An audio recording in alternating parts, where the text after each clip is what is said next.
yeah.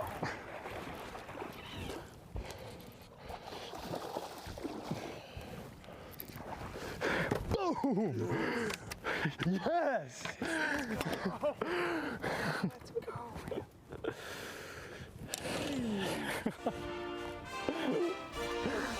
There's your story as we head into the third and final day of the most important tournament in the sport of fishing. This is the 2025 Bass Pro Shops Bassmaster Classic presented by Under Armour, and that is Easton Fathergill. A huge day number 2 to effectively run away from the pack in a big, big way on day number 2 and establish a lead that is going to be hard to deal with for the 25 anglers left in this competition today. We started with 56. Such a thrill, such an honor just to qualify for this event. It's never guaranteed. You have to work very, very hard through the year before, sometimes throughout your whole life, actually, to make it here. But the reward at the end of it all is going to be so great. Someone's life is going to be changed. We will have a new world championship. This is Bassmaster Live, and the biggest Bassmaster Live of the year. That goes without saying. So great to have you with us on this special, special Sunday morning. You can see some scenes from the takeoff there at the State Park, Ray Roberts Lake. For the second time, this has been a classic venue. Fourth time the classic has taken place in Texas. Tommy Sanders here with Mark Zona, Davey Hyde, and guys, we need to spend a lot of time getting to know who Easton Fathergill is. We're not giving it to him, but we do need to know who and what he is. Well, we're definitely going to talk about that today, but what else can you ask for on the final day, championship day of a Bassmaster Classic? A very, very diverse tournament with weather and techniques. And yeah, you look at an angler fishing his second classic with an 8.5-pound lead and go, oh, he's in the driver's seat. Well, we said that about Trey McKinney yesterday. No lead is safe on Ray Roberts. That is safe to say. Yeah, absolutely. We've been talking about that all week, how volatile this lake is. All of the anglers said, you know, there's some real big ones here. There's just not a lot of them. Like you mentioned, look at what Trey McKinney did. When we finished that day, I thought, boy, he's going to be hard to beat here this week. And man, he had a tough day. Day 2 for him, only 15 pounds. Then you see a Tyler Rivette that had 11 pounds on day 1, 25 pounds on day 2. Chris Johnson, 13 on 1. 23 yesterday. Yes. So we just see how they'll do. If Easton can put it together, catch another 20 pounds, it's going to be very, very tough to beat. But no one has been any more consistent. That's why he's leading than him. But it's so hard to do here on Ray Roberts. And really with the weather warming up, it's a very warm this morning. Looking at about low 60s this morning, taking a peek at that lead. The interesting thing with the anglers in the top 10, we talked about this tournament being quality over quantity. And a lot of anglers using the entire day to fill that limit out. But the other thing that we're seeing in this top 10, there are flurries. You see the flurry with Tyler Rivette. You got to talk to him. It can happen in a hurry. And I think we'll see more of that today than we have yet. Not everyone is going to do that, but it's 65 degrees this morning. 2 mornings ago, it was 45 degrees. That's a big deal this time of the year. Well, Easton Fathergill, again, the top of the leaderboard, 29 pounds and 6 ounces on day number 1. Phenomenal. We probably were thinking we'd have a 30-pound bag somewhere during the course of this event. He's gotten the closest so far, but these guys, all 25 of them left here, for the past 7 days, every minute of their life has been scheduled. Brutal practice conditions, event after event. They're running on caffeine and adrenaline right now, but they have plenty of adrenaline to go around. We watch them get ready, take off time, and they'll fish for 8 hours there on Lake Ray Roberts. They will return to Dickey's Arena. Will it be the young man, Easton Fathergill? Well, we've got a preview. Dave Mercer with Easton Fathergill at the weigh-in. Look down that line.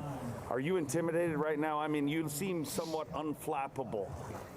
Is it the same inside as it looks on the outside? No, my brain's moving 100 miles an hour on the inside. I don't show it as much on the outside, but yeah, looking down the line here, there's a lot of my idols sitting right next to me here, so it's crazy to be in this position. I'm grateful. Just a few years ago, you won the collegiate championship, and now you're 5 fish away from becoming the belle of the ball, the king of this sport, the cover of every single fishing magazine. Do you need a pinch?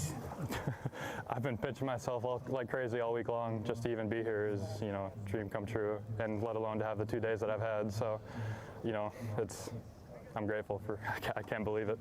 How much sleep did you get last night? Hardly any. There's been so many thoughts going through my head. Adjustments I need to make. Just it's insane. Would love to see this happen for you. You told me your idol growing up is Brandon Palnick. He's been corresponding with you this week. What has he told you?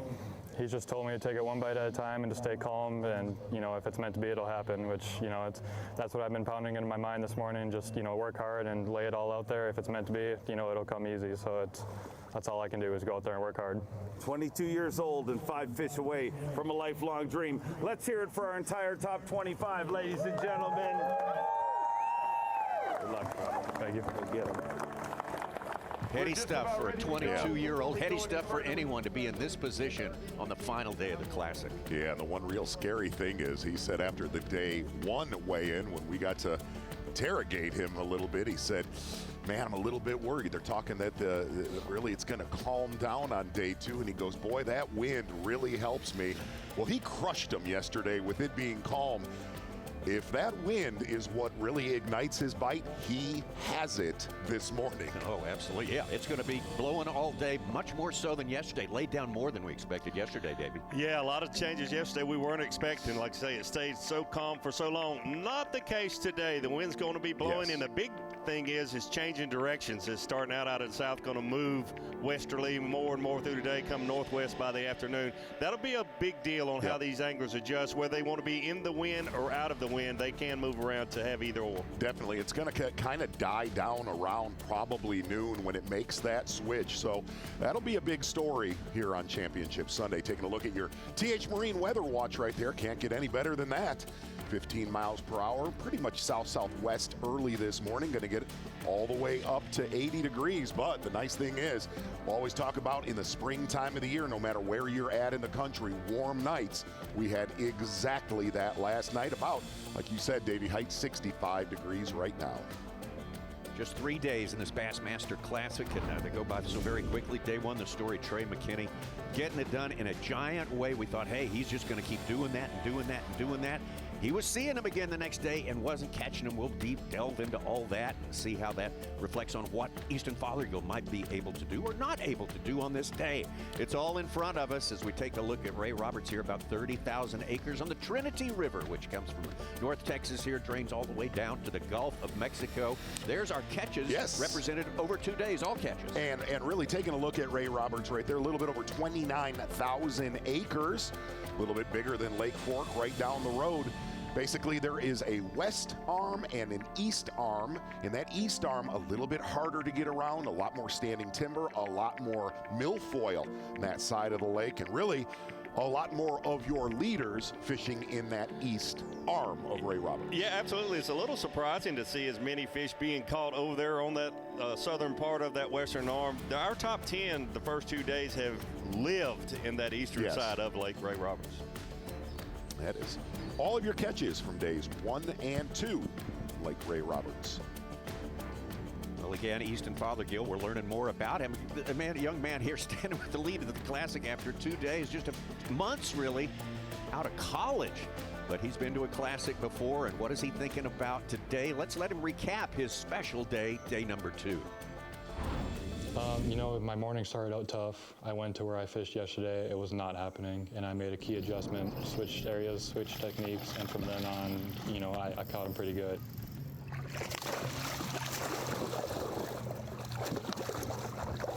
And that was the moment where the pressure was off, and I'd done my job for today, and I knew I'd have a chance going into tomorrow. So good one.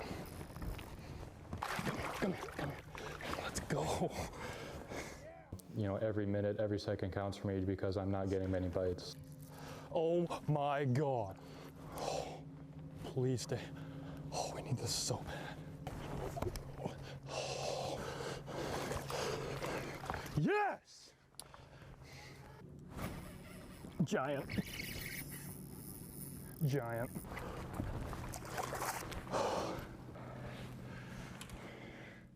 At that moment, there was definitely so much weight off my shoulders. And coming into weigh-in, I've just been speechless all day long. It's a dream come true to even be here, let alone to weigh almost 30 pounds on the Bassmaster Classic stage. So, I'm just speechless, man. It's unbelievable. of dominating for Easton Fathergill, but again, no guarantees about today. Our own Robbie Floyd is out on the water. They have taken off. Robbie's in the boat with Easton Fathergill. Let's hear from him right now. Why not Easton Fathergill? I mean, you've done it all. I mean, you're a good high school angler. You won the college championship for Montevallo.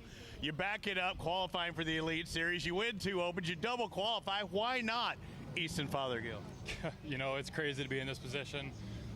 Just grateful to be here in the first place, let alone have the last 2 days that I've had. So just hoping and praying I can have one more good day and make this thing happen. So. A strong lead. I see the nerves this morning because, again, this is the Classic. But you've been to the Classic before. Did that first year help you in these nerves? Do you know how to approach it better now? I definitely know how to approach it better. Obviously, I'm just as grateful to be here, but the nerves are definitely way down this time, and it's helping me make the right adjustments on the water. So that lead has to help as well. I mean, doing so well these first 2 days, but you pointed out the water or the conditions are different. It's warmer than it's been all week. Yeah, I know I'm gonna have to make another adjustment today. I just know I have to keep an open mind all day long. Hopefully, I can find where there's, where they're positioned early this morning. I can follow them throughout the day. So if I can do that, I'll be dangerous today. That first spot, you're not going where everybody was. You said you're going to go somewhere else. Are you afraid that they're going to go there and pick it before you get there?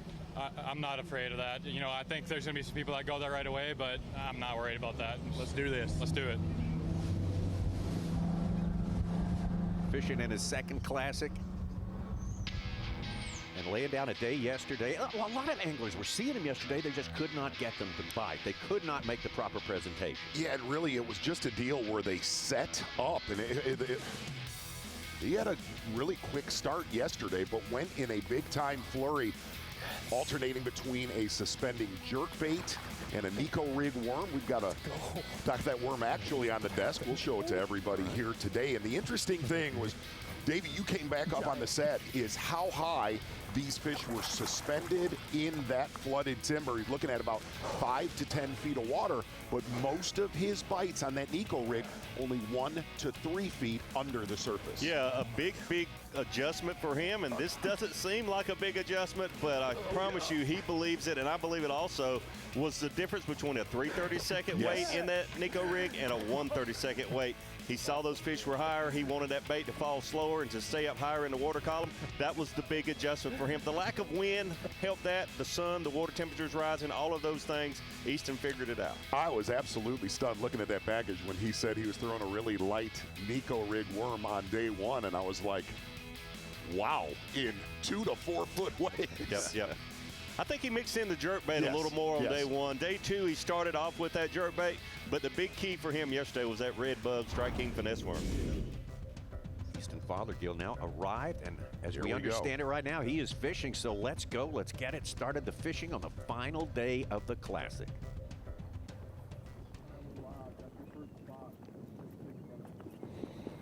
Good morning, guys. We've been fishing for, I don't know, 20 minutes or so. First place I pulled up to, I had one, I estimated it at like 8 pounds, go down to my worm. Didn't bite it, so. But she went right back to where she was sitting, so on the way out of here, we're gonna pull back in there and we're gonna get her on the way out, so. But it's good to see we're around fish. Just gotta take our time, and it'll happen, so. Just gotta keep the confidence, keep working hard, and hopefully things will fall in our favor, but it's good to see a big one right off the bat.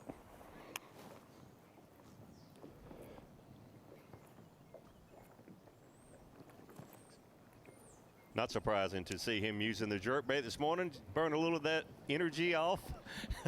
It's hard to fish that finesse worm the last day of the Bassmaster Classic, whether you're leading or not. It's hard to slow down and just fish that thing as slow and as effective as you need to. It's a lot easier to jerk and wind. Know somebody's pretty good with their forward-facing sonar when he can estimate an 8-pounder on the size of the transmission of that fish. If you're expecting a catch fest, you may be a little bit misled here. He told us on day number 1 he got all of 8 bites for 6 keepers. That's sort of the pace. That's the pace he's been on.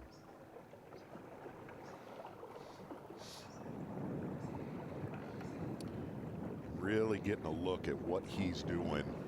He said the last deep water outside of all these spawning pockets call it 6 to 10 feet of water. He said really where that deeper water ends, where those contour changes end and get to the flat, those have been the key trees for him throughout this tournament. Yeah, his Lake Master mapping has certainly been a big part of his success. You notice this morning, though, he's throwing to the trees, but he's also weaving and zigzagging, following those contour lines, just like you mentioned, Z, looking for a fish that might just be suspended away from that cover. During the night, they tend to do that more. As that sun comes up, they'll get closer to those trees and be around those shade lines. But he's keeping them honest outside of those trees right now this morning.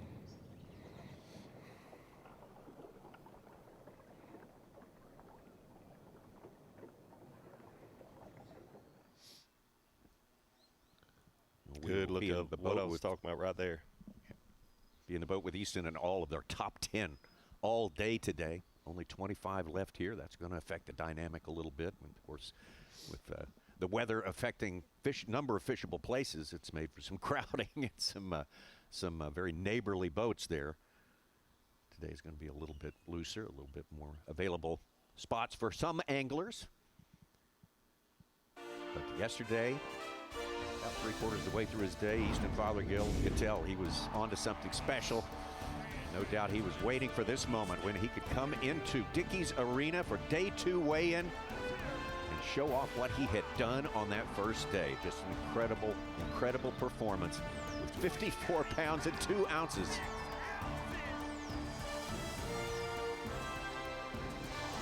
$29.6, almost 30 for Easton Fathergill on this day. A young man from Minnesota coming down here to the Lone Star State. Absolutely getting it done. Here's our leaderboard right there, and you can see Easton with the 8-pound change lead over Corey Johnson. But look at those top 5 there. It doesn't keep stepping down after that. Those top 5, all of those pretty well bunched there at that 8 to 9-pound distance from Easton Fathergill. That may change the dynamic, gives him more to worry about. I was listening to the Such and Ronnie in the Facebook Live sesh earlier today, and Ronnie said the top 5, past top 5, you are not in the mix. All right, well, we will see what we shall see. The worn-out phrase, time will tell, certainly applies today. And we got plenty of time and plenty of fishing on the way. The Bass Pro Shops Bassmaster Classic presented by Under Armour. Sponsored by Toyota. By Nitro Boats. By Dakota Lithium. And by Humminbird.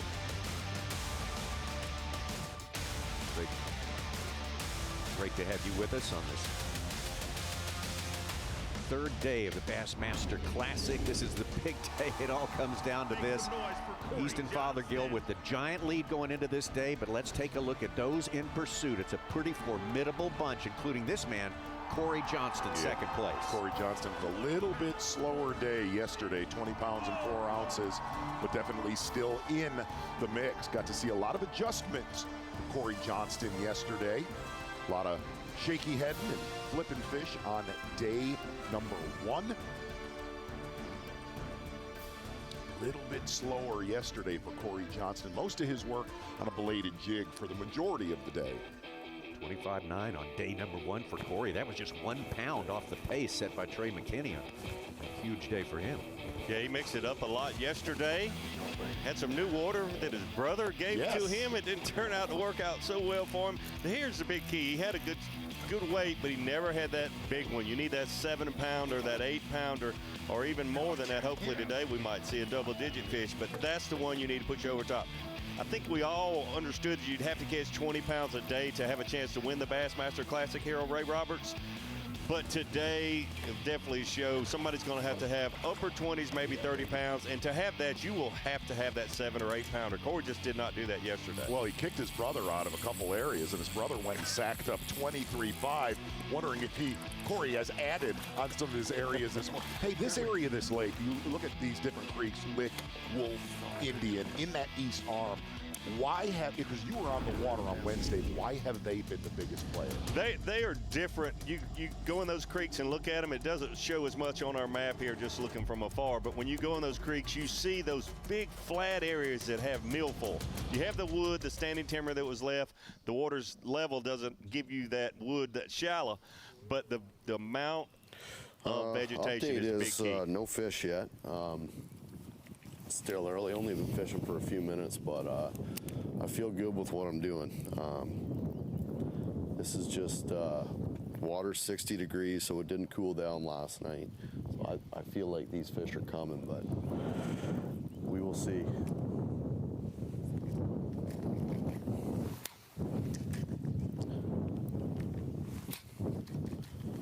Lots of big ones in this area.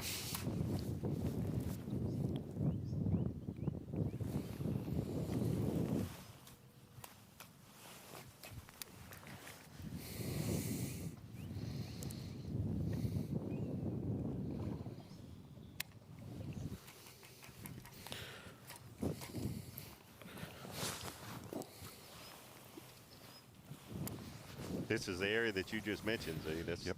And honestly, this is where Lee Livesay said, quote, this is where it'll go down. Right.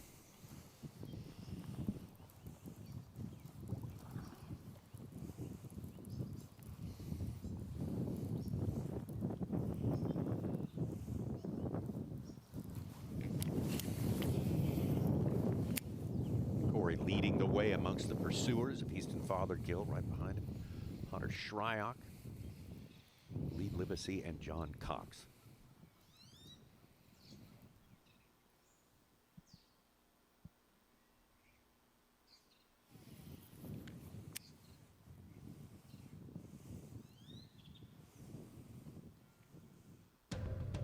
Already feeling like a little more wind today than there was yesterday.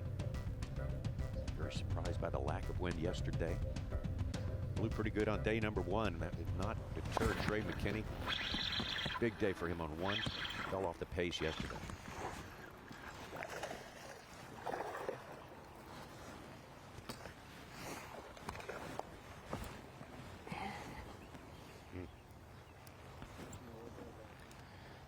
He had my thing so deep in his mouth, he got it in his crushers, and it just cut me off. That's a good sign, though. I ain't worried about it. 'Cause, oh, not even worried about it. Or actually, what did happen? I don't know. That was weird. It was really actually puzzling. But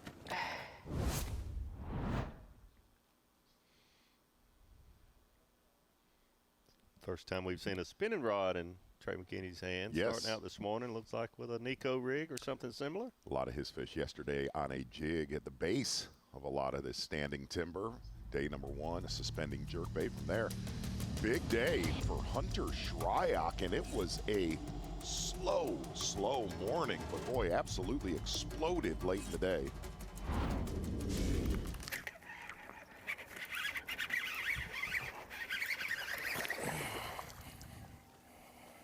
Look out. Oh my gosh, she's barely hooked. Thank you, God! Guys, 3.5-inch Berkeley tube.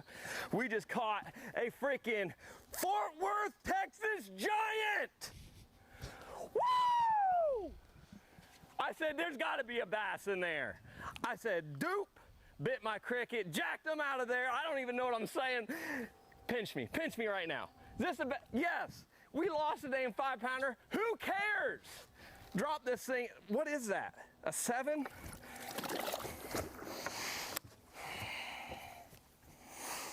Oh my gosh. Hot rod's done. 7-11 flipping stick. Abu Garcia Xenon. Just before that a little bit, I mean, it was dejection. It was a he had a solid day one, and he was just disappointed at what was happening, and he said, keep the faith, though. That's why. It's the one consistent thing we've seen with Easton, with Lee Livesay, with Hunter Shryock. There's about an hour, hour and a half Yes. window. Everyone that has a really good day, there's that one window, and Yes. it might be mid-morning, it might be noon, it might be afterwards. It's never been the first thing in the morning. You catch numbers, but not those big ones. But we'll see who has that window today. I mean, dude, it was painful for Hunter Shryock till noon, and then absolutely exploded. Half-ounce weight, Berkeley power too. Like seeing that. How you feeling this morning, Hunter? Well, it's definitely warmer today, so that's the positive. We got some wind. Obviously, it's not too bad. It's not too bad where we're at. Speaking of what we've had this week, but man, I'm just going to let the day come to me. Learned a lot yesterday. Was able to make some things happen right at the end of the day. But here's the story, guys. The dang water has cleared up so much. In practice, you could catch them on a Berkeley spinnerbait or a bladed jig, and that's the water clarity that we had. This flipping bite, that's what I like to do. It eluded me because I just feel like those fish were pushed up shallower, up in the dirt. And now that water's cleaned up, I feel like they kind of pulled out and they're setting up to spawn on these stumps. We're getting ready to spawn. I don't know exactly what they're doing. I just know that's where they were at yesterday. And it's a good thing for me to have a flipping stick in my hand, especially when I don't have anything else to do. So we're just going to keep our head down. We're going to do this all day. And, it wouldn't surprise me if we don't get bit this morning. And I fully anticipate to get bites in the afternoon. So good thing is this area I've caught a lot of big fish out of. It's a big area. It's not a pond. And there's more fish coming. So each day I've caught a 6-pounder out of here, 7. But we'll see what we got and keep going.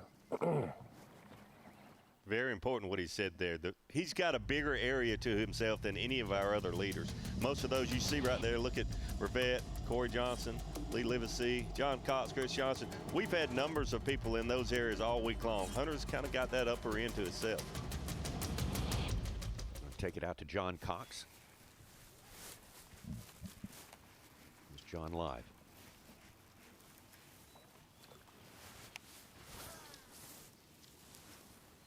23 pounds day 1, 21 pounds on day number 2. 21 and a half pounds on day 2.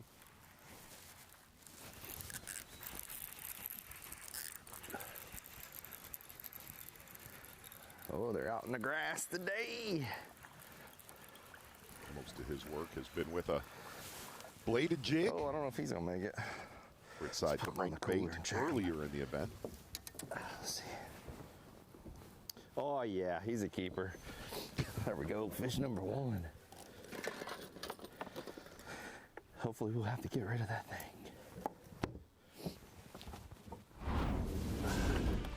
John Cox, the 6th-year elite. This is his 7th Classic. His best finish before was 5th at Knoxville in 2023. Missed the cut here at Lake Ray Roberts in 2021. He has gotten some of that back and more so far over 2 days on Lake Ray Roberts. Dude just absolutely keeps it simple. You never see him staring at his depth finder. Goes out bass fishing, totally old school. Went out with Lee Livesay on Wednesday, knowing he was going to be a favorite. Took me about 30 minutes looking at Lake Ray Roberts to say John Cox will be in contention this week. You can just look at the shallow milfoil this time of the year. He's always going to catch them. Give us an update. Wow, guys, I mean, everything looks perfect so far. We caught one little one. The birds are chirping. There's bait in here now. There's a little more color to the water. A lot of carp have moved in. They were jumping a minute ago. I'm just trying to feel it out to see. That last one, that bite we just had was right on the bank. So, or not right on the bank, but it was more around where those beds are. So it might be a little bit shallower, but I'm gonna work this outside stuff, make a pass on it real quick just to make sure they're not all loaded up already on one of these clumps of grass out here.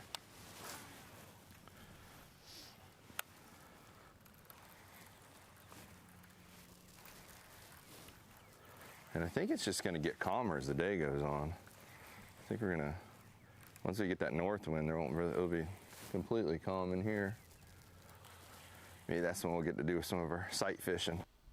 There's about 4 beds in there the last couple days, and they're massive. And I'm like, gosh, if those fish come back. Or it might have been ones we plucked off already, fishing for them out here. I don't know. We're going to find out today.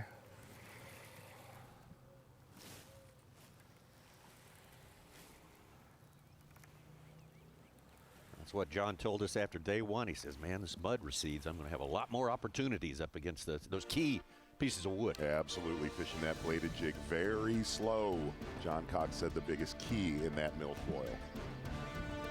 We're just getting underway here. So great to have you with us for Bassmaster Live, our most important Bassmaster Live of the year, no doubt about that. Easton Fathergill holding steady at the top with a huge margin there. Not a margin that is invincible by any means. Things could get very much tighter during the course of the day, and we'll be with you and show it all to you. I want to talk to you about an initiative the last couple of years from B.A.S.S. There are a lot of women in this world who are, as we say back home, eat up with bass fishing. If you are already that way, or you might think you might tend that way, you definitely want to check out Bassmaster, creating some space for women to learn more about it, how to find them, how to catch them, all the equipment, the business of bass fishing.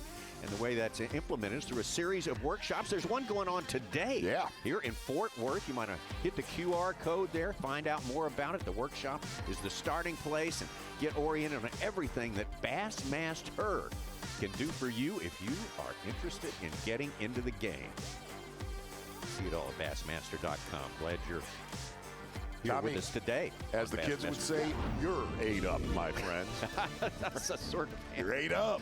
Yeah, okay. Ate up with it. Fair enough. Whatever Guilty it is is. charged. Fathergill is still ate up. Oh, man. Uh-oh. Tell us. He's 8 pounds, 8 ounces up on everybody. Such killing it. Killing it on Championship Sunday. E-I-G-H-T, I got you. Yes. Wow. And it is 8:08 in the morning, by the way.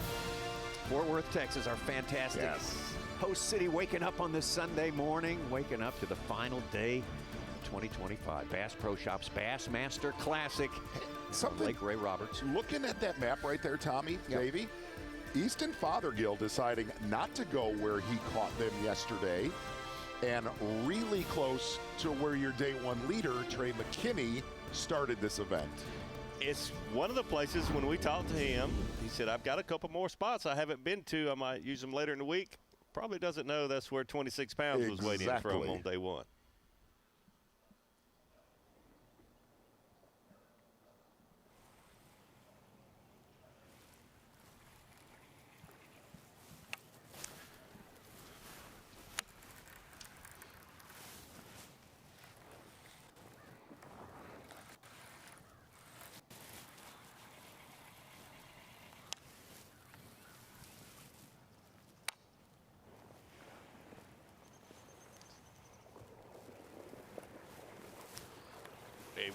I can't help but talk about it. Our electronics, our mapping, all those things have changed the game.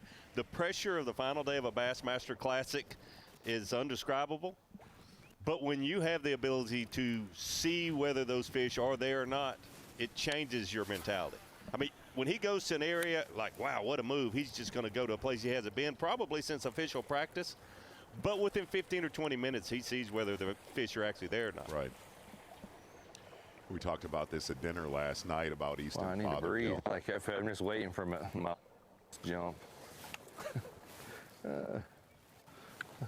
There's been a amazing trait with a lot of young anglers that use it. Like a lot of our Bassmaster Live viewers know this. You know really quickly a dude that's got it. You know what I mean? You look at a Jordan Lee. We talked about Casey Ashley last night. A lot of those young anglers in their early 20s that are instantly successful are I've so seen a couple calm. this morning. Calm. They're all reacting to my bait really well. Just haven't got one to commit yet. So, but if I can just keep myself, seeing fish all day long, we'll be just fine. So, even though I haven't got one to bite, confidence is definitely still high.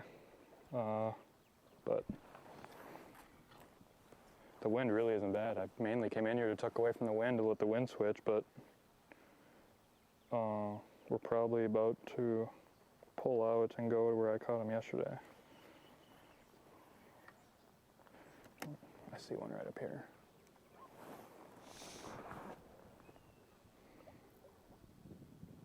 All of our viewers. My screen's on live. You can see that one at 50 feet under the tree there. There he is. Yep, This is in blue. They've been sitting lower in the trees Little until the orange. sun gets up every day. I'm hoping that they'll set up somewhat like yesterday. Eventually.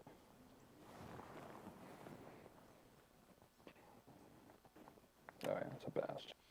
Just gotta figure out how to get to him. Good look at a tree on his 30. graph, and Two of them also there. right in front of his boat there, you visually see those are cedar trees. Yep. With the scaffolding limbs. And that fish is right at about 34 feet. See him right up, trying to figure out the angle to get his bait down to him. Big thing this week is to make sure you make the perfect cast. If you don't like your cast, you gotta pull it out of there because you don't want to get a bite and burn that fish because you get hung up or you pull them out of the tree or just. Unless my cast is perfect, I'm not letting it sit in there.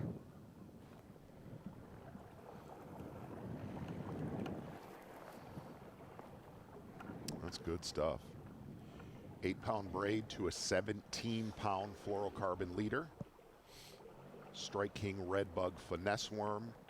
Like you said, Davey, been switching between a 3/32 and a 1/32 ounce weight. You mentioned earlier about you see these young anglers and the guided factor. He certainly is one of those. But this morning he's so impressive, saying grateful, thankful, how blessed he is to be here. I mean, that goes a long way. He's not just, I'm on Mars. He understands the moment, the opportunity that he has.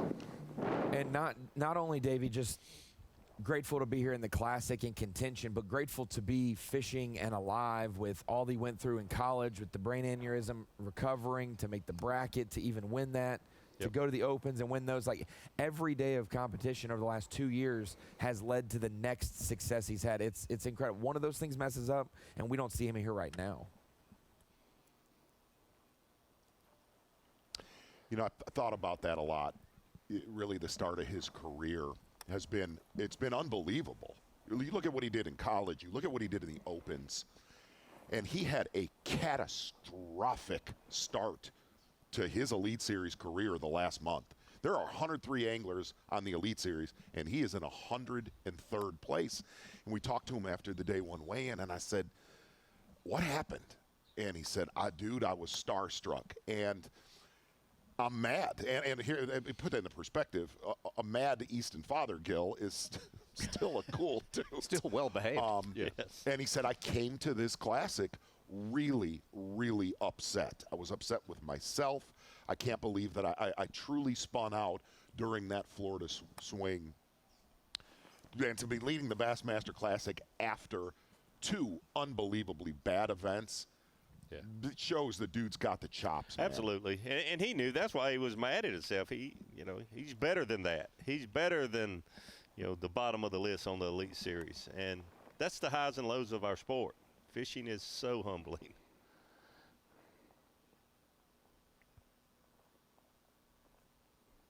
Guy's the real deal. Look at that one crawling right there. Oh, yeah? That might even be a kitty cat. The way he's hugging that bottom. Gratitude, humility, all those great character traits embodied by this young man. And usually people like that are the sort of people who tend to be very interested in helping others, especially young people. And that's what Easton Fathergill thinks about a lot. Yeah, I want to be the guy to show all young kids that it is possible. Any of the high school, junior, college age kids, I want to be the person to show them that it is possible because that's where I come from. I came from the high school and the college ranks, and I want to be the person to show them that it is possible if you work hard and you dream big. I'm here to tell you that it's 100% possible. You just have to chase your dreams, and you can achieve anything you may desire. It's just crazy how you just work hard, follow your dreams, and Bassmaster does provide the platform for you to, work your way up the ranks and achieve your dreams.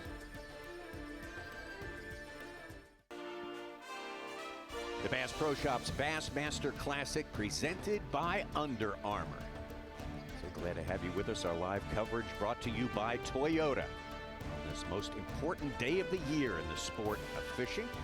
Let's take a look at what's happening in the Progressive Bassmaster Elite Series by checking out our Progressive Elite Series Angler of the Year points, and they're on top of the best experience in Florida. The 2 events under our belt by John Garrett. 204 points. John Cox, we're with him all day today. In second place, David Gaston, Bill Lowen, who won down there, the first stop of the year on the St. Johns River. So great to have you with us. So great to be here with my friends here. Davey Height, classic champ, former classic champ, 2-time angler of the year. The great Mark Zona, 20 years. You and I have been sitting here doing this thing, taking people through the classic. I've enjoyed every minute of it. Absolutely, Tommy Sanders, and really kind of one of the biggest stories in this tournament right now. You look at, we talked about it yesterday when we opened Bassmaster Live, is technology versus traditional fishing. I think the one angler, and I'm being Captain Obvious saying this, definitely to watch is Lee Livesay. My guy right here, Davey Height, was out with him on Wednesday, and there's a lot of things in his game we have not seen yet out on the water. I know you got to take a look at a lot of those areas. And the one thing that we did see yesterday with Lee Livesay, he didn't lay up. I mean, he tried to catch a 30-pound stringer yesterday. I think still somewhere during this day he is going to be dangerous. Yeah, he definitely is. And I think what you just mentioned, somewhere during this day, for someone to win, even Eastern, somewhere during this day, he's going to have that flurry. We've seen Trey McKinney do it on day 1. Easton did it on day 2. Lee Livesay did it on day 1 late in the day. Everyone that has really jumped up the leaderboard here this week has just had that flurry, an hour and a half, 2 hours, and I think we'll see that today. The other thing to think about, Lee Livesay, we all talked about coming into this, the rocks, those shallow, isolated places. We've not seen it play this week. Maybe today for Lee Livesay. Exactly, and the only thing that Lee Livesay has going on right now, I've been looking at our mapping in that east arm. Boy, he has a lot of company around him. Yes. Guys that are in the top 10, guys that are in the top 25. That area is getting shelled today. Well, from here in the Bassmaster Studios, sponsored by Marathon, the mobile edition here out in front of the Progressive tailgate party, sponsored by Lippert. Let's take it out to our man, Robbie Floyd, who is with the man who was the story, definitely to start this day, our leader, Easton Fathergill. Robbie, what are you seeing? Yeah, no, guys, I was listening to you earlier talk about, how he didn't make that or made that choice not to go to the spot where he was catching all those fish yesterday and changing things up. I think that's some of the thing that shows you how good he is. I mean, he's not getting too spun. He's actually trying to think ahead, and it's not the first time he's been there. He said he found this area the first day of practice, and then when he left that big area yesterday, this is where he went to. So he was scouting yesterday for today. I'm not sure if he knows that this was Trey McKinney's area from day number 1, but he knows there's fish in here from practice, and he also knows there's fish in here from yesterday when he scouted it after he had that 29-pound bag. Robbie, real quick, today compared to yesterday. Yesterday was beautiful out there. I'm talking slick as could be. What are the conditions out on the main lake right now?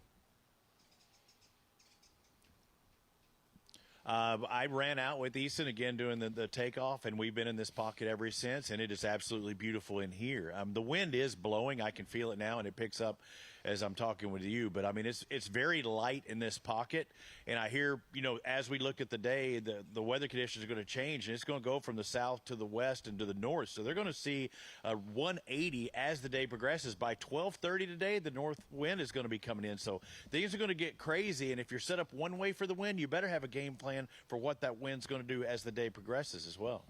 So, Robbie, Z just mentioned to it how there are a lot of anglers really fishing around one another. This lake is relatively small in the big picture of things.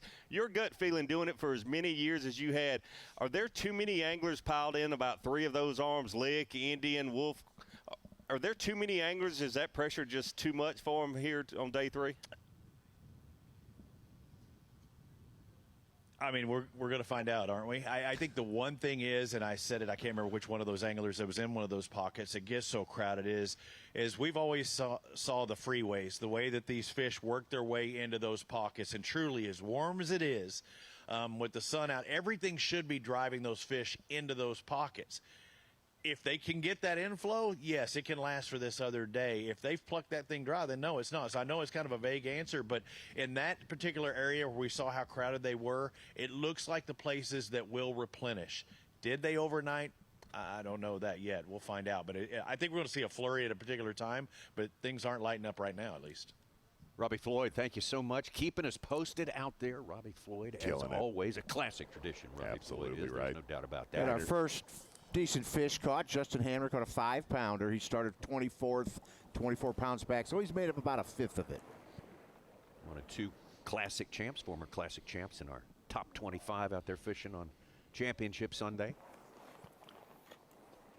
Justin Hamner. Yeah, all three of our classic champs in the field had decent tournaments. Jeff Gustafson just below the cut line, finishing 29th, but Jordan Leaf 17th going into today. Justin Hamner, he actually caught them better than he did day one and moved up one spot. He was barely safe inside the cut because the weights did go up yesterday a little bit. That was funny. He was on that cut line all day. That's so unusual. Oh, no doubt. He didn't fluctuate. And the first man to miss the classic cut to not fish today, John Garrett, had 6 bass for 27-8 over the 3 days. He had 3 for 16-13 and then 3 for 10-11.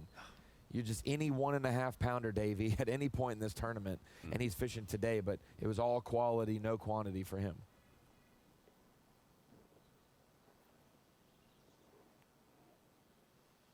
And I think this is the first day of competition this season John Garrett hasn't fished. He's made the top 10 in both the elites. You're right. You're right. And first man out today to not fish. Our ALY leader, and he has our 812, the big bass of this event, which Mercury's going to pay him $1,000 for the first day, and then if he holds out, another $2,500. You like that, don't you, Such? I like money, yeah. We could just notice the way Easton was working that finesse worm. He was looking at one, and it's not cooperating. He flipped this motor on, trolling motor on high, and he's out of there. Hey, and this area yesterday where McKinney throttled him on day one, he said all day long, man, I am seeing them, and I cannot get them to bite. He said a lot of those marks were big yesterday, and his day was incredibly slow. Yeah, that's the thing. Right there. It's great to have places to go to that you haven't fished in the last few days of the tournament itself. Maybe you just checked it yesterday and you didn't see anyone in there. But when you go somewhere different like this, he has no idea that that's where Trey caught a lot of his fish and spent a lot of his day yesterday trying to get those other fish to bite.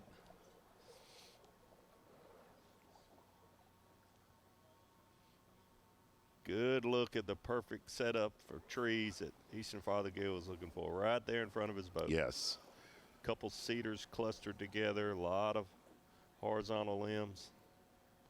He said it, last deepest trees before those little spawning pockets. Look at the top of your screen. That has been pretty much pre-spawn 101 here on Ray Roberts.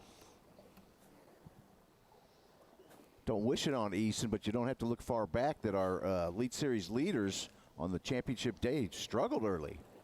Bill Lowen had a nice lead and lost it, and Brandon Polnick took him a while to get going. Boy, you are buzz killing it this morning. Yeah, well, no. Easton knows nothing of that. He did not have those problems. No, he didn't have to worry about, not burdened by those memories. Not wishing it on him at all. God, I love that. Oh, some braid. That was nice. Oh. It's funny. I was like, I should probably just throw right where I saw that bed yesterday, and it ate it. That's a keeper. Maybe. Let's check them. Oh, yeah.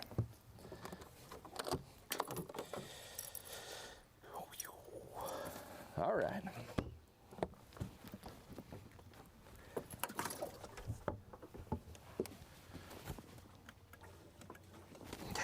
That's 2.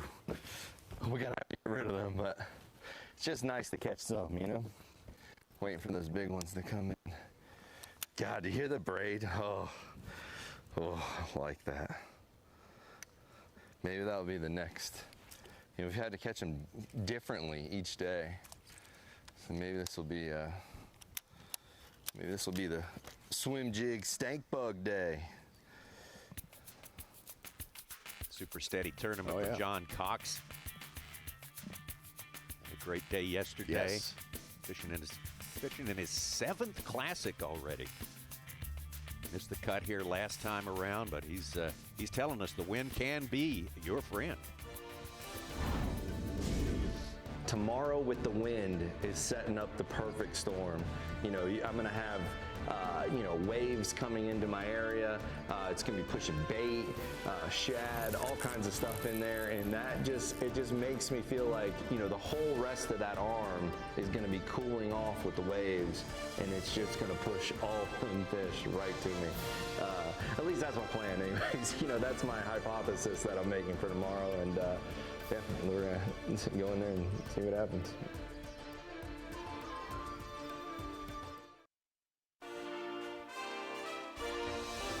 This is the day 2 weigh-in we're looking at right now, and one of the Ironmen of the Elite Series coming up. But this is Trey McKinney. Going to have a look at Trey McKinney first off. Not quite what he was able to do after day number 1. We thought he looked invincible at the end of day number 1. Oh, he did. So, He did. as it turns out, I'm not writing him off yet. Oh, What he no. did on day number 1 was impressive. He could get on Ronnie something did. like We're that not. again. No. I'm picking on Ronnie today. Come on. It's good to be back, Tommy. It is good to be Why back. don't we just take and slide out on the water right now with young Trey McKinney? Remember, everything I said doesn't matter because I caveat it with if they catch a 10-pounder, then they're in the game. So we'll see.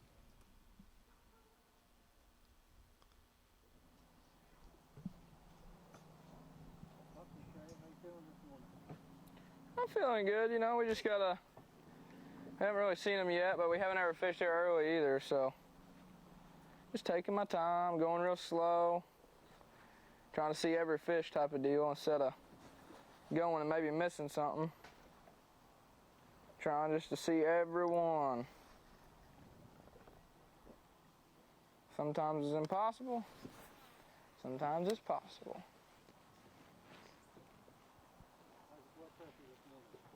Honestly, really good. Like, I'm not nervous at all, which is fantastic. But yeah, I'm just fishing. Now I'm gonna go and heck, you know, I mean, if we got a shot, we really, really got to catch them. So I'm not nervous at all. Now if we catch 35 pounds, I'll be nervous. But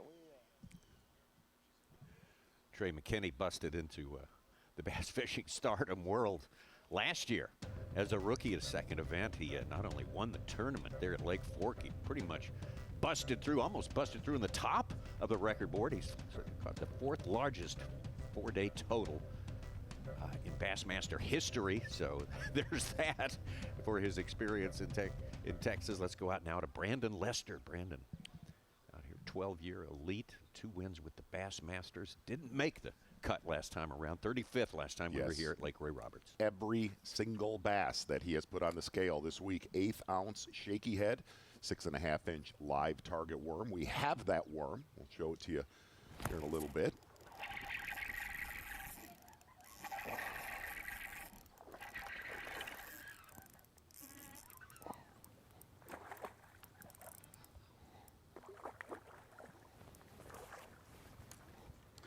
Number 1, not a big one, but we got to start somewhere. Look at that 5-aught right in his head. Going nowhere. Right in his smooch. Pretty good one.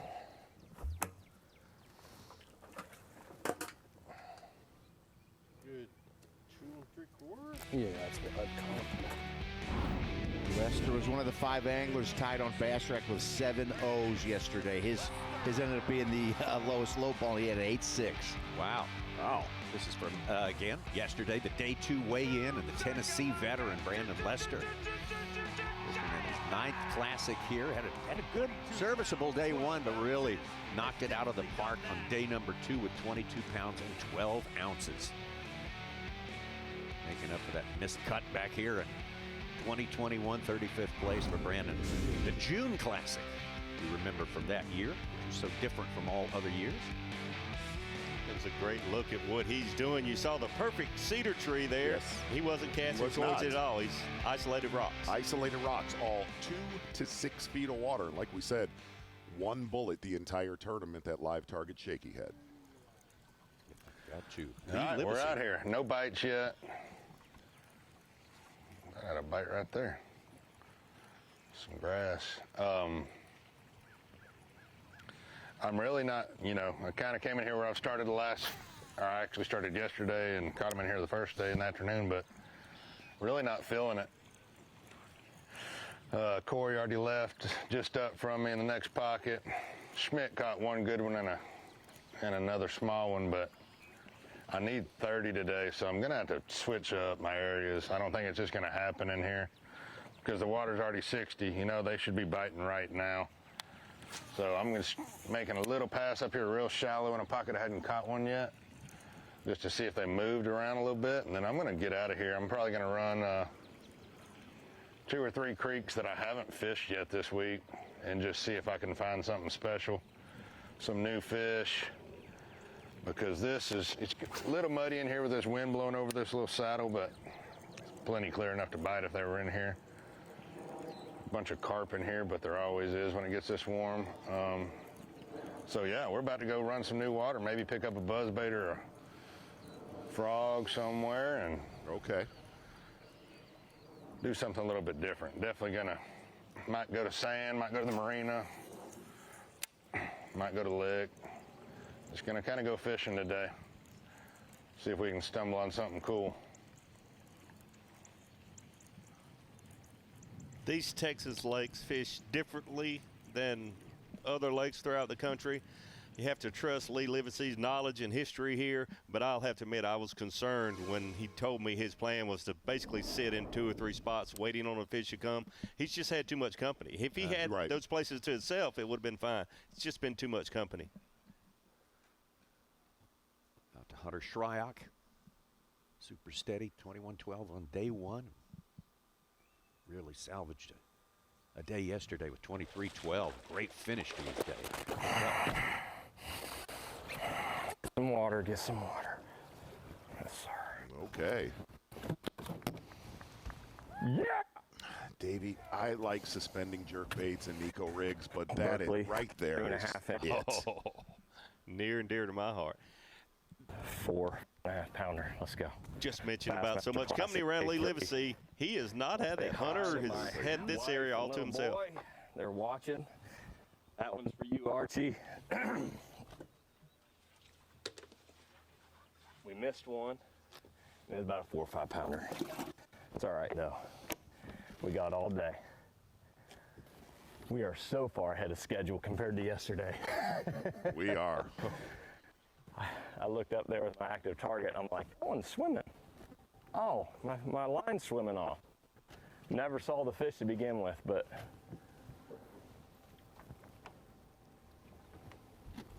that was on a new tree. They're coming in here. They are reloading.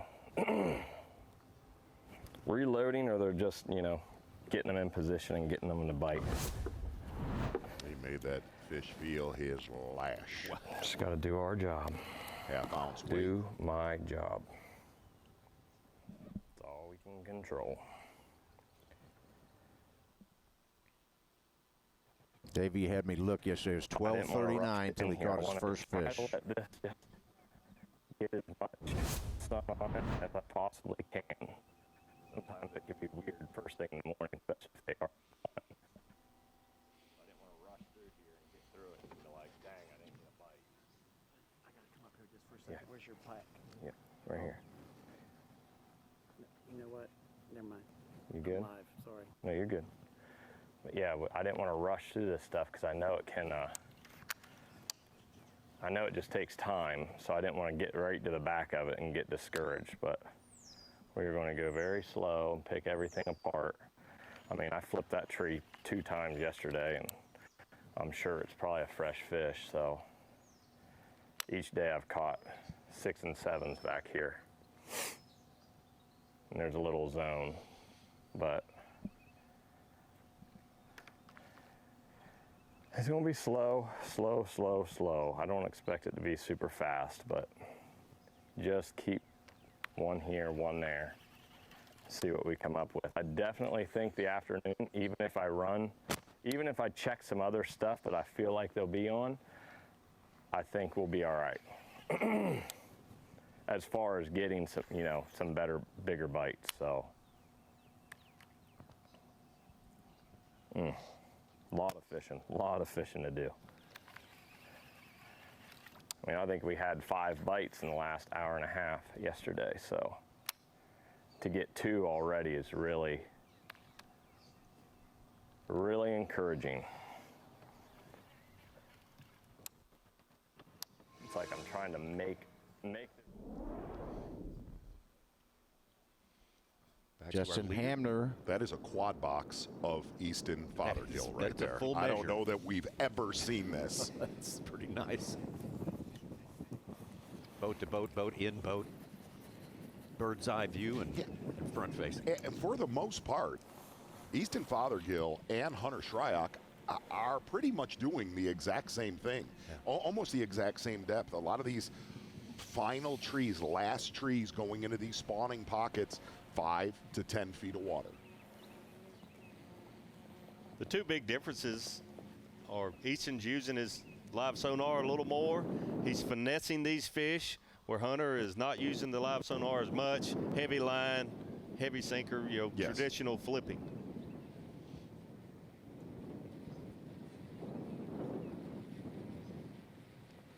Hamner had a 5-0, now he added a 3-8.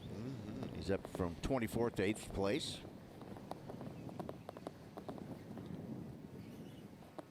Hunter Shryock's got to be close with that second fish, isn't he?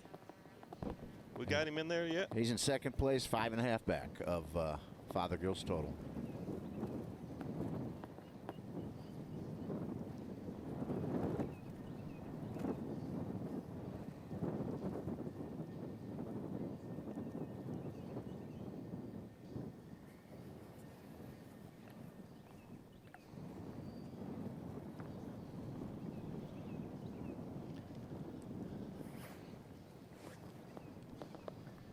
Easton Fathergill from Montevallo University. We have football factories in the collegiate ranks. We also have bass fishing factories. Montevallo definitely one of those. Bethel, Montevallo, Auburn, all represented in this classic and all obviously on top of the college ranks. Davey, I think that first bite Hunter's alluding to was he lost one in a tree. So he's gotten 2 bites, but he's only gotten 1, and that was that 4-pounder. Okay. So, yeah, he had 5 bites, and then he was referencing, hey, I've already gotten bit twice, even if I only have 1.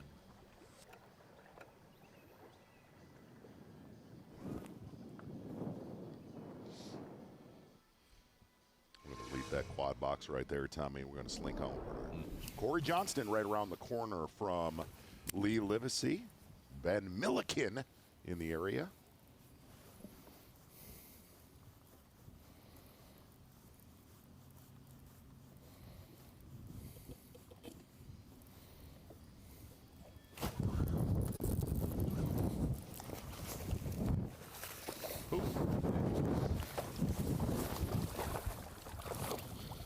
One. Not a giant, but we'll take him.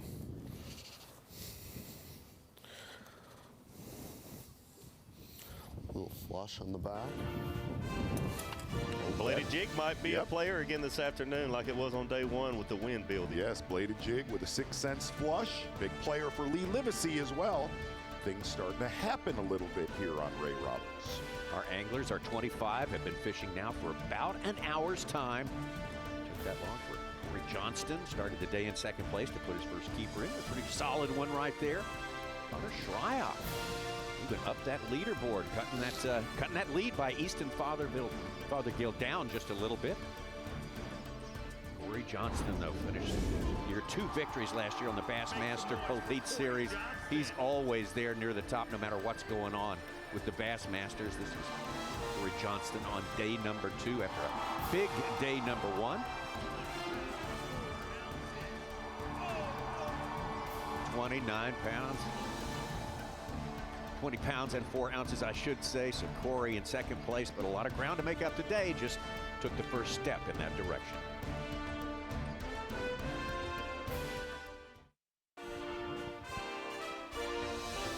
Bass Pro Shops Bassmaster Classic 2025, and this is the ultimate day of the ultimate tournament of the year in the sport of bass fishing. Presented by Under Armour. We're coming to you from Fort Worth, Texas for the second time in Classic history. Lake Ray Roberts here, about an hour north of town, is our playing field. We're going to get back out there. The angler's been fishing for about an hour now. Everybody trying to get settled in, established, and get started catching, going about the business of trying to win a world championship. Tommy, I wanted to, before we get back out with Easton Fathergill and our leaders, I wanted to bring it into the Yokohama Tire screen of knowledge. A couple possible records. Obviously, we have not broke the single-day weight record of 32.3 from Paul Mueller. We haven't broken the Preston Clark big fish mark of over 11 pounds. And we're on pace right now to break the all-time 5-fish limit weight record for a classic.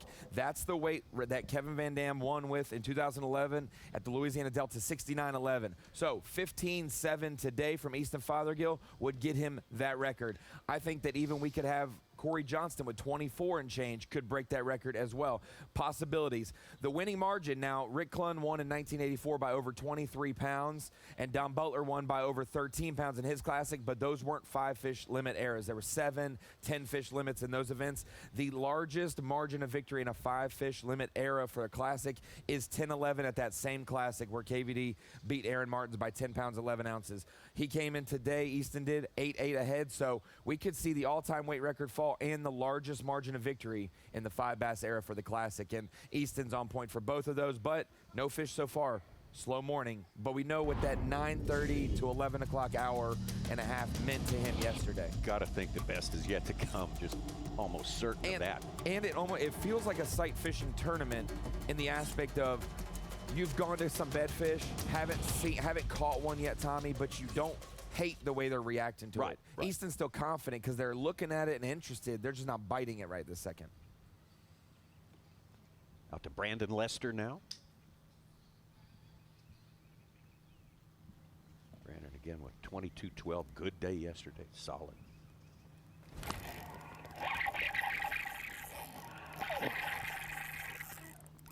That's a good one.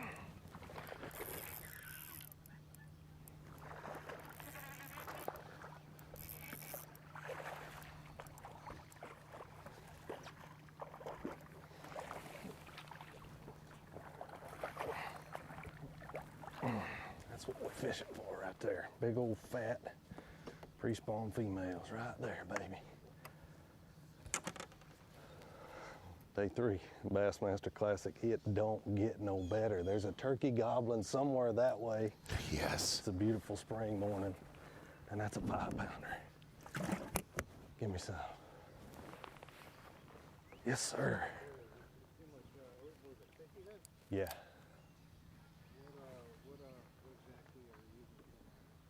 So, let me show you one of them right here. I bet that turkey is all bowed up. This is a live target 6.5-inch worm. We just released these at ICAST last year. Kind of got a clear coating on the outside. It's called ICT, Injected Core Technology, and what that lets us do, it's got this clear coating on the outside, and the color is actually injected in the middle. Kind of gives it like a 3D look, super natural. And I just got it rigged on that's a 1/8 ounce Spanker jigs, Magnum shaky head. It's got a 5/0 hook in it, made by a good friend of mine, Jeff Shelton, back in Coleman, Alabama. Made with a 5/0 Mustad hook. What's kind of like the retrieve that you did there? Good stuff right there. Yeah. He actually one of the very few anglers that gave us one of his baits. I hate to say this. This is hard for me to say. Lee Livesay, friend of the family, friend of the production group. He turned us down on giving us any of his baits. He turned Ronnie down. We've seen him repeatedly. We have. We're but just not allowed to touch. wanted We're him just not on the set. Seeing and touching, two different things. You know, you notice the breathing of this gentleman here. It's very calm. He's not freaking out. He's staying very controlled, and I like that about that. You know, 5-pounder in the well, let's go. Not a problem. Catch one like that, though, it gets like a cup of coffee, gets you going. Chris Johnston fished his way into the top 10 from right where he's supposed good ways to be. out. Right in the back of a little ditch with a little grass in it. At least we're going to take one across the scale. He's right where he's supposed to be. Little chunk. Number 1. There we go.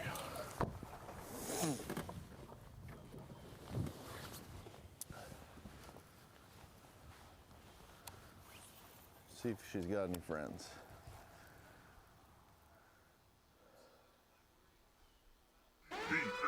Uh-oh. How about it? The Skeeter Boats. Big fish alert. Justin Hammer's at it again. That 5-pounder earlier. He just caught a 6-pounder from 24th. He's in our top 10 at 7th. Hey, he was with an angler. 14 and a half pounds. Little keeper right there for John Cox. Maybe. Let's see. I don't know if he's going to make it. Oh, yeah. He makes it. Barely. Oh, gosh. My thumb's going up. Barely keeper.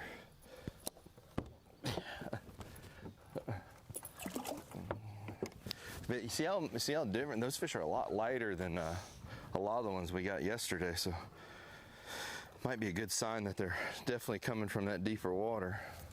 At least we're hoping they are. Those big fish alerts scare the fire out of me. They really are. They really do. Me too. They're aggressive. Startling. I know Such likes them. Like an air raid siren.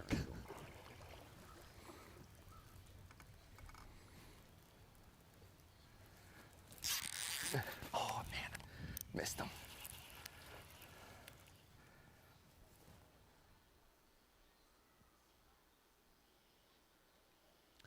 No, John Cox has a lot of friends. I've been lucky enough to fish with John, and here's the most amazing thing. He keeps it so scary simple. Like, after you fish with John for a day, you're like, wow, I totally overthink it. 100%.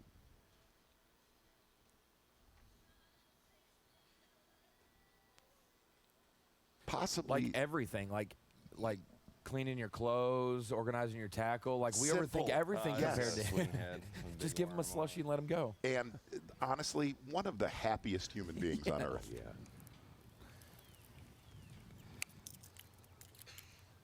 We should all emulate him.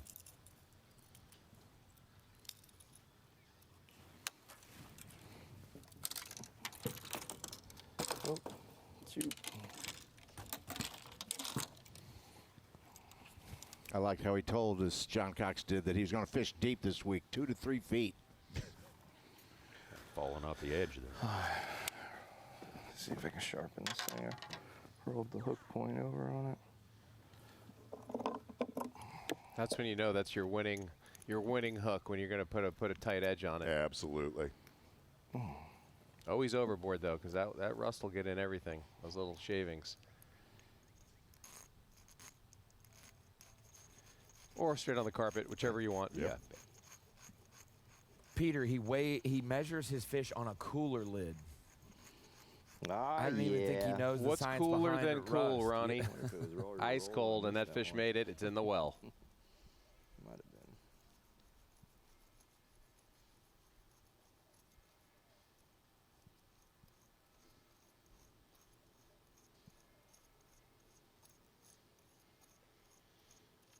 Okay. Let's see.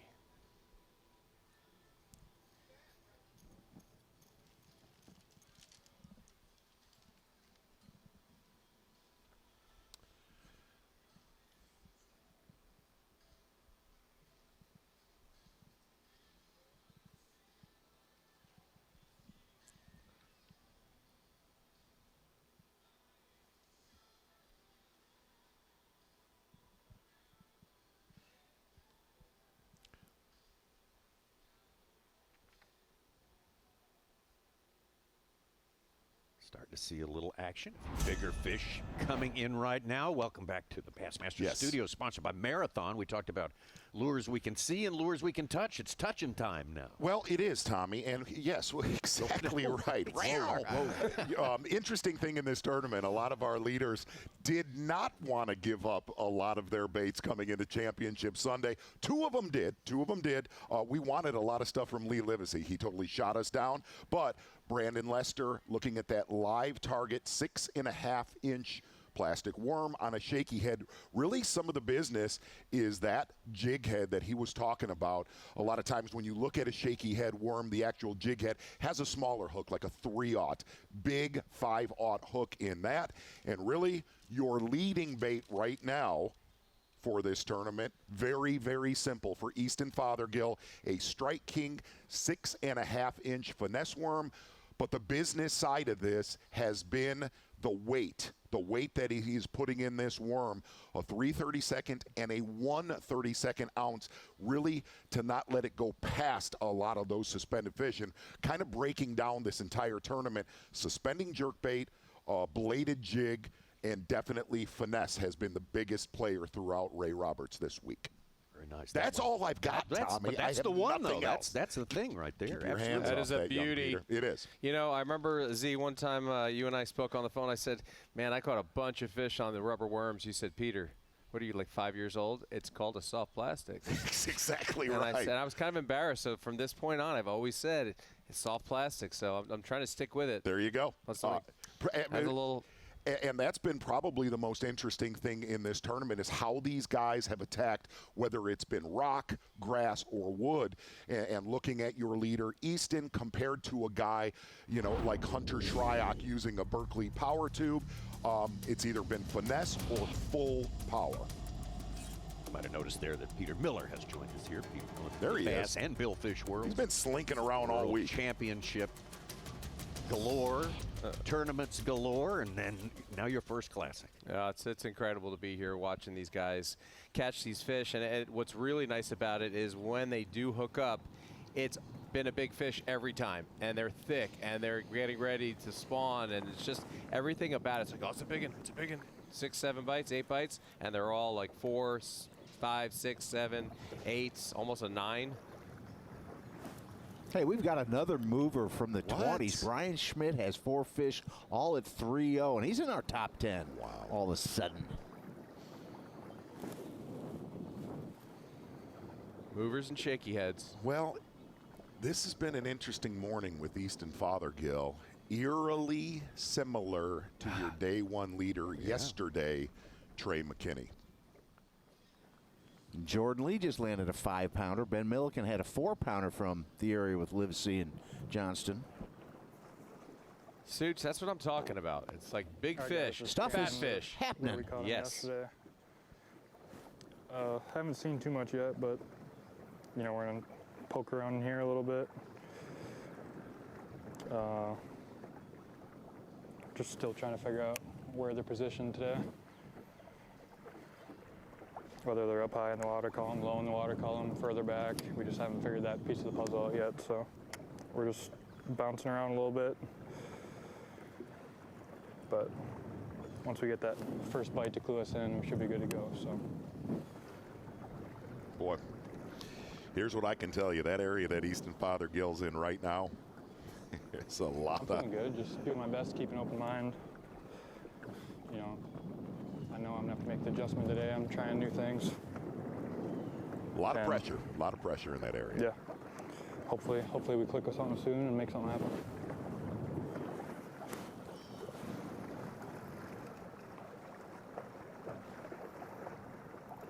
Now, did you believe Patrick Walters on stage yesterday when he said he was working on a 13-pounder, the biggest fish he's ever seen? I don't believe a word Patrick Walters ever says, okay? Well, he had Bass Track 11 pounds. He comes in with 23, so yeah, I get it. Dude is a great friend of mine that just struggles to tell the truth. I'm just being honest. Easton Fathergill still waiting on something to bite. Someone can tell him something. Get things started on this day. comes in here with a lot of confidence. He came in with a game plan before the tournament even that was super, super solid, made perfect sense to all of us as he explained it the other day.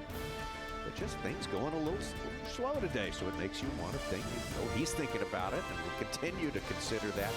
We're just waiting for bigger things to happen. Meanwhile, other anglers moving up into our top 10. We got more on the way. Texas bass fishing, it's a strong, strong community. And the community was behind this Texas bass fisherman, one of the most decorated. Lee Livesay of Longview, Texas, of course, the great guy from Lake Fork area. He's also made a lot of success for himself right here on Lake Ray Roberts. And you don't be the hometown favorite. You aren't the hometown favorite without some drawbacks to that as well. Had a great day one. Did Lee Livesay, 23 pounds and slow for him yesterday, but he was able to reel it in 21.9 yesterday. Exactly right. Yesterday was just kind of a little bit scattered out, where he went on a major flurry on day number one. About a 45-minute beat down late in the day on day number one. Yesterday, kind of alternating between that pink bladed jig with the 6 cents flush. I like saying that, Tommy. That's fun, Peter. From there, kind of transition when that wind died down to a 6 cents. I believe it was a whale, Ronnie? Yes, 6 cents a whale. Basically a little paddle tail swim bait. Well, there's a good look at that milfoil right there. Look at this right here. That's a 6-inch whale. And it was interesting. He went to a big swim bait late in the day. You can tell he was going for that 30-pound stringer. And as Davey said earlier today, there we go. Flush, 5.2. Give him a calculator back. Well, I mean, he's just selling it and bringing it, Lee Livesay. And as Davey said earlier, boy, if he would have had that area to himself, that is not the case. There is a lot of pressure there yesterday, and even more so today. Lee Livesay live.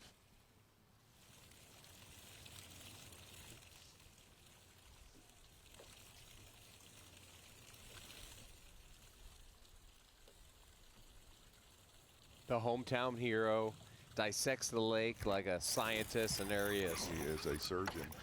Big one. Big one.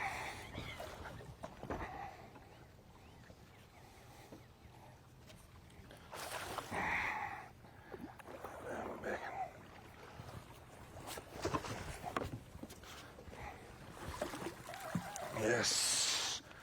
Yeah, man. That's a way to start the final day of the Bassmaster Classic, baby. Swimming a worm, too. Changing up for Lee Livesay. That's See a that? big one. We're not leaving, never mind. Just took me a minute. Actually pulled out a swimming worm, like old school Florida staple. That's a stud. That's a 5. I'd like to replay that catch, how he killed that bait. One more of those and we'll get her rolling. Easy breathing. If you really watched his retrieve, he just totally killed that bait. And not only that, after he set the hook right there, you could tell how much milfoil's in that area. You could see it all shredded on the surface after he landed that fish.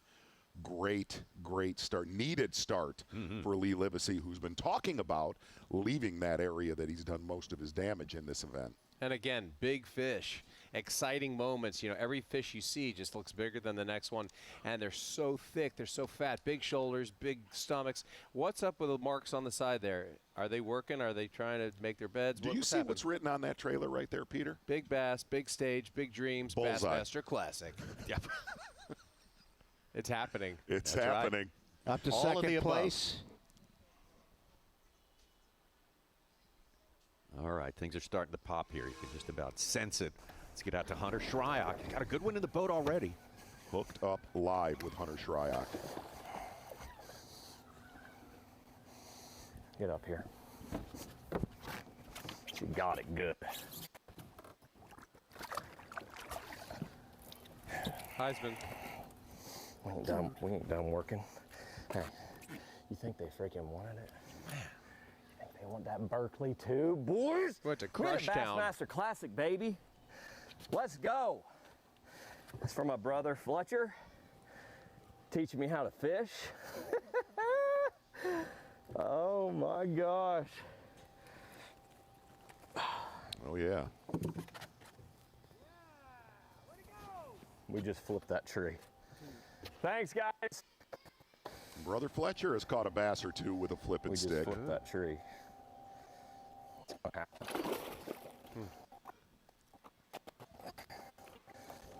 Boy, he's got a good average going. We got enough. Yes. We got enough of them. He's on the size. We got a bunch. They're brimming in there. It looks like a 8 ounces back now with Lord. 2 fish. Ounces We back just put that tree of our leader. On my Lowrance active target.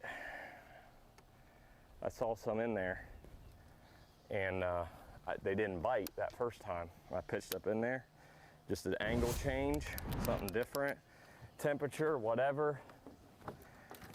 3 more bites. Doesn't matter what anybody else does. I got to get 3 more bites like that. And crazy things happen on the final day of the Classic, Tommy. We said have it's seen possible. that You know, before. I mean, that's those are all fish that I've seen. I just got to get them to bite. Dang it. Would you call that in the crushers? That is in the that is, you are using the right bait when that happens. Annihilation.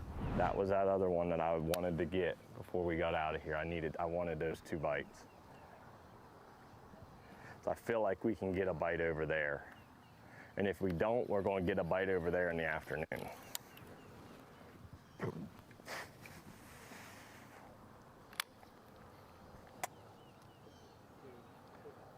Thanks, dude. Oh, just let the roller coaster go, huh? We're on it. No hands. Jeez. You ready for another hour? Another hour of flipping? Is that about what it was? Not 45 minutes, 40 minutes? Yeah, about 45 minutes. Yeah. That's not bad. You get a bite an hour doing this. Whew. I had set the camera down to get some water. Good. And I lined it up. Good. And it got the hook set. Get out of here. Oh, yeah. Set that thing down again. Yeah, right. Turn it off. Just be ready to click record. All right. Come on.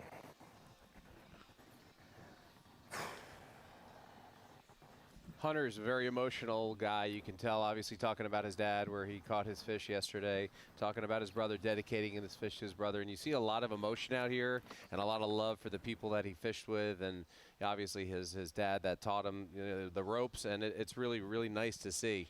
It's a very emotional, it's intense, it's competitive. Yes. And then mix that all with big fish. It's exciting, and people can jump from spot to spot just like that. Peter, I'm seeing somebody around the set right now that I'm a big, big fan of in the bass fishing world, in the football world, my friends. Yes. I can't Things see. Are, It's I'm too not going bright. to say who it is, but we have a special, special friend in the house this morning.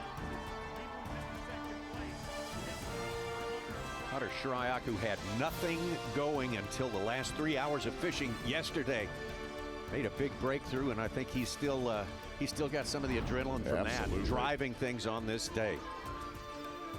Wow.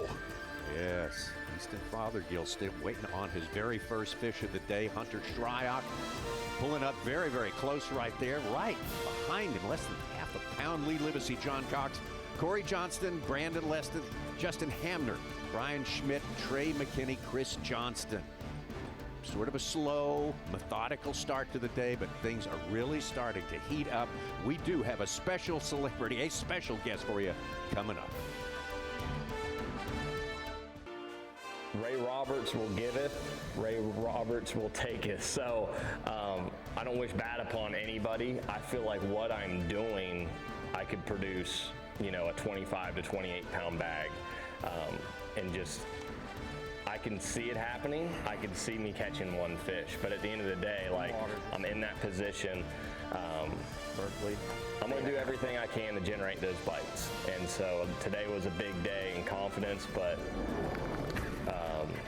it doesn't feel real right now. It feels like we're at an Elite Series event or something, so that's maybe a good thing, but we're just going to keep plugging away, put my head down, and it's me against the fish. It's going to be what it's going to be. Look out. Oh my gosh, she's barely hooked. Thank you, God! Guys, 3.5-inch Berkeley tube. We just caught a freaking Fort Worth, Texas giant! Woo! I feel like this is that type of event, you know, I could come from behind and do it. I feel like I could catch 5 of those 7-pounders tomorrow. Whether that happens or not, I have no idea, but when, you know, you go from 0 fish to 23 pounds in that short amount of time, I feel like the fish are coming to me, and it's an area that I've got multiple, you know, 4 to 5 pounders out of this week. So it's not going to get cold tonight. Weather's looking good. I can see it happening.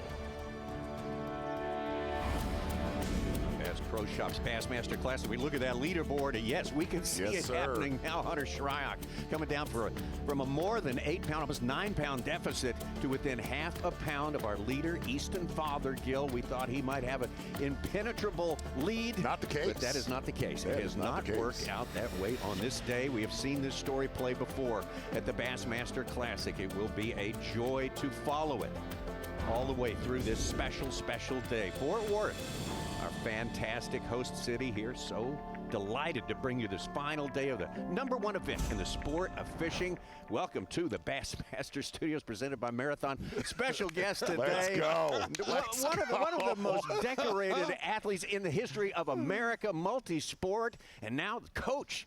Deion Sanders, Coach, I know you're here for the Bassmasters. Yeah. I know you like fishing, but it's not about fishing for you. I love fishing. Yeah, absolutely. I don't like fishing. I love fishing. That fired me up right there. Yeah. Like, that made me want to, like, yeah, let's go. I mean, this is unbelievable to me that I'm here. You got to understand, just going through the convention center, seeing all the rods and reels. I started to steal a couple things, but they offered them to me. But that thief is still in me. But this is unbelievable, man. Unbelievable. This is what I want to know. You know, when they bring the fish to the weigh-in. Yes. Can I take them to my lake? Coach, you can do anything you want at the Bassmaster What do they Classic. do with the fish? I need to have my trailer hooked up and take him right to the crib. For everybody watching this right now, during the commercial break, I have a very special lake that I fish in East Arkansas. And Coach and I have messaged back and forth. And I said, Coach, do you want to fish that lake in East Arkansas? And he said, Zona, I like catching. I don't like fishing. I like catching. I got a question for you. Yes. You are a Bassmaster. Yes, I am. What is your game? Is it power? Is it finesse? Because every time I see got it. What you mean? I'm prime. What's going on? What you mean? What is my game? First of all, let's look good first. So I'm gonna be in a Bass Cat boat. Okay, I gotta look good. I'm gonna lay it out. All right. I'm sponsored by Pure. You know, understanding that I gotta get all that going on. And I gotta feel I got my own rods and reels coming out, baby. They coming, black and gold. They coming. I mean, the bait casters, the open bait, the spinning rods, everything. They're coming. I got a question. And I want to bring more people to this sport because this is a beautiful thing. I love it. This is the most peace. When I'm on a lake, it's the most peace I've ever had in my life. It really is, and I love it. Your son has a big day coming up in about a month and a half. True. We're not going to talk about that day right now. You. Can your son outfish you? No. No. The only reason I wasn't here yesterday because my other son, Travis Hunter, came to the crib and we fished all day. Now, he looks like he has some game. Not yesterday. Not yesterday he didn't. I'm not going to say what I did to him. But it was pleasant. Bad. Yes. What is the first bait that Prime ties on? Zoom lizard, probably. Is that right? Probably pumpkin seed zoom lizard. You like going slow. Somewhat. I try everything. I got home games. I got 3 lakes at the crib. So Lake Prime, Lake Time, and I got lakes. I got lakes. Listen, I see the owner of Bass back here, Chase Anderson. If you That's need my man. He's been good to me for a long time. I promise, if there's one person that could probably pull off getting a few of the bass, at least, not all of them, a few of the bass to your lakes, that guy is probably the dude. There's a few things I want to change in bass fishing. Everybody need numbers. The guys need numbers. Every other sport has a number. This is a great sport, but I need to identify them. Like, I like the shirts. You know, we got a tournament coming up as well. Matt Looney, my man, I love you. We got a tournament coming up as well, father-son. I had heard about that. Everybody get a number. I need to know who's that. And I'm going to have so many sponsors. I'm going to look like a NASCAR driver on the lake. Aren't you? What can't I do? Because I see a lot of people don't know where to go. But what can't I do in the Bass tournament? Because I want to get in. But what can't I do? Because I want to fit in as well. Well, you will have the look. You look good right now. I know I do. You're good. killing I know that. In the shades, you know. If you were in this 55th Bassmaster Classic, would you win this thing? I'm not going to say that because there's some great bass fishermen. But I'm going to make a statement. You are, aren't you? Yes. Yeah, Well, I'm going. You know, I may do a little Iaconelli dance when I catch one. I'm going to do something. I got to do something. Unlike Tony Romo, when I'm commentating, you are my guy, and you would blow this thing away. You're good. I appreciate it. Oh, my gosh. That was awesome. And you're good. I like the yin and the yang here. I appreciate like that. I I appreciate that. Fishing, as you know, and you promote this too, brings generations together. Together. Forget ethnicities, forget social climates, forget all that. It just brings us to, and it's the peace. The Bible talks about the peace that passes all understanding. Fishing is so peaceful to me. When I'm going through it, all I got to do is go to the lake, and I'm straight. All I got to do is go to the lake, and I'm straight, and I love it. It's Sunday morning. You go Sunday morning. Go to any fishing dock in Forget America. The dock. I like home games. Okay, I like home games. I like the crib. I like my house. I like the place he's talking about taking me. That's where I want to go. I know that. When did you start? Give us a quick sketch of your fishing life. I was a kid, man. I was a shorty in Fort Myers, Florida, cane pole fishing. Cane pole. My stepfather taught me with a cane pole. The poles hanging halfway, hitting the car behind us, and we used to go in these little lakes and these little creeks in Fort Myers, Florida, just to catch the bluegill, sheephead, and whatever would bite. And I remember seeing a wonderful father and son way down this little alleyway fishing, and I thought to myself, most people said, I wonder what he was thinking. I said, most people was thinking, man, if he had a boat, he could do some wonderful things. Most people was thinking if he had the rods and the reels of the type of lures, not a cane pole. You know what I was thinking? If I had the whole darn lake, I could do whatever I wanted to. So every piece of property I've ever owned as a professional, I put a lake in it and a lake on it so I can enjoy that moment. My stepfather tried to give me. Can I fish Prime's Lake? Yes, you can. Let's do this. Yes, you can. Now, I'm going to ask you a favor. We're going to do something real quick. Okay. Tommy and I sit up here and we commentate basically for the last 20 years. And 2 you're decades. Good. I appreciate that. I like when you incorporate the golfer's voice. You know, sometimes you guys go low. Exactly right. Then you bring it up. Yeah. I'm going to ask you a favor right now. Well, come on. Hunter Shryock, who just got back in the mix. And he got in the mix. Can you commentate his fish catch? Yes. Teach us something. Yes. Let's take a look. Here we go. Okay, slow but steady. Walk it out. I like the music. Walk it out. I walk it out. I walk it out. He's taking his time. I like what he's doing. Here. He's in control. Total control. Don't want to lose him. Right now you're thinking, I don't want to lose him. He lifts him. And he's in. He's in. See, back in the day, it didn't count unless you touch him. You had to touch him. Like we keep score. You had to touch him. If you didn't touch him, it didn't count. But I look at this. Berkeley too, boys. We in the Bassmaster Classic, baby. That's right. Let's go. It's from my brother Fletcher, teaching me how to fish. Oh my gosh. My God, he swallowed that thing, didn't he? We're going to show you one more. I'm going to let you commentate one more on this one. You ready? This is yesterday with Hunter Shryock, late in the afternoon. Look at him. I like where he is. He knows what he wants. He's flipping it. Easy, slow and steady. Why isn't jigging it? there a There you bass go. in there? Come on with it. Come on with it. Yeah. Ow! Look at the hit on that man. Look at that hit. Did he hit him or not? Yes. Now walk it out. Walk it out. Let's get him. Let's get him. Let's finish. Let's finish. We got to finish. We got to finish. Oh my gosh, he's barely hooked. He's barely hooked. We got to finish. There you go. I like the way he hugs him. I like the way he hugs him. It's like a baby. I like the way he hugs him. Guys, 3.5-inch Berkeley tube. We just caught a freaking Fort Worth, Texas giant. Look at the energy. Love the energy. I love the energy. I said, there's got to be a bass in there. I said, dupe, bit my cricket, jacked him out of there. I don't even know what I'm saying. Pinch me right now. Is this a yes? We lost a damn 5-pounder. Who cares? Drop this thing. That's so What is awesome. that? A 7? Oh, I love it. The only thing could be better is we take that fish to my lake. It's the only thing. That's a theme here. That's a theme building up here. We're going to do that. Absolutely, Coach. You're here at the. Is this your first classic? This is my first. Wow. I didn't know all this goes on. Why do y'all didn't tell me? Well, we tried. Why y'all didn't know you didn't? You know, Why we y'all try to didn't get tell the me all word this out. goes on? I go on there. Everybody I want. I messed around and went to the pro bass shop booth and just lost my mind. First of all, I spent so much money in there over the years. Now I know folks and I don't have to anymore. I love it. But it was wonderful just seeing all the boats and all the lures and all the rods and all the people. And first of all, the bass fishermen are some good folks, man. Like, bass fishermen are good people. The community are good people. Everybody wants to help. They want to assist. They got love for you, regardless of any ethnicity or wherever you come from, and I absolutely love it. That is like the Super Bowl of fishing, and I absolutely love it. Why haven't you invited me here before? I got a problem with that. That's on us. I That's on feel us. after I got a that, problem with after he commentated both of those fish catches, you'll probably be invited for life. Thank you. Yeah, I would love full life invite. Coach Prime, right Yes. here with us. on the set. MVP So of the fantastic. Bassmaster Classic. That's what I'm talking about. That's what I'm talking about. Appreciate it. Enjoy your day here at the I will. Classic, and we can't I say want how stuff. appreciative we are. Everybody see me, give me stuff. I just want stuff. That's all I want, stuff. You'll be bringing stuff here next Classic. We'll be going to see your lineup of new products coming out here. There's a leaderboard updated. Easton Fathergill still waiting on that first bite of the day. Let's let him read off the weights. Who do you like in this tournament? I like everybody.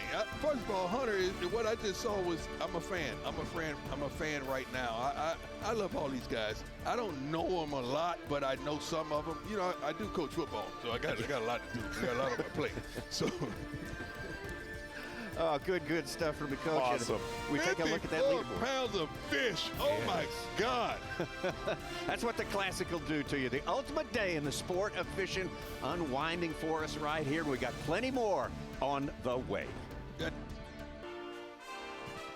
Here we go, continuing on into the morning session here. Most important day in the sport of bass fishing, the 2025 Bass Pro Shops Bassmaster Classic, presented by Under Armour here, Fort Worth, Texas. We are calling the action up on Lake Ray Roberts here. We got 25 boats left from the original 56 qualifiers. Such an honor just to qualify and to make it to the final day. Well, that just puts you a step closer to something that is the achievement of a lifetime. Being the world champion, winning the Bassmaster Classic. Easton Fathergill started this day with a weighty lead. Over 8 pounds, 8 pounds plus over the rest of the field. That's his flotilla right there, out there watching him in action.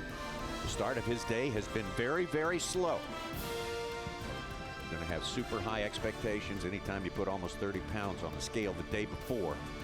But it's some days it turns out like that, Davey. Some days it doesn't turn out that way. Yeah, you know, we saw it happen day one with Trey McKinney, and unfortunately so far it's kind of happening that way with Easton. This lake is, a lot of the anglers described it as grumpy. Okay. You look at that flotilla, 20-plus boats following the leader around. We talk about the Super Bowl. We talk about the enormity of this event.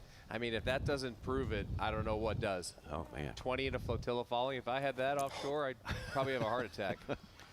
Good look right there at about 22 feet. That fish chasing his bait. See, it's a jerk bait. He's all over it. I think that fish is going to bite. Yep. Got it.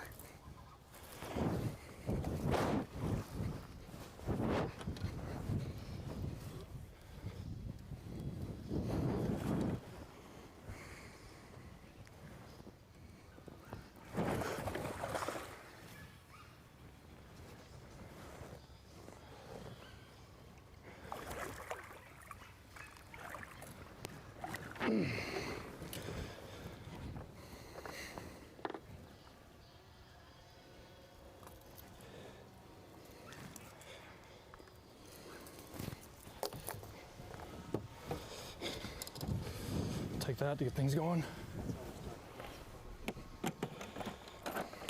Took a little while, but we're on them now. We're on them.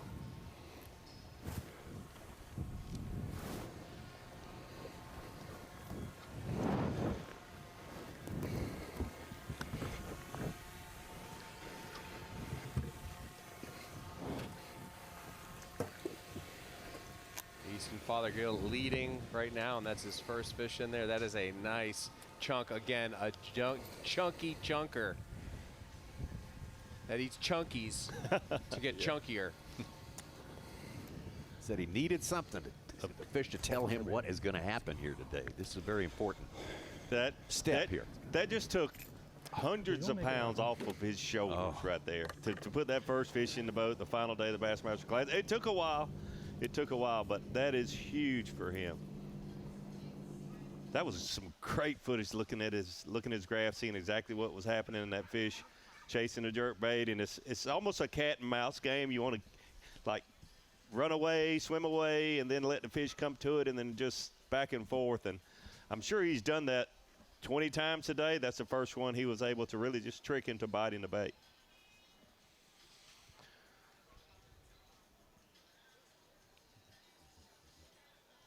That fish now reflected in our leaderboard of Easton Fathergill, Livesay, and Hunter Shryock had both gotten very, very close to him there, but that gives him back a little bit more of a pad, of a cushion. Not anything like he started the day with, though, so plenty more work to be done for Easton Fathergill. He knows that. Hopefully, as he was hoping, that fish told him something about how he might go about the next hour, the next 2, 3, 4 hours of fishing. Keep in mind the first day he only caught 6 bass all day long. That's Yesterday right. was exceptional, obviously, but he's not been getting a ton of bites most days. But making those bites count is critical. You know, if you're only going to get those 6, you better hook all 6 and put your hands, like Dion said, on that fish. Here we go. He hooked up. Big. Oh, yeah. Another monster. Come on. When Lee Livesay says big, it's big. Come on. Yes. He never gave that fish a chance to jump. He just he kept cranking him mouth out of the water the whole time. Look at that, baby. Another big one. Big. Let's go. 2 bigs. 2 bigs. Yes. Thank y'all for watching, man. Everybody out there watching Bassmaster, watching Dion. Thank y'all so much. We're trying to show out for the home state of Texas, for America, everybody. Love y'all. 3 more. Part of the reason why he has so many fans. Oh, yeah. He has not moved. His talons are down. He's exactly where he caught that first fish about an hour ago. He has not moved. Well, let's take it out to Robbie Floyd. I don't know if he's with Lee or is with Easton Fathergill. I think he's with, is he with, Robbie, who are you with, Lee or Easton? I'm with both. Oh, you're both. They're right there. Okay. I'm with both. If you the look answer here, is yes. The answer is yes. There's Easton. There's Lee. Okay, I see That's it how back. close they are. Yeah, they're. Coach Prime could realize that's a maybe one throw away from one to the other, and Easton's staying on the outside here and more inside and on that spot. And I promise you, I went over there, and I'm good with Lee. I mean, we're buds, and I was going over there to get a little closer to him, maybe talk to him for a second. He said, do not come in here. Like, he did not want me to getting in that area.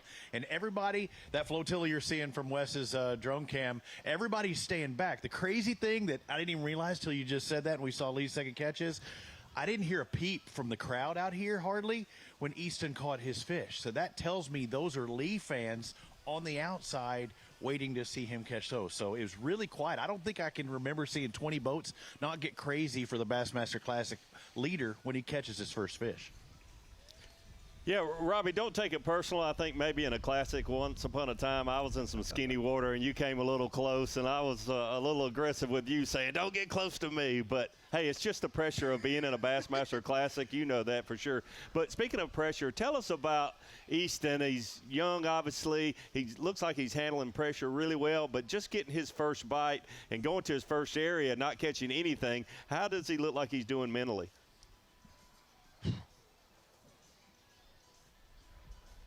Absolutely. He looks like he's doing good, and I think you said it. Once you get that first catch, it takes a lot of weight off his shoulders because he had such a good lead.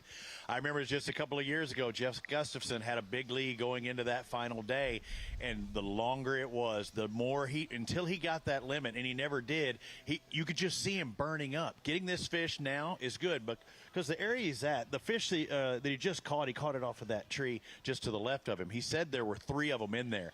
He actually stopped, parked, retied a bait, threw a couple of different times, different baits. Again, he was doing some housekeeping before he brought that fish up on board. He's having to really work hard for him, but I think he's enjoying, the challenge right now. Hey, Robbie, have you seen flotillas of this magnitude? I mean, we've got 20, 25 boats following one angler around. Is this common? I mean, you've been doing this a long time.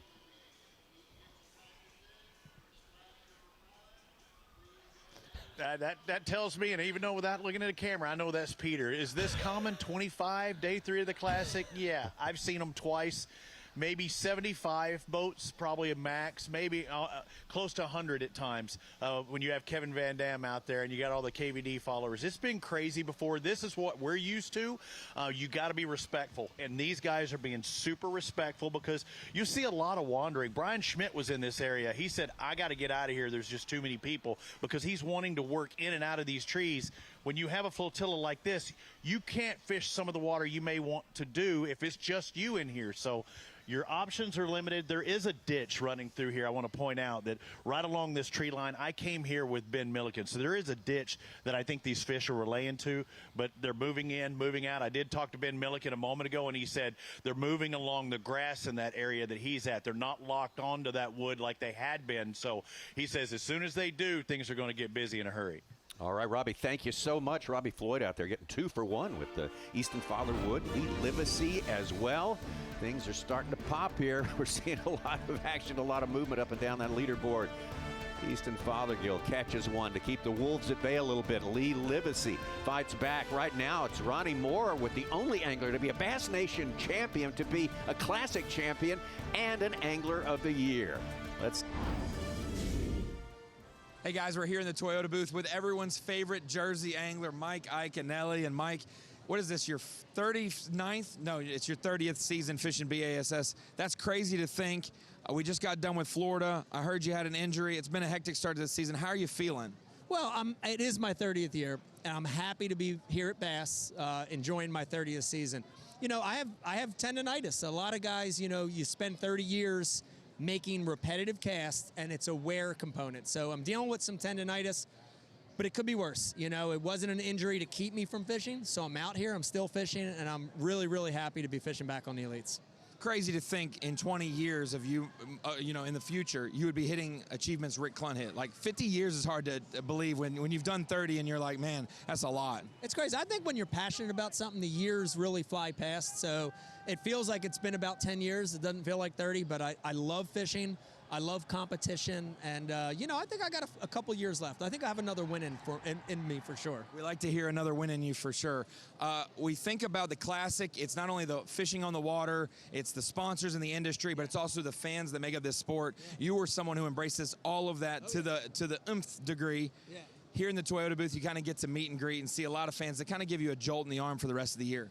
Yeah, this is a big part of it. If you're watching this and you're young, you're aspiring to be pro, half of it's fishing. The other half is this right here. It's meeting people, it's marketing, it's promotion, it's sales. I'm helping to sell Toyota trucks. So this is a real important part, but we're going to have a winner this week that their life changes. In 2003, Louisiana Delta, my life changed.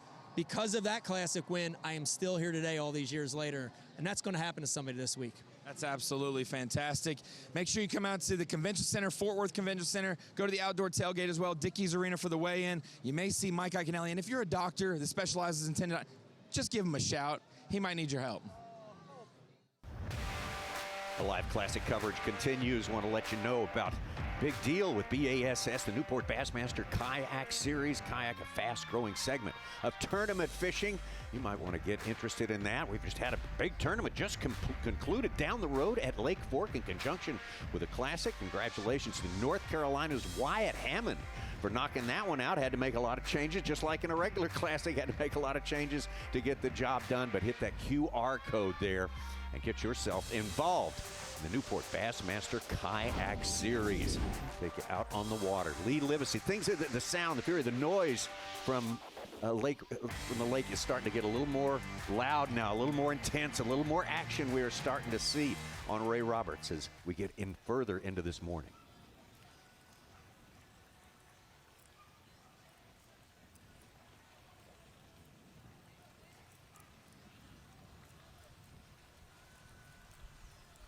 Boy, it's a perfect day with just a slight wind there. Here we go. Big one. Another big. Another one. Yes. Stay on. Hold.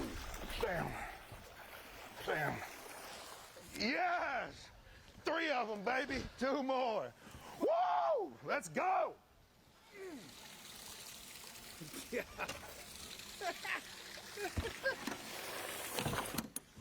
Put the meat in the box. Need 2 10-pounders and we got a shot.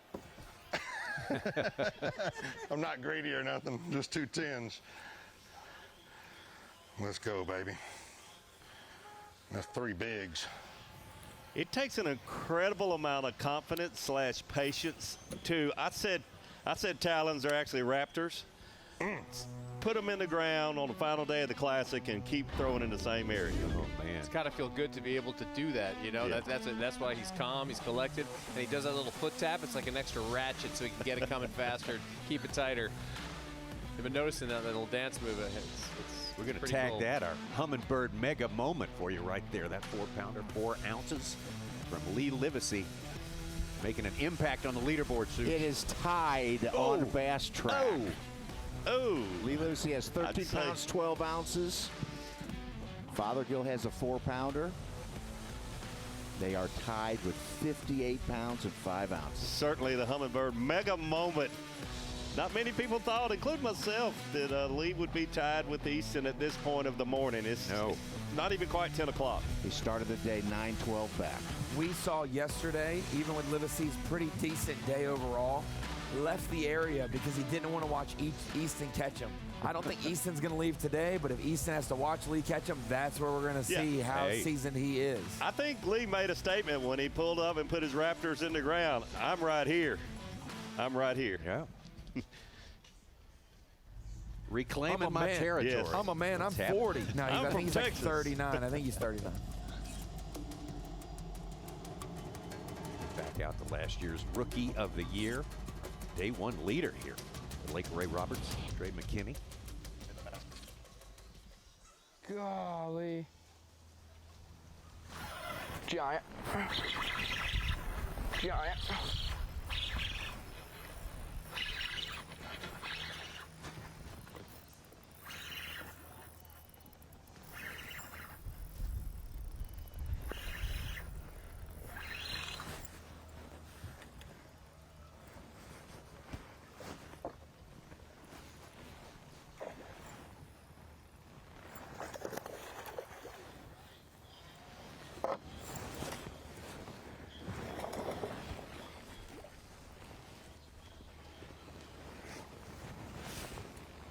Let's get it. Come on.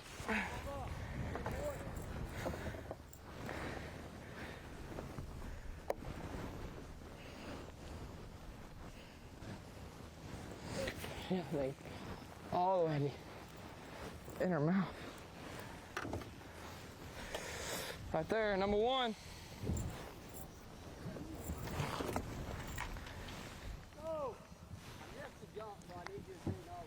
You missed it?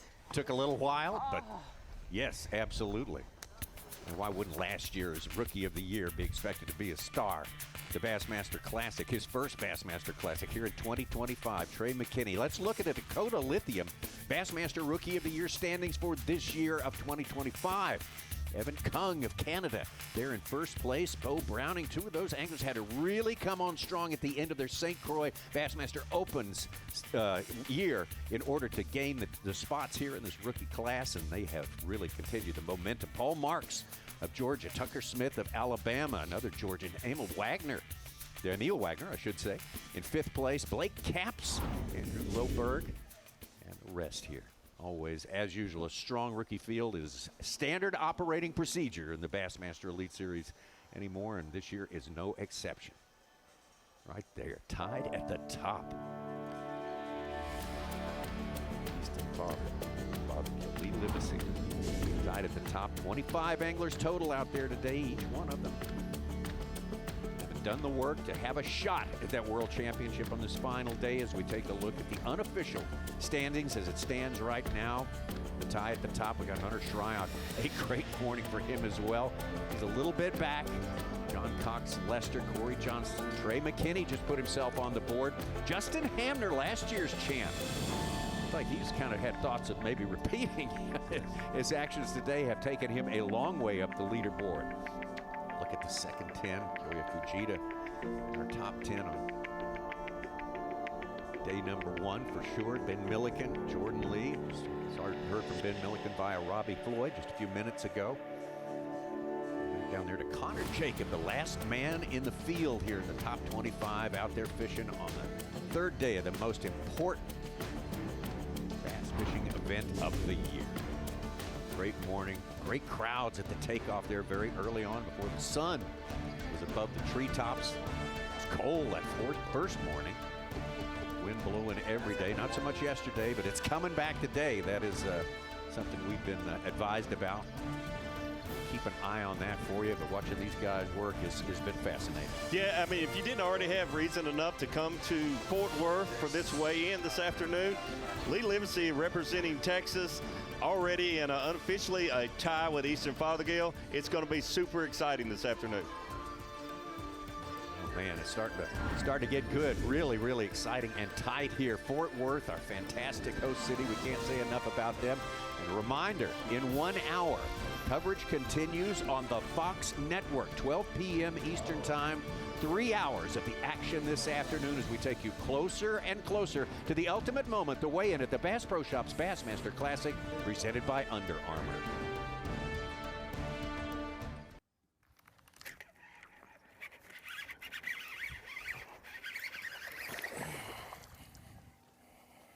Look out. Oh my gosh, she's barely hooked. Thank you, God! Guys, 3.5-inch Berkeley tube. We just caught a freaking Fort Worth, Texas giant! Woo! I said, there's gotta be a bass in there. I said, Duke bit my cricket, jacked them out of there. I don't even know what I'm saying. Pinch me right now. Is this a bass? Yes. We lost. That's what this day is all about. The ultimate electricity, the ultimate adrenaline, because it is the ultimate day in the sport of bass fishing. This is the final day of the World Championship, the Bass Pro Shops Bassmaster Classic. 7-Eleven, flipping stick. That is the Bassmasters Classic, baby. This is the event you live the whole year fishing for, and my whole professional career comes down to this event. It's the biggest stage. I mean, that's why we're here, is to be at the Bassmaster Classic. Yeah, Bassmaster Classic! Dude, that's the kind of bass that wins the Bassmaster Classic. Yes! If you fish bass tournaments, the Classic is the dream come true. Yeah, baby! Let's go! It's definitely the reason I got into tournament fishing, and it's definitely the reason I'm still tournament fishing. Woo! There's nothing else like it. Really, the Classic has been something that I've tried to get to every single year since I went to my very first one. The Bassmaster Classic is the 1 week of the year where all the hype, everything comes together, everybody in bass fishing is watching. Are you ready?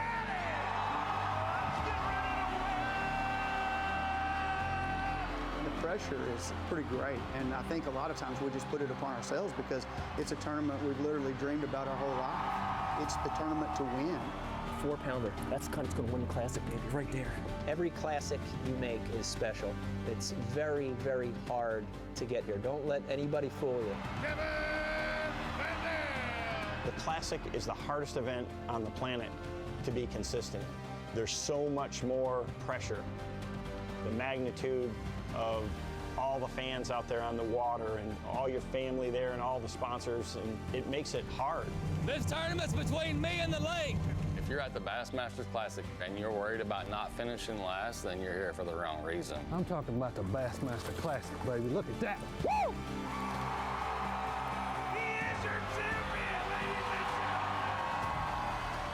You win it once, and it makes you almost want to do it more.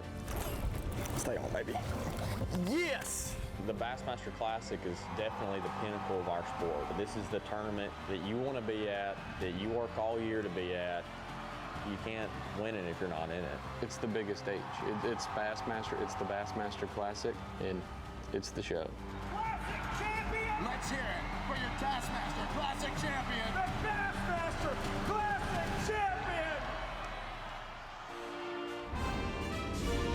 That's it. That's the reason they're all out here, doing what they do for all of their lives, a chance to win this single tournament. The Bass Pro Shops Bassmaster Classic, presented by Under Armour.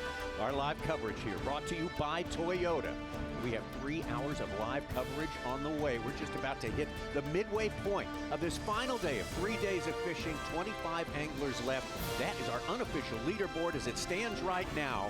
In his second Bassmaster Classic, Easton Fathergill took a big lead into this day. More than 8 pounds, but he has been run down by the local favorite, Livesay. Of course, now Easton still has 4 more fish to make a limit, so he's got a lot of headroom there. And Trey McKinney, that's a name to watch out for there. Our day 1 leader is back in it.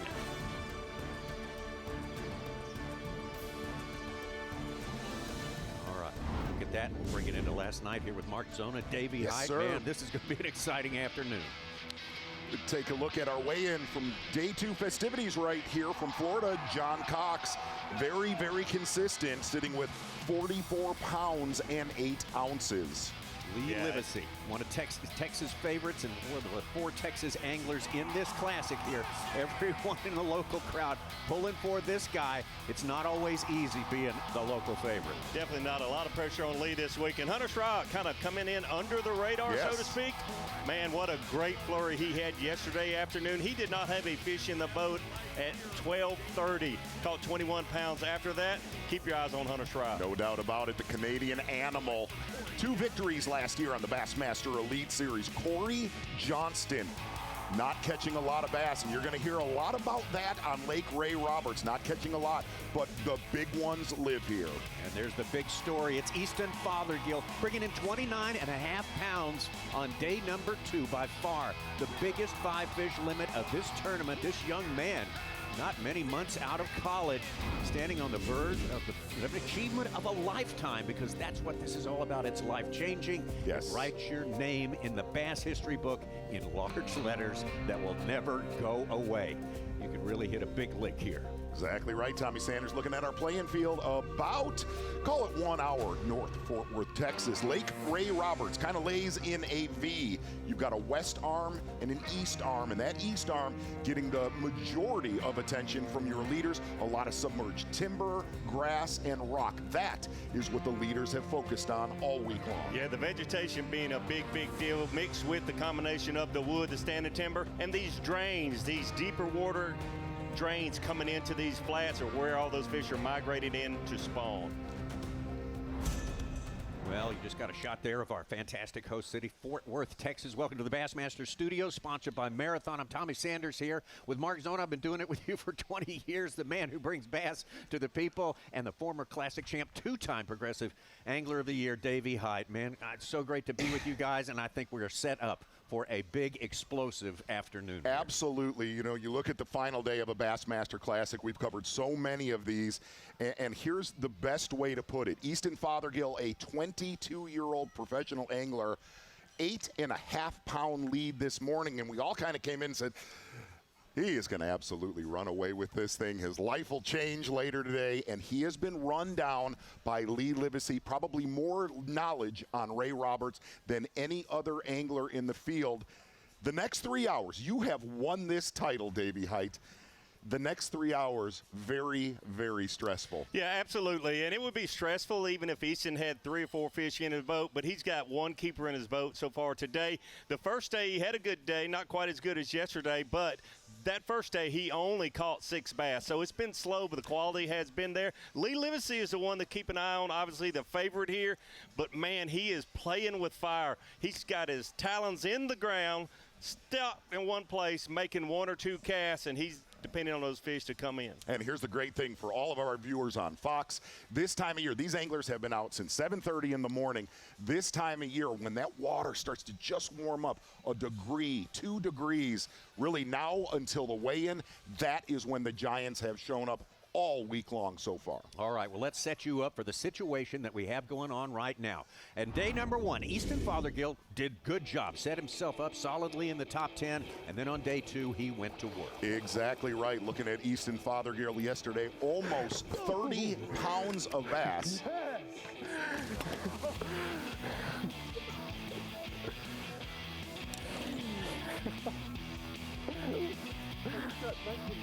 Everything going right for Easton Fathergill on day 2 of this tournament. Not so much here on Championship Sunday.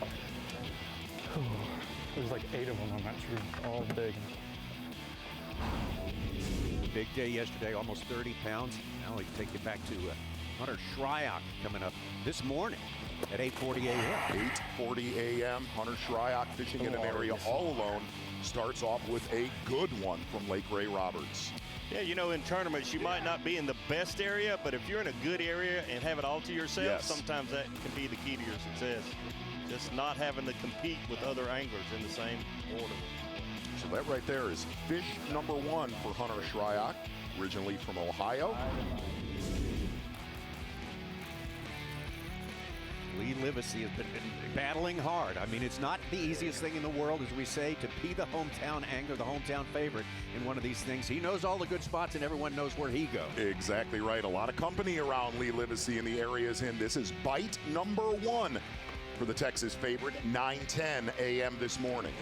I got a close-up look at that place, being with Lee on the practice day. It's only about 1 to 3 feet deep at the most where he's fishing. Man, he's relying on those fish to come in. Biggest key, looking at the left side of your screen, you see that grass cut up. That's been the biggest key so far for Lee Livesay. Back to Hunter Shryock, 9:12 a.m. Anglers starting to chase down your leader, Easton Fathergill. Fish number 2 for Hunter Shryock. Done working. You think they're freaking wired it? They want that Berkeley too. So much boys. momentum from that big turnaround at the end of the day yesterday for Hunter Shryock, riding that, using those fumes to get ahead. Look at that fish about 30 feet away. You can see his jerkbait and a big fish following it. Not taking it, not taking it. It's followed it about 10 feet. It's at about 18 feet, 15 feet from the boat. Still, there he is, hooked up.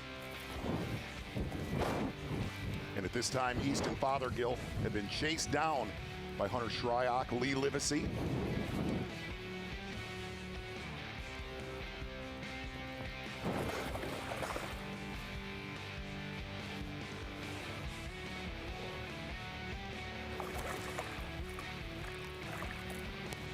Mm. 90 minutes of waiting for that fish right there. He said, give me something. Let me catch one so I can figure out. Let him tell me what's going on here. This was important for him. He had the weight of the bass fishing world on his shoulders until he put that first fish in the live well. That gave him a little bit of breathing room earlier this morning, but it was not for long when Lee Livesay hits again. 9:33 a.m. for Lee Livesay. Yet another big one from Lake Ray Roberts. Come on.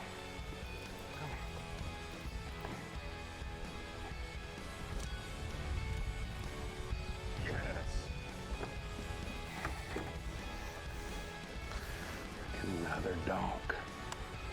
Look at that, baby. Another big one. Big. Let's go. 2 bigs. 2 bigs. Let's go is right. And moments later, Lee Livesay with another big one at 9:51 a.m. Sam. Yes! 3 of them, baby. 2 more. Woo! Let's go! So excited for a lot of reasons. The main thing is he's way ahead of schedule. According to his last 2 days, he is way ahead of schedule. Seemed like the first 2 days, a lot of anxiousness, moving around, not being able to settle in someplace. Well, and your day one leader, not to be outdone from Lee Livesay and Hunter Shryock, Trey McKinney, your day one leader. This was literally just moments ago with Trey McKinney. Oh gosh, giant. Giant. He's got me in the tree. Holy cow, dude.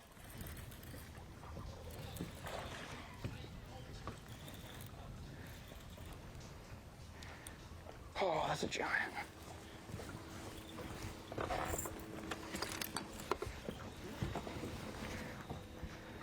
Oh my gosh. Come on.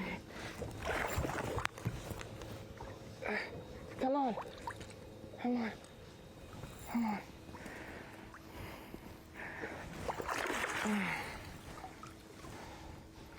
Gosh, come on, Trey. Come on, Trey. Come on, Trey. She's not ready, Trey. She's not ready. Quit acting like she is.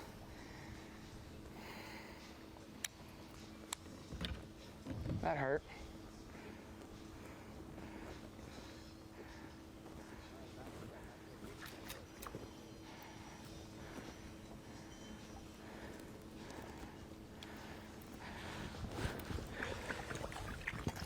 Oh my gosh. Woo! Oh, yeah! That's a freaking giant. Woo!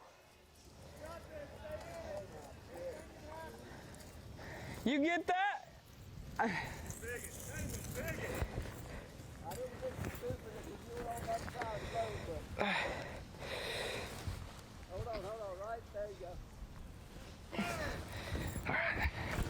All right. Are we back in it now? Are we back in it? Wow. I tend to agree. He's back in it. Back in it in a big way with that. That fish is half as big as him. Had a slow day yesterday, but he is back in it. Well, one day makes a heck of a lot of difference in this very special place right now. And look at that. The tie at the top, Fathergill and Livesay and Trey McKinney. Just a pound behind those two. That's a 3-horse race right there. Big, strong race going on right now. And Easton Fathergill, a guy who wants to win for a lot of important reasons.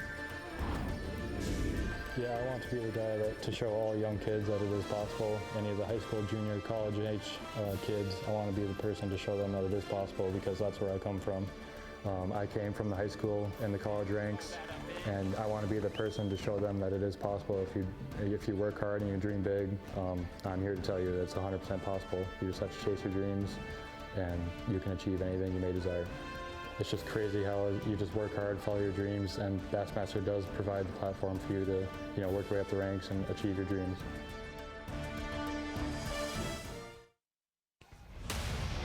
The Bass Pro Shops Bassmaster Classic presented by Under Armour.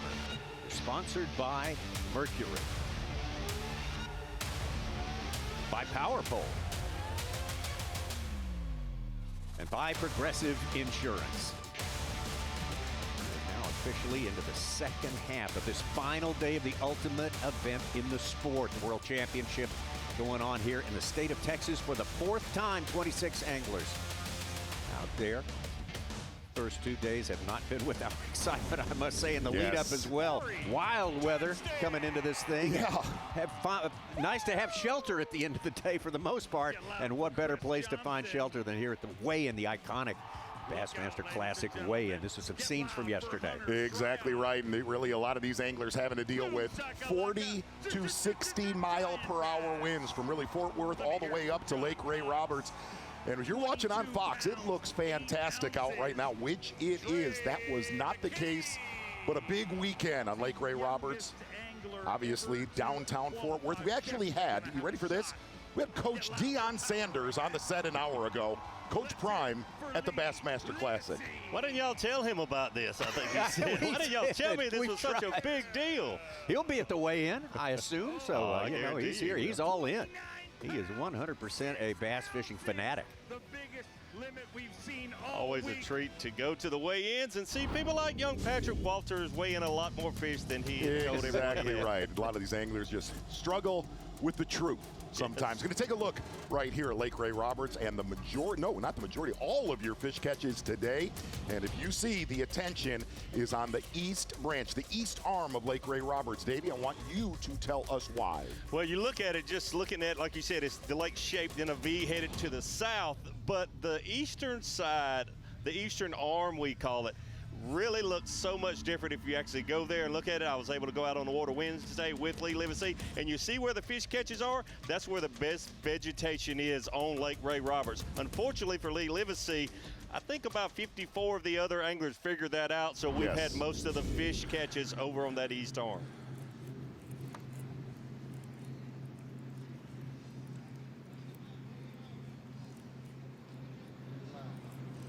All right, little midday update. I don't even know what time it is. It's got to be close to noon. I've only got 3, but they're 3 good ones. No giants, just, you know, good solid fish. I caught them all on the same level in a drain, like literally back to back to back. One on the middle, one on the left side, and one on the right side at the same level in the grass. Now I'm out at the front trying to pick one off either point on the front side. It's just not a lot of fish in here, but there's some good ones. I know I just need, you know, 2 really big bites and I have a shot at this thing. You know, Easton can catch 40, but he had a 10-pound lead on me. So I have to catch all big ones only. So I need 2 just great big Texas, you know, Lake Ray Roberts bass right now, and I'll have a good shot if Easton or anybody else kind of fumbles a little bit today. Just gonna take my time, fishing real slow, methodical. I know where I want to fish. Just about getting those right 2 bites the rest of the day.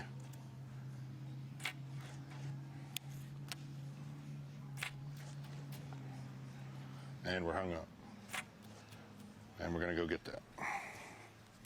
Slow and methodical is very hard to do the final day of the Bassmaster Classic when you know you have to make up ground like Lee Livesay knows he has to. The thing is, though, these anglers don't know what the other competitors have. Lee doesn't have any idea that Easton only has 1 bass. Taking a look at what Lee Livesay did there, switching up to a swimming worm, throwing a bladed jig a lot throughout this tournament. Going to get back out to Trey McKinney. Just a pound back of the lead. You see him staring down at his forward-facing sonar. Well, right now, we just lost about a 7-pounder just a little while ago on a jerk bait. And so, you know, it kind of really stinks because we'd have 20-something pounds with 4. But, yeah, now we're just trying to, it's kind of slicking off now. I'm not kind of around the corner from where my best area is. But we're getting ready to turn back and fish the rest of the day down that stretch just to see if we can get, you know, because we're right there. I mean, we got a 7-11 in the box, just lost a 7, caught a 5. So, I mean, people were asking me, you sure they're bass? You sure they're bass? Yeah. Yep, real big ones too. So, we're going to probably head back towards where I was catching them. Yep, I'm just gonna go all the way down again. Hopefully a stupid one like that one comes back. I don't know how I lost her. I like twitch it, I watch her, she like quivers, I twitch it again, and she literally sprints all the way out of the tree, all the way through my jerkbait.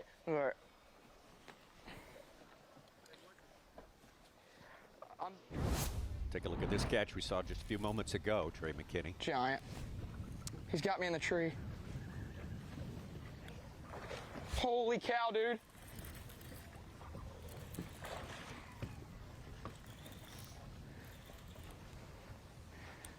Oh, that's a giant.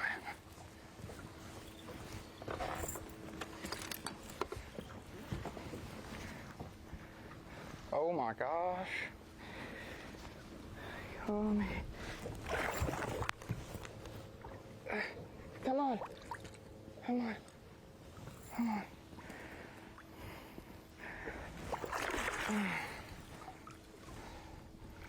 Gosh, come on, Trey. Come on, Trey. Come on, Trey. She's not ready, Trey. She's not ready. Quit acting like she is.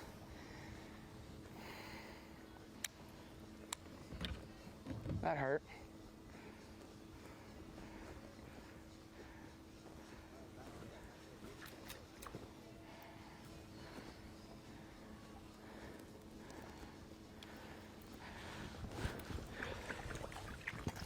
Oh my gosh. Woo! Oh, yeah!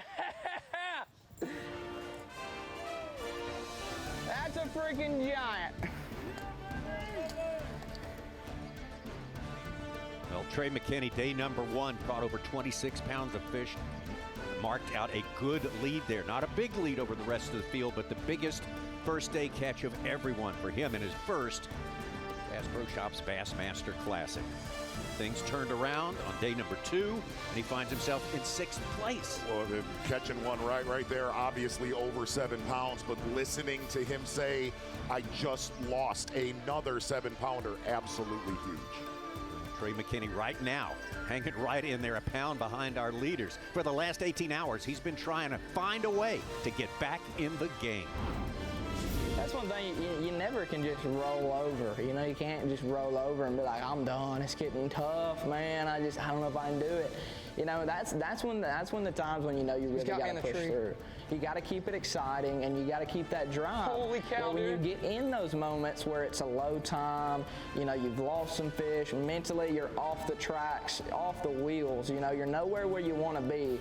If every other angler's going through this right now, what if we're the ones that can push through? That's when you gain leaps instead of steps. And that's the one thing with fishing is if you go out there and you treat it like every other day you're out on the water, that's when you're going to be the most competitive. All right.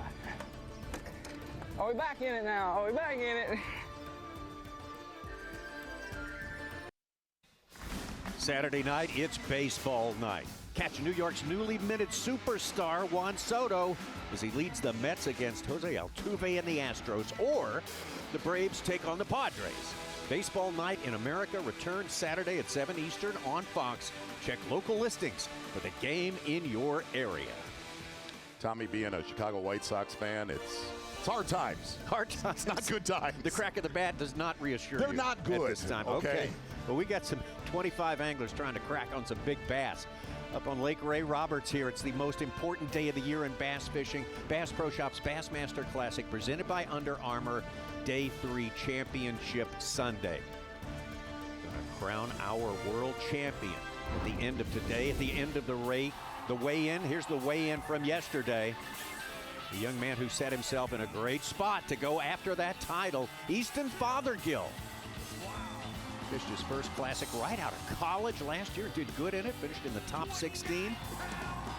Nothing like that, 29 plus from Easton Fathergill to give him an 8+ pound lead over the rest of the field with only 8 hours of fishing remaining. Half of those 8 hours are gone right now, and he has been caught. He is locked in a tie right now by Texas favorite Lee Livesay. Let's get right out to Easton as it stands right now. He has 1 fish in the boat for 4 pounds. I got 2 good ones on me right now. They're just being so weird for me today. But we just switched areas where I caught him the first day. Just had 2, 4-pounders or so all over my worm.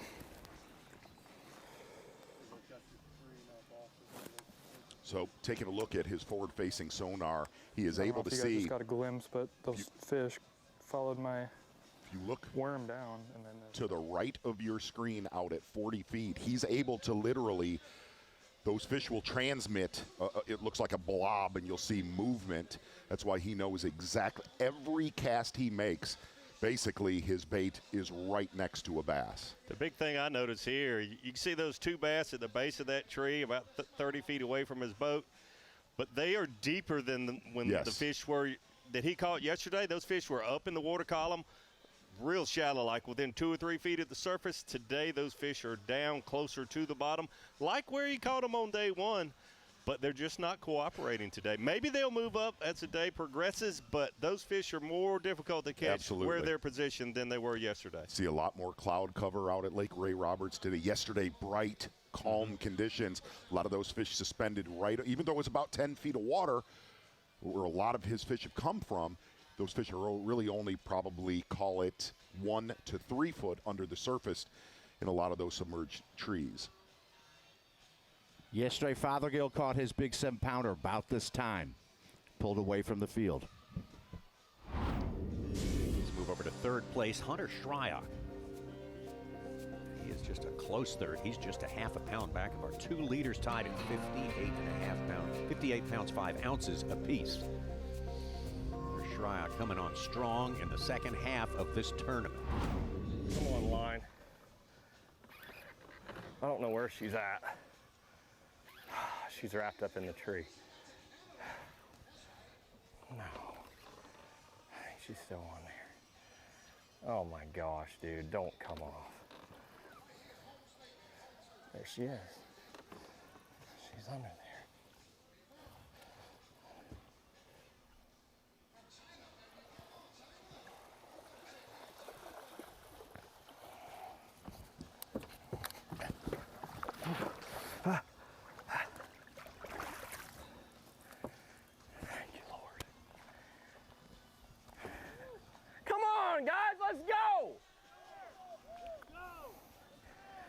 Thank you, guys.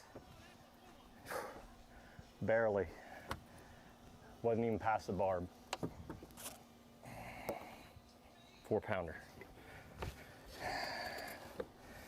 I just got to keep saying that there's fish there. That rod's done. 25-pound Berkeley trilene fluorocarbon, dude. Oh my gosh. Best thing that you can do is just keep pressure. I was fortunate she didn't go anywhere else, but she was under that log, and luckily my line didn't get in the bark or anything as much as what it could have. A little bit longer than 45 minutes, but we'll take it. Now we're back on schedule. We are back on schedule. Ain't had a bite off that. That's what's up. New stuff. We're fishing by the seat of our pants on stuff that looks right. And I'll tell you what, it is not easy to do that on Ray Roberts. So it tells me that's something that's going down. All right, Hunter Shryock making important steps at this important point in his journey through the Classic here. Take it back. It's still a big part of the story is what Easton Fathergill has been able to do in this tournament and what he's not been able to do so far during the course of the day. Robbie Floyd standing by. He's right there. Taking a watch on Easton Fathergill. Robbie, what is it looking like right now? What's his state of mind? Can you tell? I did, and I actually picked up from that area, caught all his fish the first couple of days and picked it up and moved it. I said, what is the difference? He says, I'm just not seeing them. Before, always the question was, I see them, I need to find a way to catch them, and he caught them better than everybody yesterday.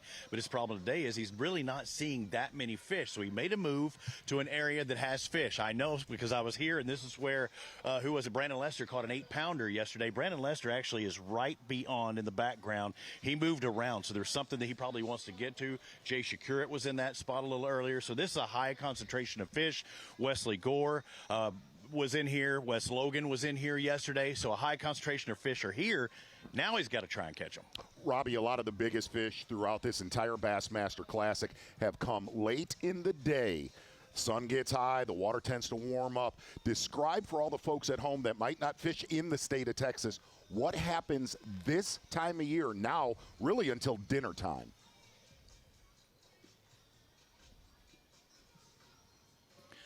Well, we're hoping the dinner bell is going to ring for these guys. Certain things will change. One thing today, yesterday we had really kind of bluebird skies. It was very sunny. Today I was expecting more of the same, although a wind change. But right now it's been overcast. It's actually fairly dark in the past 30 minutes, and the wind has started to change. We knew it would move from the south to the north. I can feel a little bit of a cool breeze, so I think that change is happening right now. So hopefully you're looking for those changes that are happening. This is a change for the better. We'll find out here very soon. But one thing, guys, I want to point out, and you've been talking about it, the pressure that Easton is under. He seems to be handling it pretty well. He's went to 3 spots. He's not just camping in one area. He's trying to make those adjustments. Even in the area that he was locked into, he worked around to the outside where Tyler Yvette caught his big fish, 25 pounds yesterday. He's moving around. He's changing things up. He's not sticking to one spot like Lee Livesay is. But again, Lee thinks they're coming to him. He's going around trying to find these fish. So, Robbie, it's got to be tough for Easton with only one fish in his live well right now. But as an angler, these guys are looking for any clue. They're wanting to know what's going on around them. They don't officially know what the other anglers have. But the boat traffic, the people that followed Easton this morning with an 8-pound-plus lead probably had 20, 25 boats. Are some of those boats starting to tail off and go look for other anglers? If so, that would be somewhat depressing for Easton. Is the crowd staying with him, or are they kind of feathering out? No, the crowd has kind of dissipated a little bit. We've got some of the Bassmaster.com boats, the photographers, about 4 or 5 around Easton. But like I said earlier, when Easton caught his single fish, you didn't hear much cheering from that flotilla of boats. So that told me they were there to see Lee Livesay win this championship. So he does have more room, although it is kind of crowded in here, the sporadic trees. He does have another top 5 angler in Brandon Lester here, so he has a little more room than he might have had in that other area. But again, this place seems to be fishing pretty small because everybody's still going to those same areas. All right, glad you're in that area. Robbie Floyd, always where he needs to be, giving us the latest on the man who started the day with a big lead, Easton. Davey just nailed it. Davey, you know this. When you start to lose spectator boats on the final day of the Bassmaster Classic, you know your lead is going away. It's not a good feeling inside. It's tough enough to only have one fish, but you think to yourself, maybe they're just not biting. But when those spectators start to go other places, you know other anglers are catching them. Easton Fathergill, Lee Livesay atop our leaderboard, and Hunter Shryock, a close third. We'll be right back. Ray Roberts will giveth, Ray Roberts will taketh. So I don't wish bad upon anybody. I feel like what I'm doing, I could produce, you know, a 25 to 28 pound bag, and just, I can see it happening. I can see me catching one fish, but at the end of the day, like, I'm in that position. Berkeley, I'm going to do everything I can to generate those bites. And so today was a big day in confidence, but it doesn't feel real right now. It feels like we're at an Elite Series event or something, so that's maybe a good thing, but we're just going to keep plugging away, put my head down, and it's me against the fish. It's going to be what it's going to be. Look out. Oh my gosh, she's barely hooked. Thank you, God! Guys, 3.5-inch Berkeley tube. We just caught a freaking Fort Worth, Texas giant! Woo! I feel like this is that type of event, you know, I could come from behind and do it. I feel like I could catch 5 of those 7-pounders tomorrow. Whether that happens or not, I have no idea, but when, you know, you go from 0 fish to 23 pounds in that short amount of time, I feel like the fish are coming to me, and it's an area that I've got multiple, you know, 4 to 5 pounders out of this week. So it's not going to get cold tonight. Weather's looking good. I can see it happening. Bass Pro Shops Bassmaster Classic. We look at that leaderboard, and yes, we can see it happening now. Hunter Shryock coming down from a more than 8-pound, almost 9-pound deficit to within half a pound of our leader, Easton Fathergill. We thought he might have an impenetrable lead. Not the case. But that is not the case. It does not work out that way on this day. We have seen this story play before at the Bassmaster Classic. It will be a joy to follow it. all the way through this special, special day. Fort Worth, our fantastic host city here, so delighted to bring you this final day of the #1 event in the sport of fishing. Welcome to the Bassmaster Studios presented by Marathon. Special guest today. Let's go. One of the most decorated athletes in the history of America, multi-sport, and now the coach. Deion Sanders, Coach, I know you're here for the Bassmasters. Yeah. I know you like fishing, but it's not about fishing for you. I love fishing. Yeah. Absolutely. I don't like fishing. I love fishing. That fired me up right there. Yeah. Like, that made me want to, let's go. I mean, this is unbelievable to me that I'm here. You got to understand this. Going through the convention center, seeing all the rods and reels, I started to steal a couple things, but they offered them to me. But that thief is still in me. But this is unbelievable, man. Unbelievable. This is what I want to know. You know, when they bring the fish to the weigh-in. Yes. Can I take them to my lake? Coach, you can do anything you want at the Bassmaster What do they Classic. do with the fish? I need to have my trailer hooked up and take him right to the crib. For everybody watching this right now, during the commercial break, I have a very special lake that I fish in East Arkansas. And Coach and I have messaged back and forth. And I said, Coach, do you want to fish that lake in East Arkansas? And he said, Zona, I like catching. I don't like fishing. I like catching. I got a question for you. Yes. You are a Bassmaster. Yes, I am. What is your game? Is it power? Is it finesse? Because every time I see got it. What you mean? I'm prime. What's going on? What you mean? What is my game? First of all, let's look good first. So I'm going to be in a Bass Cat boat. Okay, I got to look good. I've got to lay it out. All right. I'm sponsored by Pure. You know, understanding that I got to get all that going on. And I gotta feel I got my own rods and reels coming out, baby. They coming, black and gold. They coming. I mean, the bait casters, the open bait, the spinning rods, everything. They're coming. I got a question. And I want to bring more people to this sport because this is a beautiful thing. I love it. This is the most peace. When I'm on a lake, it's the most peace I've ever had in my life. It really is, and I love it. Your son has a big day coming up in about a month and a half. True. We're not going to talk about that day right Thank you. now. Can your son outfish you? No. No. The only reason I wasn't here yesterday because my other son, Travis Hunter, came to the crib and we fished all day. Now, he looks like he has some game. Not yesterday. Not yesterday he didn't. I'm not going to say what I did to him. But it was pleasant. Bad. Yes. What is the first bait that Prime ties on? Zoom lizard, probably. Is that right? Probably pumpkin seed zoom lizard. You like going slow? Somewhat. I try everything. I got home games. I got 3 lakes at the crib. So Lake Prime, Lake Time, and I got lakes. I got lakes. Listen, I see the owner of Bass back here, Chase Anderson. If you That's need my man. He's been good to me for a long time. I promise, if there's one person that could probably pull off getting a few of the bass, at least, not all of them, a few of the bass to your lakes, that guy is probably the dude. It's a few things I want to change in bass fishing. Everybody needs numbers. The guys need numbers. Every other sport has a number. This is a great sport, but I need to identify them.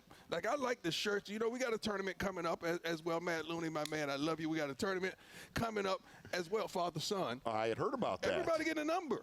I need to know who's that. And I'm going to have so many sponsors. I'm going to look like a NASCAR driver on the lake. Aren't you? What can't I do? Because I see a lot of people don't wear the gold, but what can't I do in the Bass tournament? Because I want to get in. But what can't I do? Because I want to fit in as well. Well, you will have the look. You look good right now. I know I do. You're good. I know that. In the shades, you know. If you were in this 55th Bassmaster Classic, would you win this thing? I'm not going to say that because there's some great bass fishermen.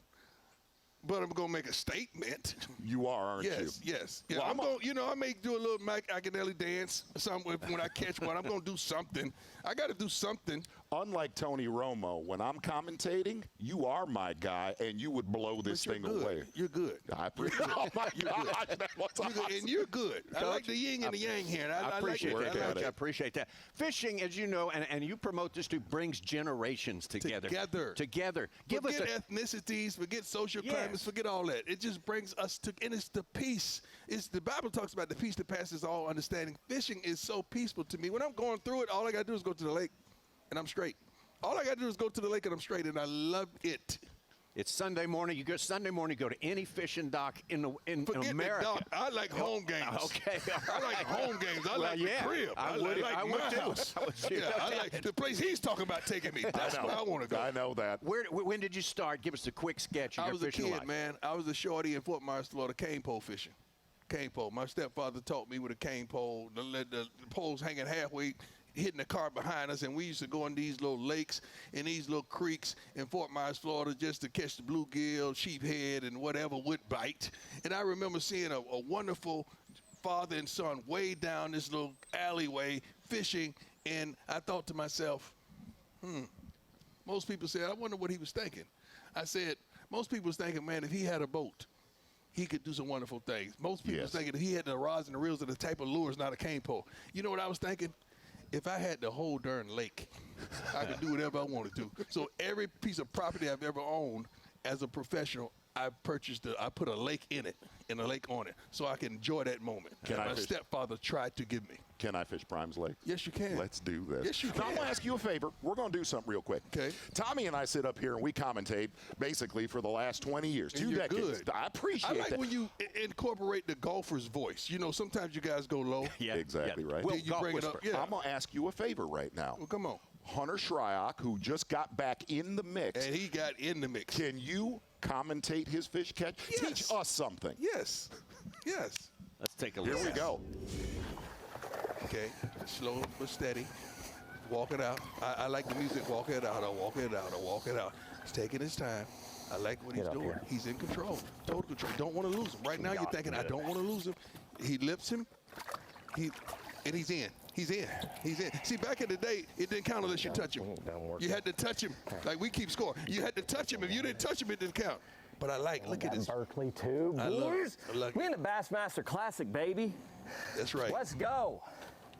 It's from my brother Fletcher, teaching me how to fish. Oh my gosh. My God, he swallowed that thing, didn't he?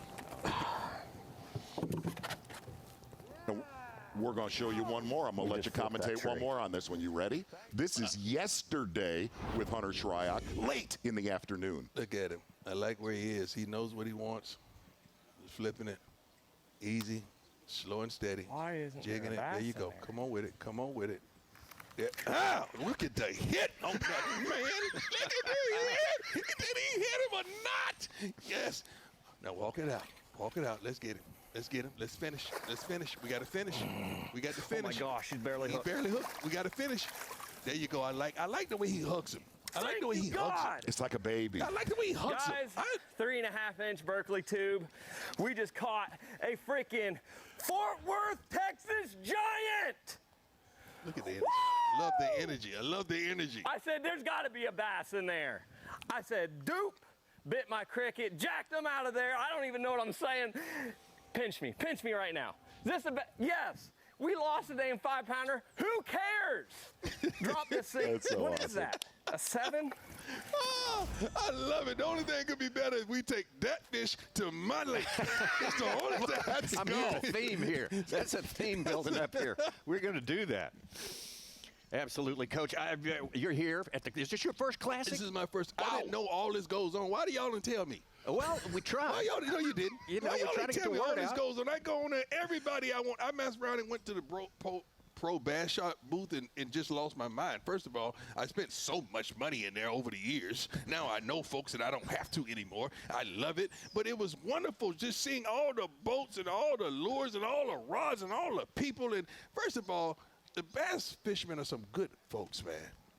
Like, bass fishermen are good people. The community are good people. Everybody wants to help. They want to assist. They got love for you, regardless of any ethnicity or wherever you come from, and I absolutely love it. That is like the Super Bowl of fishing, and I absolutely love it. Why haven't you invited me here before? I got a problem with that. That's on us. I feel after I got that, a problem with after he commentated both of those fish catches, you'll probably be invited for life. Thank you. Yeah, I would love full life invite. Coach Prime, Yes. right here with us. on the set. MVP So of the fantastic. Bassmaster Classic. That's what I'm talking about. That's what I'm talking about. Yeah. Appreciate it. Enjoy your day here at the I will. Classic, and we can't I say want how stuff. appreciative we are. Everybody see me, give me stuff. I just want stuff. That's all I want, stuff. You'll be bringing stuff here next Classic. We'll be going to see your line of new products coming out here. There's a leaderboard update at Easton Fathergill. Still waiting on that first bite of the day. Let's let him read off the weights. Who do you like in this tournament? I like everybody. First of all, Hunter, what I just saw was I'm a fan. I'm a fan right now. I love all these guys. I don't know them a lot, but I know some of them. You know, I do coach football, so I got a lot to do. I got a lot on my plate. So. Oh, good stuff from the coach. Awesome. We take a look at that leaderboard. Pounds of fish. Oh, my God. That's what the Classic will do to you. The ultimate day in the sport of fishing unwinding for us right here. We got plenty more on the way. Well, that's a big part of the Classic experience. Huge, essential part of the experience of this special week. Bassmaster Classic Outdoors Expo, presented by GSM Outdoors. And I've been to outdoor shows all over the world. I don't know any of them that beat this one, especially for fishing, for bass fishing. All the apparel, all the categories. Good stuff, and a lot of people in there in advance of the weigh-in. Tommy, I want to take just a moment. I'm here at the Yokohama Tire Screen and Knowledge in the Deep Dive app, and we've talked about wind all week, guys. We had strong south and north wind throughout the practice period at Ray Roberts, which really churned this place up. Yesterday, hardly any wind until the afternoon. Today, though, we went back to south winds. This is at 6:30 this morning, coming from the southwest just slightly, and you can see it's blowing right into some of these key areas that our leaders were fishing in. Creeks like this that are south-facing, we're getting that sustained wind in there this morning. Now, let's fast forward our time a little bit to about where we are right now, that 11:30, 12 o'clock time. That is where this wind is now switching. It came from the west for about 30 minutes, and now it's going to start coming from the northwest. And a big deal this afternoon as it starts to get up in that 12, 15, 16 miles an hour is now all of those places that I highlighted earlier. Those are where the leaders are. Those guys are now going to have really calm conditions, and anglers who struggled yesterday in the calm may have to adjust one more time before this tournament's done, and it's going to be the most important time, the last 2.5 hours of the Bassmaster Classic. Very cool to see the wind changes through the Deep Dive app, water clarity as well, but that has been a big factor this week, is the wind level and direction. Adjusting to things. Yes. Being good at it. That's how you win Bassmaster Classics. This was a memorable one. I remember this one from 2003 down in the Louisiana Delta. And right now, let's meet our next special guest. This is Celebrity Day of the Bassmaster coverage for Bassmaster Live. The great Mike Iaconelli. Only anger.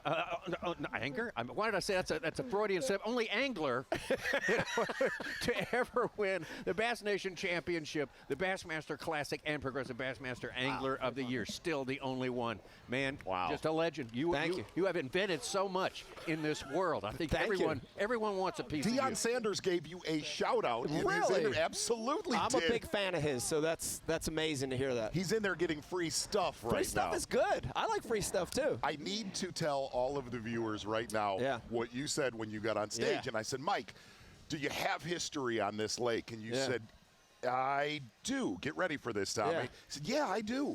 We fished a major here. He goes, dude, I've been on Eagle Mountain before. I said, Mike, the tournament's on Lake Ray Roberts right now. And see, here's the problem. First problem is when you don't make the Classic, you're a little unaware. You get detached from what's going on. The second thing is, Mike, you don't know the lake that it's. But here's the other thing. I've been doing it 30 years. When 30 years hits, Tommy, things really blur. I even need readers, for crying out loud. This is getting ridiculous, you know?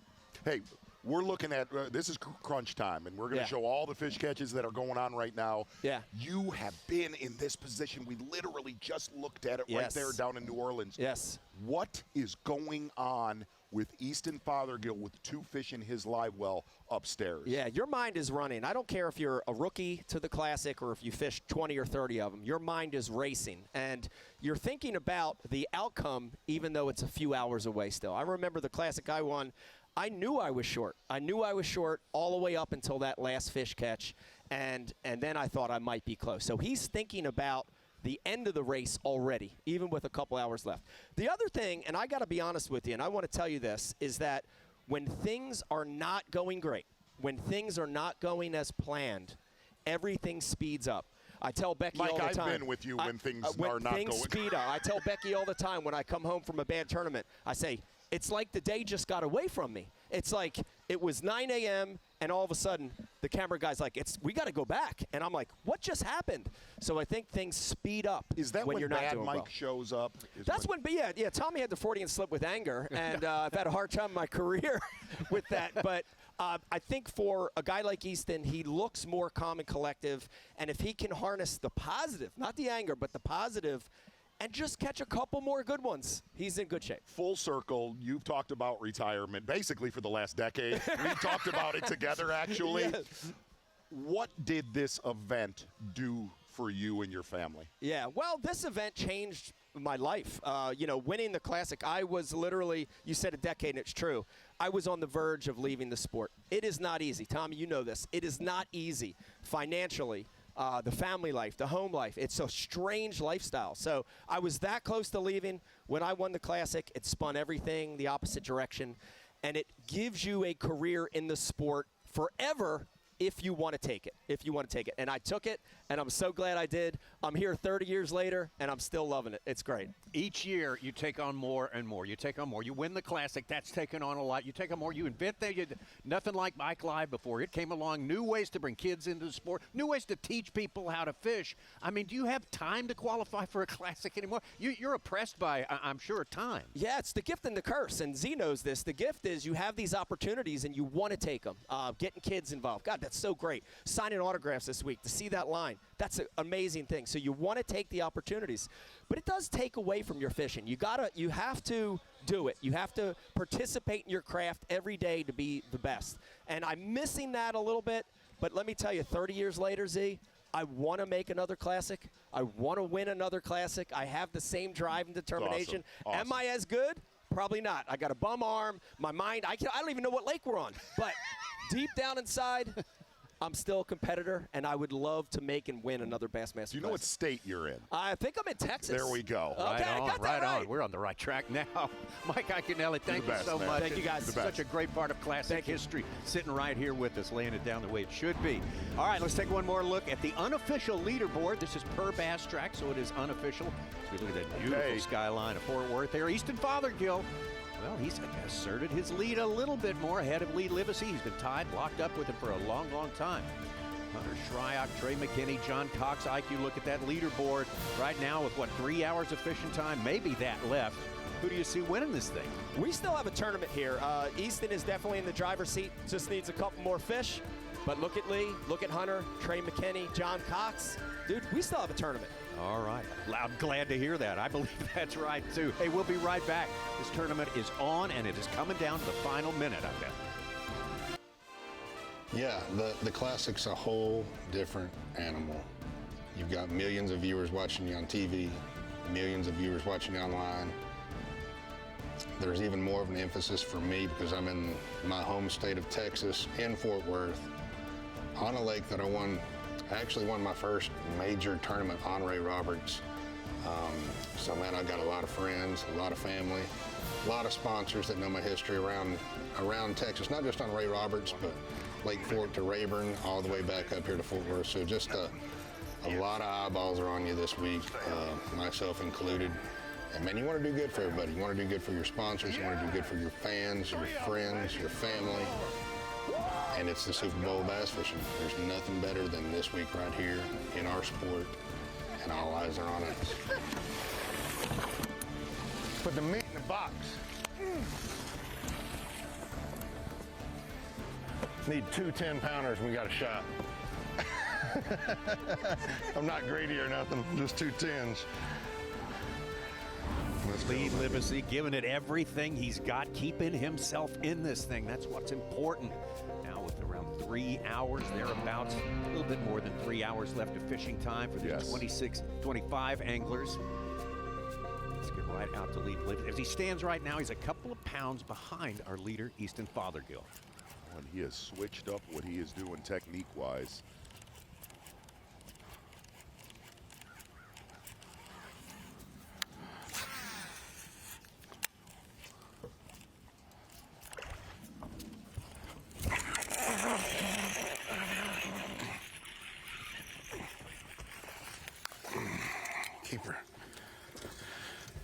It's a game of ounces.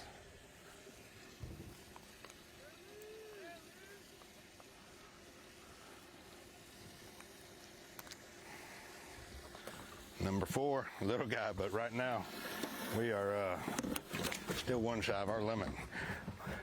What y'all think I caught it on? Those 6-cents pink flush. Got little wings on it. We've had this bait out for a long time. You can actually not buy the pink one right now, but it will be available very soon at tackleaddict.com and 6 Cents Fishing. Let's see if we can catch another one. That one was way back there. Little male. Lee Livesay. He knows what he's got to do. He's still in it. To figure out how to get it done. Lee Livesay. The day he has had today, and he's had to fight hard. He's had to get gritty in order just to stay in it every day. Really surprising that he said he was going to gamble a little bit today and do a little more running around. That has not been the case. He's pretty much bunkered into one general area. Very big key in there has been changing baits. You saw him just catch that little one on a 6-cents flush, but when he went to a swimming worm about, call it between 9 and 10 o'clock, he did not get a lot of bites on that worm, but definitely the quality was there. And being the hometown hero, his hometown lake, he's able to dissect the lake, and then he's able to play the chess game because he watches the boats come in and out of the areas, he waits, he lets it settle, and he goes back in. And I'll tell you, that is not the dude that Easton Fathergill wants on his tail with 2 hours to go in a Bassmaster Classic.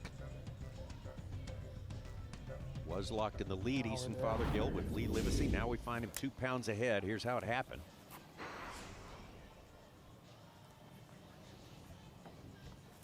So you see what he's doing right there. He's looking at his sonar, throwing a Strike King finesse worm, red bug. I got one of them. Yeah, don't go in there.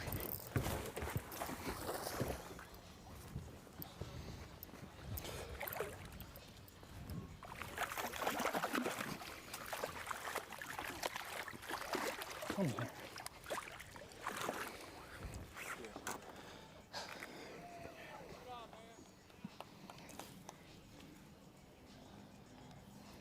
They're acting so weird. I've been around them all day.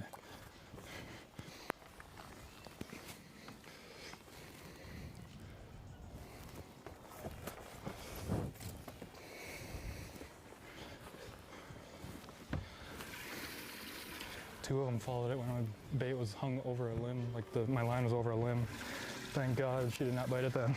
It would have been, she probably would have broke me off. So coming off an almost 30-pound bag on day number 2. Yes. It has not been an easy day for Easton Fathergill. And really, yesterday was an easy day, catching almost 30 pounds for 5 bass here on Lake Ray Roberts, doing a little bit of damage with a suspending jerkbait and all that submerged timber. A lot of that timber, 5 to 10 feet of water, any contour line. It's when he went to that Nico rigged worm, a very, very lightweight, fishing deeper water. But what happened yesterday, those surface temps started to spike, and a lot of those fish were suspended right under the surface. A perfect finesse technique. Caught some really big ones midday yesterday. And he's holding it together. You saw him at the weigh-in last night. He said he was so jittery and shaky from the day he could barely re-rig his rods, and he kind of put them all down, and he went to the weigh-in. He was still breathing heavily in the evening. So you can imagine how he slept last night, how he feels today with that bag under him. So he's got to keep going. He's got a couple of 4-pounders going, and it's just progressing. And here's the thing. This is a rookie on the Bassmaster Elite Series. We just had 2 tournaments in the state of Florida. We have 103 anglers, and he is in 103rd place. Fast forward a month, he is leading the Bassmaster Classic. He erased the last 2. Now under an overcast, mostly sky here. Completely calm winds, it looks like right now. Easton Fathergill with that 2-pound lead we just mentioned. Lee Livesay right behind. Tommy Shryock hanging in there as well. Ronnie. 5 hours. 2 4-pounders for Easton Fathergill. That's inconceivable. 5 hours. How does that happen? How does that happen? The good news is he only has 2 keepers because he has so much headroom left there. He's got room to grow and really restate a giant lead before this day is over. Can he get it done? Well, we've got a limited amount of time to see whether or not that is possible. We'll bring you much more. All right. 2025 Bass Pro Shops Bassmaster Classic continuing on toward this event right here, the final weigh-in. This was yesterday. Matt Robertson, a special moment. Yes. A gender reveal at the weigh-in. Said nobody ever. Yes, lots of entertainment during the course of that weigh-in. Here's Ben Milliken out there. I think he made a challenge or something to Dave Mercer. He made Dave Mercer a bet. If he made 25 pounds, he would have to do that and eat a pickled quail egg. No. We've made him eat worse. Yes, we have. On camera. A lot of nonsense yesterday. Yes, there was. There's always plenty to go around. All right, yes. Boom shakalaka. The memorable moments, are all part of the tapestry known as the Bassmaster Classic. Lake Ray Roberts is our fantastic playing field here. We are getting further and further, thinking about that weigh-in. If you live in this area here near Fort Worth, you might want to make your way to the Classic. It is the greatest show in bass fishing, and this is the ultimate weigh-in, final one where we crown a world champion. Second time this Classic has been held here on this place, Lake Ray Roberts. That was 2021, and there is your champion, Hank Cherry. And boy, Lake Ray Roberts looks totally different now than it did back in 2021. 2021, a strange year during the pandemic. We actually held this tournament in the middle of summer. Our guy right here, Hank Cherry, not on the lake during this tournament this weekend, but a lot of memories here. Lots of memories. This place definitely looks like a skeleton compared to what it did when we were here last time. But seeing that right there, I mean, that's why we do it. That's why all the guys on the water do it today. They want that moment, that feeling, that opportunity. Kind of talk about that water level compared to a lot of the footage that you've watched this week and how just different the tournament has been. It's crazy. You know, I actually caught a lot of those fish where people camp. It's usually straight dry, and you're talking about, I don't know, 6, 8 feet, 9 feet gone. So that takes the playing area and just really shrinks it down. So these guys have been kind of sucked into these key areas and having to share, and then on top of that, the weather, the conditions, it's got to be a little bit mental on them. Exactly. Well, that was for the amount of your career that I have covered throughout the years. I know this was time, dude, you stay to yourself, you don't talk big game. That was a tournament, that Bassmaster Classic that you told me, dude, I'm on them. You may want to get a camera near me. That was fun. It was all by accident. It was one trip down the dam just because I was kind of a little spun, and I caught 2 big ones on a jerkbait, and I said, this looks kind of neat on my map. I ran over there, middle of the day, shad shouldn't be spawning, and they're going all through the trees, and and I'm like, all right, this is the deal. We're going to get them. We're going to get them. And I had that feeling from the day that I left the Wednesday official practice. I left early to go back to see the kids at the pool with my wife because I was just like, dude, this is going to happen. This is good. Yeah. I had the feeling you had more anxiety when you won the Classic the year before at Lake Guntersville. That was stressful, especially that last day. It was. The last day was. It's kind of like what's going on here. I knew what I was doing was right, but you always have the good guy, bad guy, like leave, go find something else. And this guy's like, no, they're here. Just stay calm. And you just got to split it, take on your inner Yoda and stay here and do your job. Let's look at our leader right now to start this day. What Easton Fathergill did yesterday was amazing. Taking an 8-pound lead in the last day. You'd have loved to have that, of course, at any Classic. But what kind of stress does that put on you? What kind of extra pressure accrues from that? You know, I'm not really sure. Easton, look, it's just a miracle he's here getting to fish with us. Everything he's gone through in his career, right? That's great. My theory, and I tell everybody this, I either want to be ahead by 6 or more, or I want to be trailing you by less than 6. That's the number, because I feel like I'm in the game, I got a chance. When you're less than 6 back, you just fish loose because you got nothing to lose. And when you're more than 6 ahead, you're just concentrating on just that final nail. Put it in, put it in. You talk about Easton Fathergill, lucky to be here, definitely had some health issues years ago.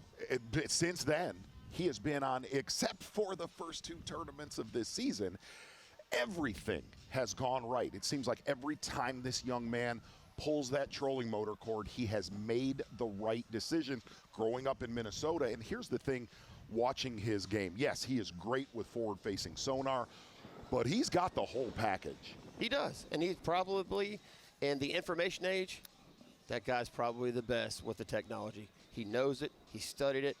The kids that he fished with at school call him ice cold. They're like his version of KVD. Calm. And that's huge. Like, he's in there.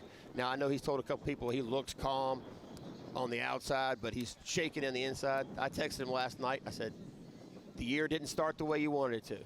A lot of pressure. We all put a lot of pressure on this kid because we're expecting great things. And I know he took that pressure personally. I said, you go out there today, you catch 5, do what you're supposed to do, and end this thing. Starting in second place today, Lee Livesay. He's still behind. He's got a few pounds of a deficit to Easton Fathergill. What do you tell him at this point in the day? You know, this is tough being the hometown favorite, fishing on one of your favorite lakes. It is, but you don't really have to tell that guy anything. He is seasoned. He knows what it takes. He's going about his business, and he's doing his job.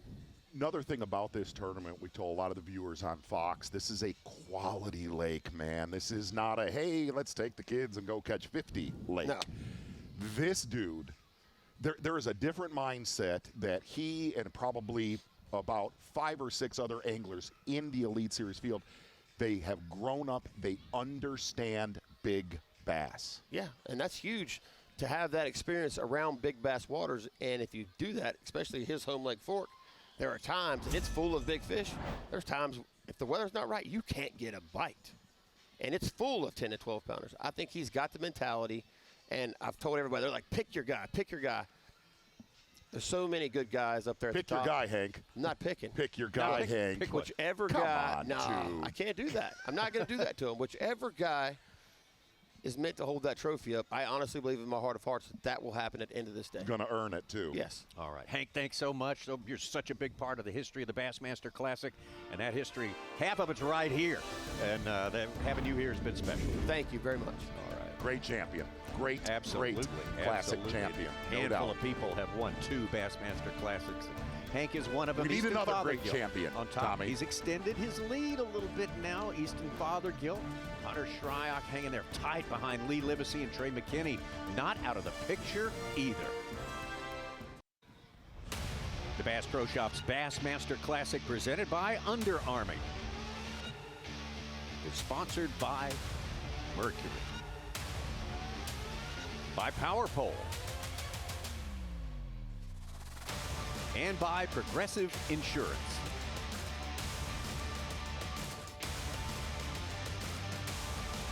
Fort Worth, Texas. Fantastic site for a world championship of bass fishing. A great classic last year as well, and there's a connection between that classic and this one currently going on today. It's final day, ultimate day. We'll talk about that in just a minute here as we take you through Sundance Square right downtown here. Great place. That's early in the morning before everyone gets going. In Fort Worth, everyone is getting going to Dickies Arena here in anticipation of the Classic. Yeah. Last year at Grand Lake in Oklahoma, not that far away, it was Justin Hamner in Alabama with the right decisions just about every day. Exactly right. Grand Lake of the Cherokees in Oklahoma. Big tournament. He said after day 1, I got a pretty good vibe. I can win this thing. We talk about a life-changing event. Somebody's life is going to change later today. The weigh-in stage, Championship Sunday. Well, that definitely happened for this Alabama angler, Justin Hamner, last year.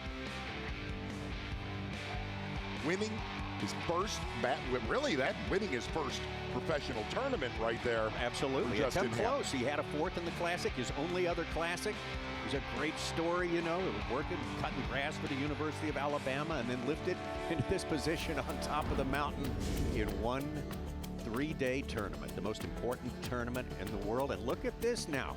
He has come from way out of the top 10. Way out. All the way up into 8th place. He has knocked out the biggest limit of the day among all our 25 anglers, 17 pounds, 24th all the way up to 8th place.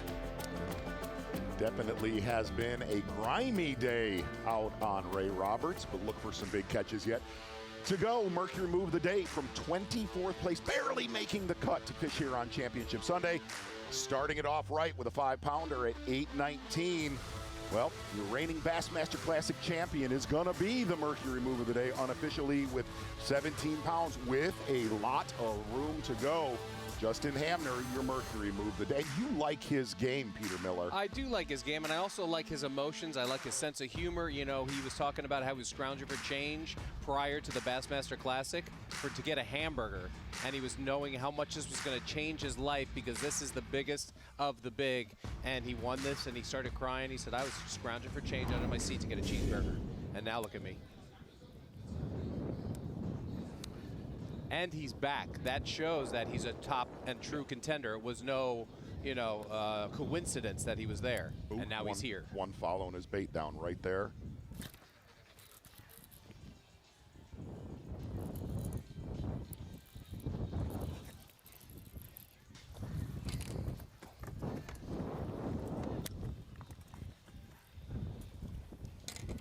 That is huge. Not big, but.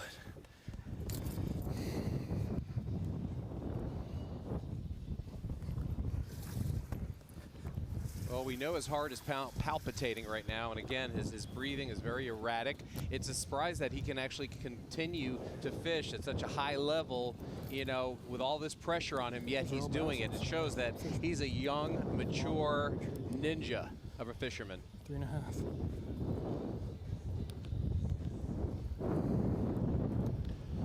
3.5 pounder for Easton Fathergill goes right to the bottom line. All these anglers have a 5 bass limit, so that will give him a little bit of a cushion now over Lee Livesay.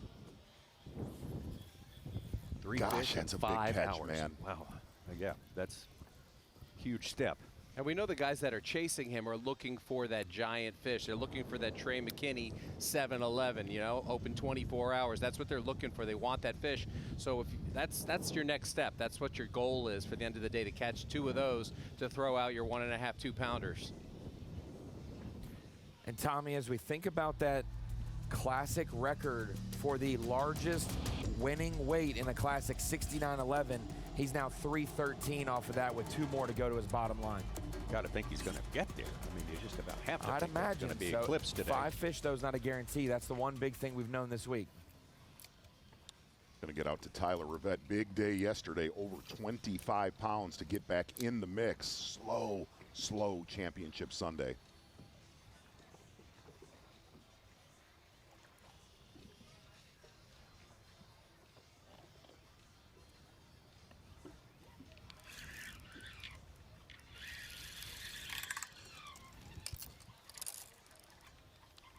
Ain't that big. Little.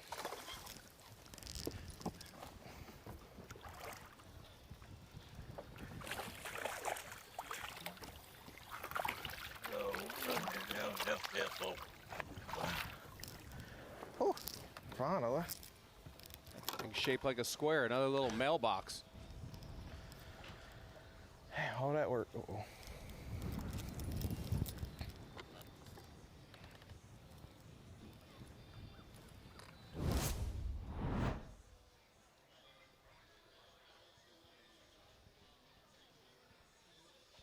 Solid fish right there for Tyler Rivette.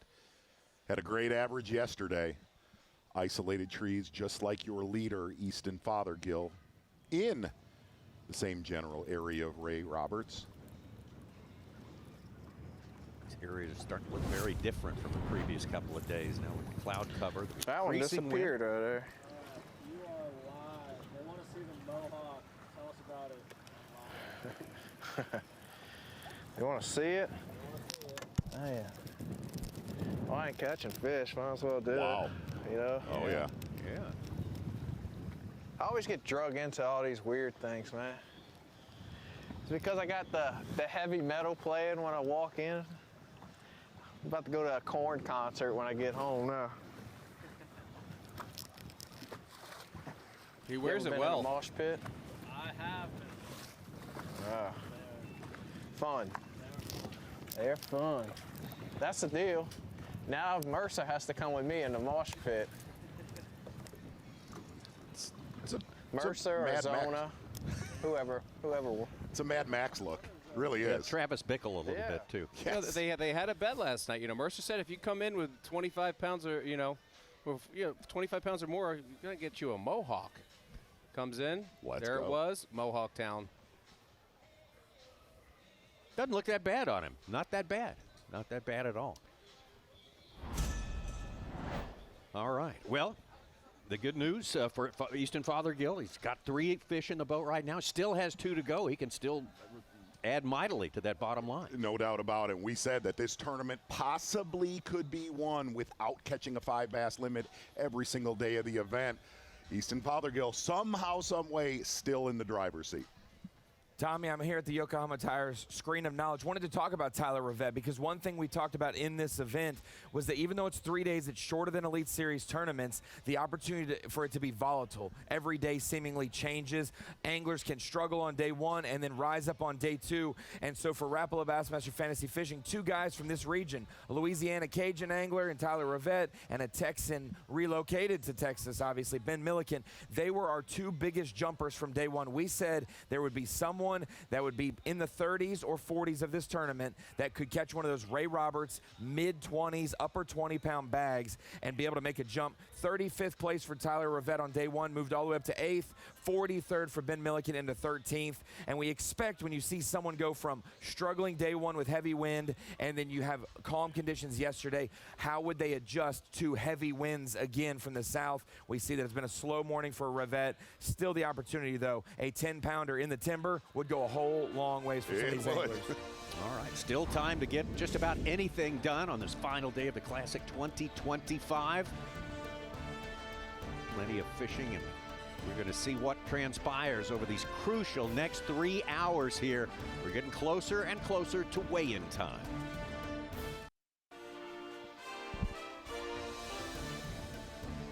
'25 Bass Pro Shops Bassmaster Classic.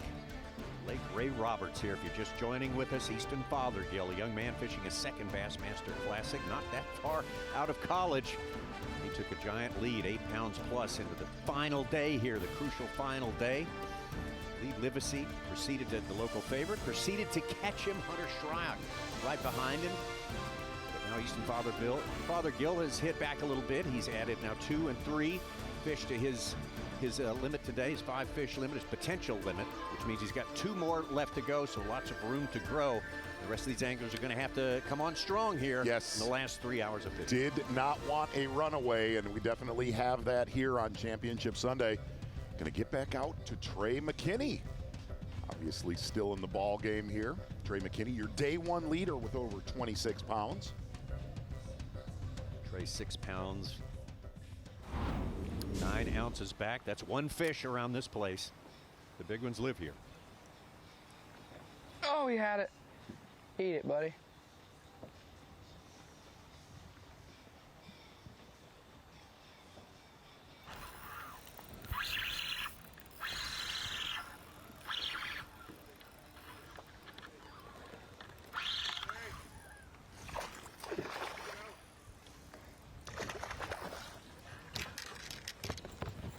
Nice little one.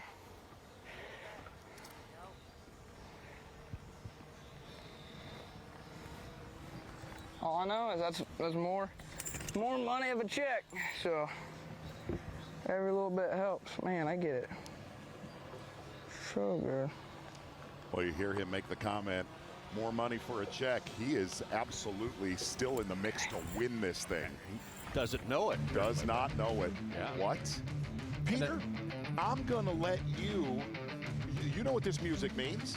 The Power Pole replay of the day. It's a pretty big deal. What, This is the Power Pole Total Boat Control replay of the day. We've got Trey McKinney doing work, 20 years old, young, agile, intelligent, cool, calm, and collected, with a big fish on right here. And when you dip your rod in the water under the boat like that, there's a lot of nerves. There's a lot of nerves. First grab. Oh, cradle it like a little baby boy. Bring it into the boat, and you hold that thing up. He doesn't hold a lot of fish up like that. 7-Eleven? You hold up a 7-Eleven 24 hours a day. You know they're always open, and you're going to go right to the top of the leaderboard, at least be right there within striking distance. And this is truly a replay of the day by Power Pole. Absolutely killed it. Peter Miller, just saltwater nailed it down. champion. Peter Tight. Miller. Trey McKinney with an unofficial 7-pound, 11-ounce. I'm talking about a Fort Worth stud. Power Pole replay of the day. Literally half the size of his 20-year-old body right there. That bass is. It was disjointed, but it worked, Hey, Tommy it Sanders. just happened to come together, if you don't mind me saying so. Been a while since we checked in with Corey Johnston, started this tournament. Now pretty much on fire. 1 pound back to start day 2. Had a great day 1 out there. It's been just trouble getting momentum going during the course of the preceding 2 days.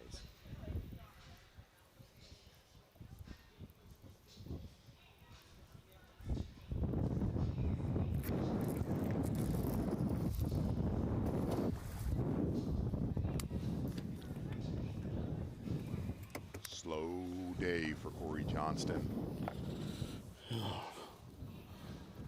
Not much of one, but skinniest one I've got.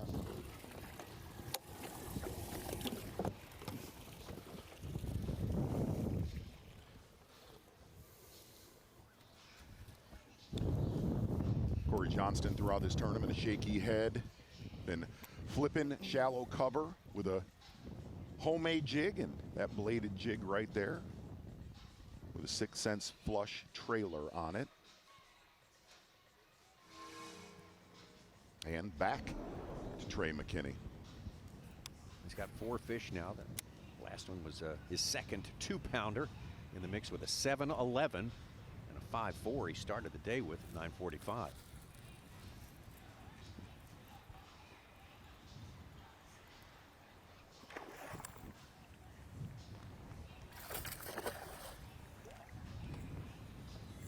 Body language dictates a culling moment about to happen. Oh, you got one hook. Come on.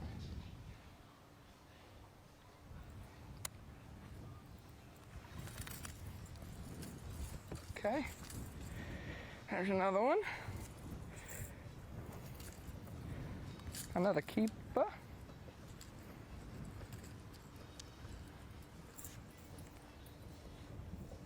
That is fish number 5 right there for Trey The McKinney. curse. I caught one on a jerkbait in here. Well, you've got 2 anglers within 1 Ray Roberts giant of your leader, Easton Fathergill. That's a nice addition. 2-pounder. 2-pounder. Yellow. Got 19 pounds now. Guys, and now 3rd, 5th, and 6th are the guys who have limits. 1st, 2nd, 4th, still the ones needing a limit. Come on. Trey McKinney, don't count him out. He showed us what he's capable of on this place on day 1. You're definitely set up. Got her. Uh-oh. Picking. 4th time's a charm, baby.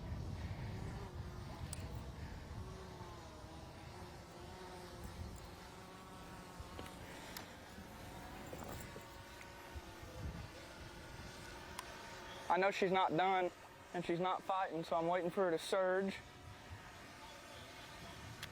What is wrong with you? Come on. Come on, barely hook, barely hook. Get in this boat. Okay.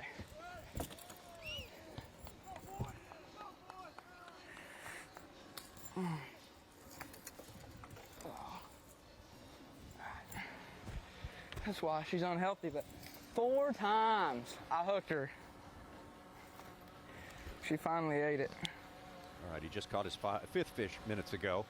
Now he has to trade his smallest fish so he can add this one in. Blue. Get rid of the smallest fish and maintain his 5-fish limit. Oh gosh. Dude, that could be almost a 5-pounder. And it's not. Look how skinny it is, it's like 3. It's a nice little coal right there. Gosh, that one's so big. Come on.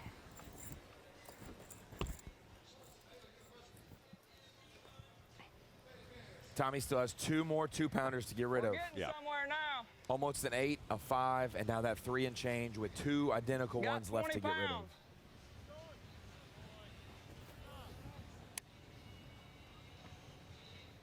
Yeah, it doesn't have to be even a monster in order to take over the lead. He is closer than we think. Trey McKinney.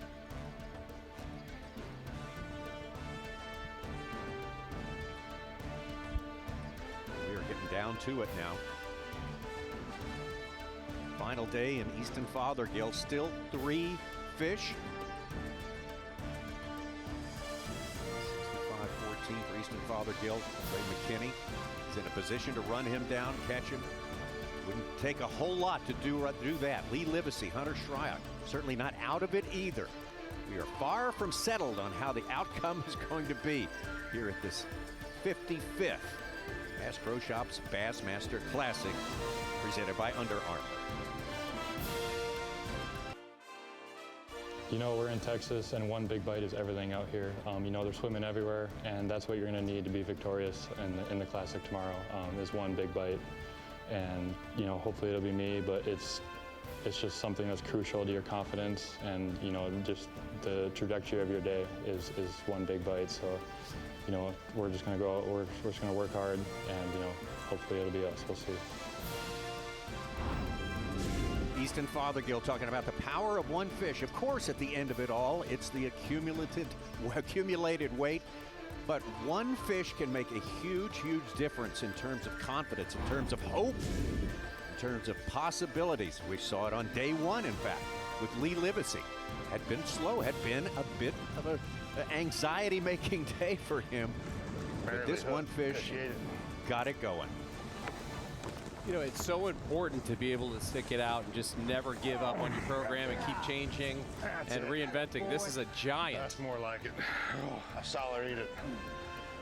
You saw her eat it? I saw her eat it. That ignited things for Lee Livesay. Late in the day yesterday, Hunter Shryock. We have seen this one a couple of times today. It's worth playing again. This turned the tide for Hunter Shryock after a difficult first half of the day.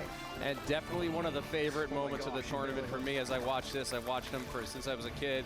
And watching that moment right there with it hugging in his arms there, doing the Heisman, that thing looks like it could be 20 pounds. It looks like a saltwater fish. We just caught a freaking Fort Worth, Texas giant! Earlier in the day, on day number 2, well, the big steps were made by Easton Fathergill. His turning point was right here. This fish really told him he was tuned in to what was going on out here. Oh my God.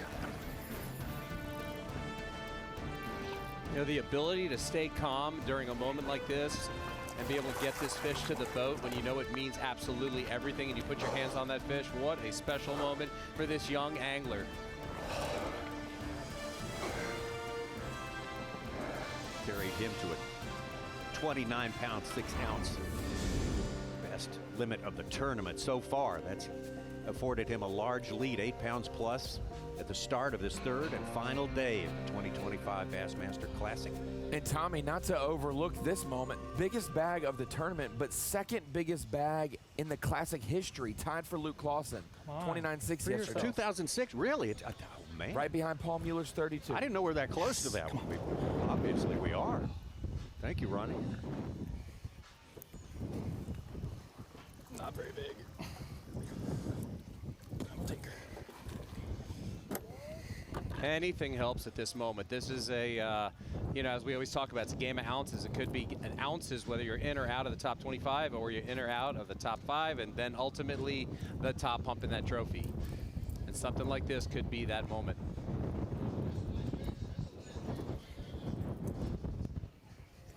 Fish number 4, 14 pounds and 6 ounces. 7.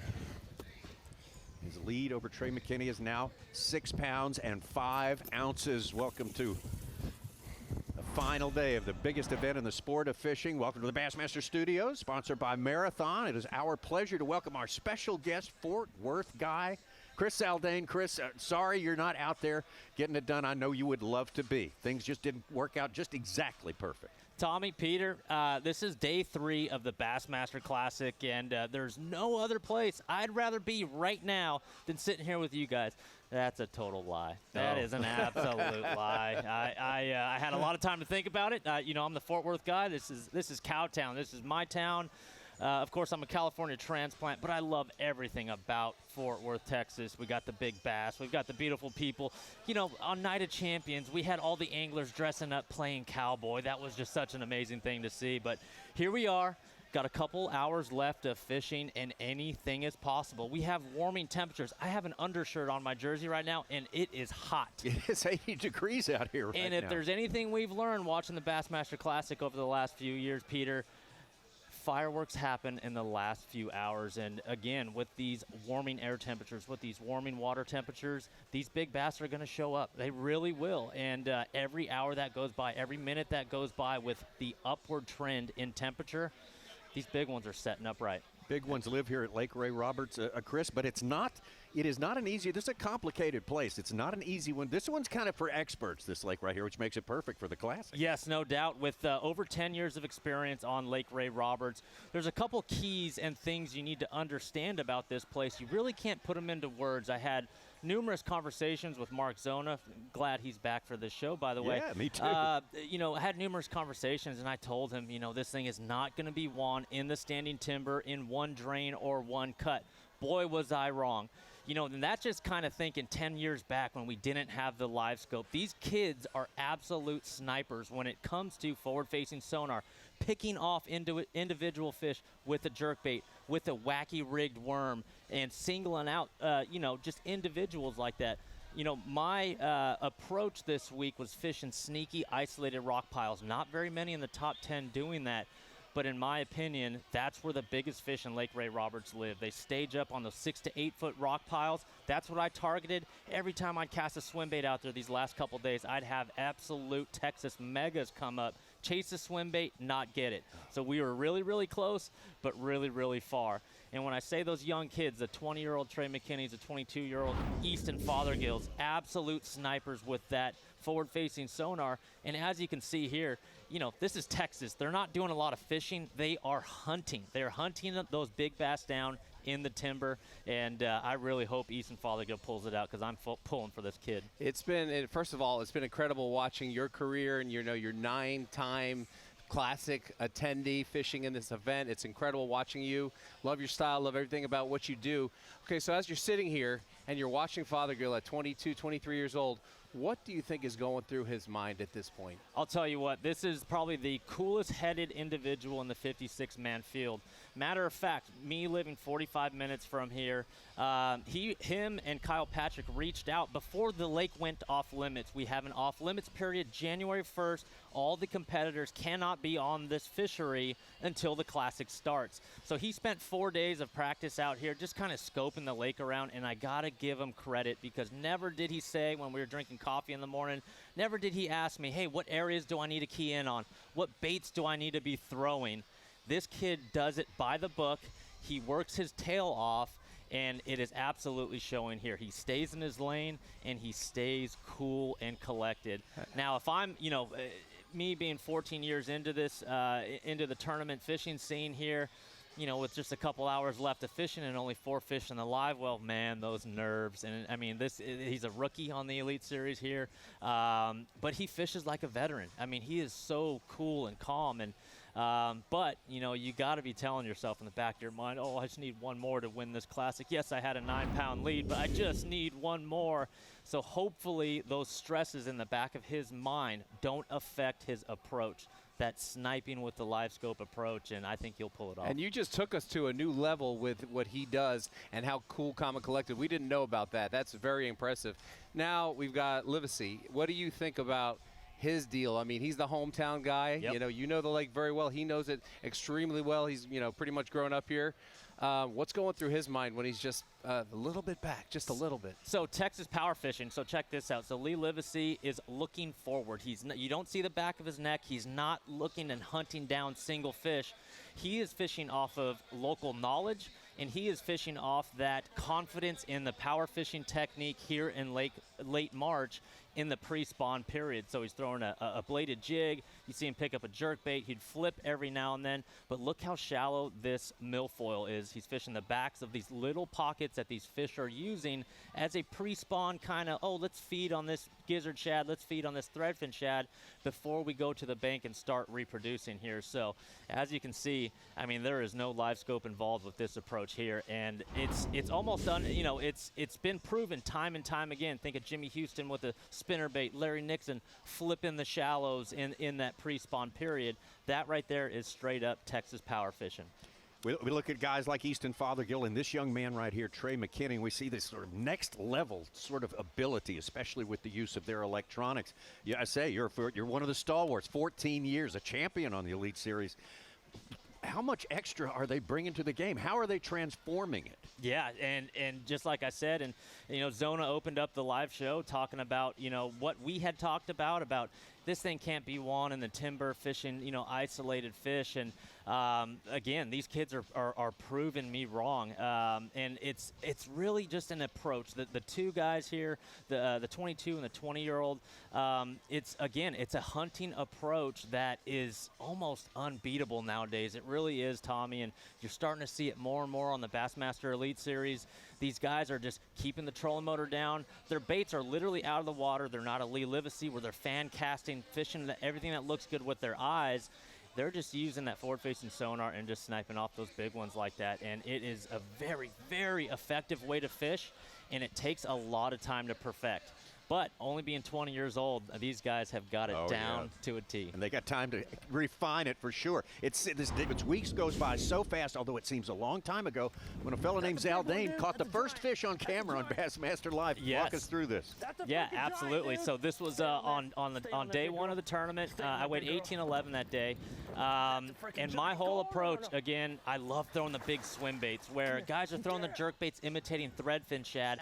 I want to imitate that guy right there, the big Texas gizzard shad. Is that because you're thinking they're going, it's pre-spawn and they want a big meal and the big ones are going to eat? That's exactly right. Okay. The same thing in saltwater fishing. Instead of chasing down anchovy and sardines, let's go eat one of those big old giant tunas or whatever they are. And so that was my approach, is slow rolling that big giant Bass Mafia swim bait on those isolated rock piles. I had all that stuff to myself. Those are sneaky rock piles, and they get on those really, really well in the month of March. We were so close to getting it done. Yesterday, you know, my very first cast, they were still calling boat numbers. I go to my favorite swim bait spot. I caught an 8-pounder on that same spot in the 21 Classic on a big spoon. My first or second cast, I catch a 5-pounder. I'm like, the swim bait bite is on with the warming temperatures. 8 hours later, I got 2 bass in my live well. And 0 regrets. I've got no regrets, Tommy, and it's just so much fun being in front of the home crowd here in Fort Worth, seeing all the fans that had showed out, seeing all the cowboy hats. It has been awesome. Although I didn't, you know, finish where I wanted to finish, obviously, it really doesn't matter whether it's second place or 56th place. That is all the same. The only thing that matters is that guy that's going to be hoisting that brown trophy here tonight. Well, Chris Zaldain, 10 years of Bassmaster Live, and we have relied on you each and every one of those years to make it come alive for us, to make this whole scene come alive, and you've done a great job, and we're going to expect and demand it from you in the future. So thanks again for joining us today, the great Chris Zaldain out here. We'd rather have him out there, but hey, next year's another year. Easton Fathergill now starting to expand that lead a little bit. We'll fill in the details for you, show you what exactly has been going on here when we get back as we creep closer and closer to the hour of reckoning, the end of the final day of the Classic. The road to the Indy 500 runs through Thermal as IndyCar heads to the California desert. The fastest racing on Earth is back next on Fox. Coming up just around the corner for these 25 anglers out here. Not too far around the corner is weigh-in time. Time when the final reckoning is made and we crown our U.S. and world champion of bass fishing. As Pro Shop's Bassmaster Classic, sponsored by Under Armour. So excited, so thankful to be able to bring you all this coverage here. This very special day, the most important of the 3 days. We have not had a chance yet to talk about the 10th place qualifier. That is Maine's Tyler Williams. Get a chance to catch up with him right now. Young man, a rookie last year, had a great rookie season. Thus here at the Classic.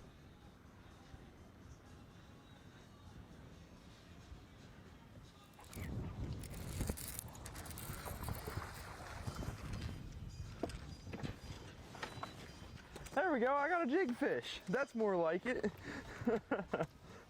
Sweet. When Tyler's not slaying big chunks like that, he's building diesel trucks. Yeah. Snowmobiling. How about a hobby of building diesel trucks? You gotta love that. Same size as the last one. 3-pounder. Great young angler. He fishes basically with 2 lures, a jerkbait and a jig. Caught that one on a jig. He loves to fish a 3/4 ounce rubber jig. No matter where we go throughout the country, does a good job with it also. Well, and keeping it simple, that can sometimes take you places. Tyler Williams, nothing big, no size has shown up for him today. He has really been in need of one of those Ray Roberts big ones out there today. Easton Fathergill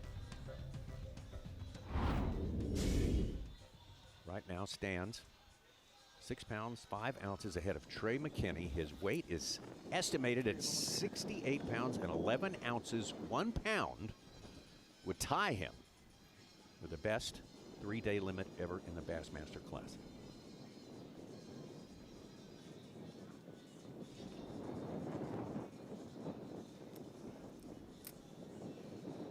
The wind is building.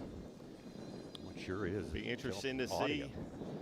Easton did most of his damage yesterday when the lake was calm, and Trey, day 1 leader, did his damage obviously when the wind was blowing, because it blew the whole first day. Yes.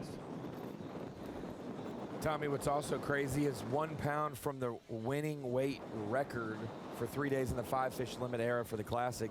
Catches a 4.5 to 5 pounder to fill out his limit. And Easton would have the largest winning margin as well in the 5-fish era, which is 10-11. That same Classic. So this 5th fish is going to be looming large no matter how big it is.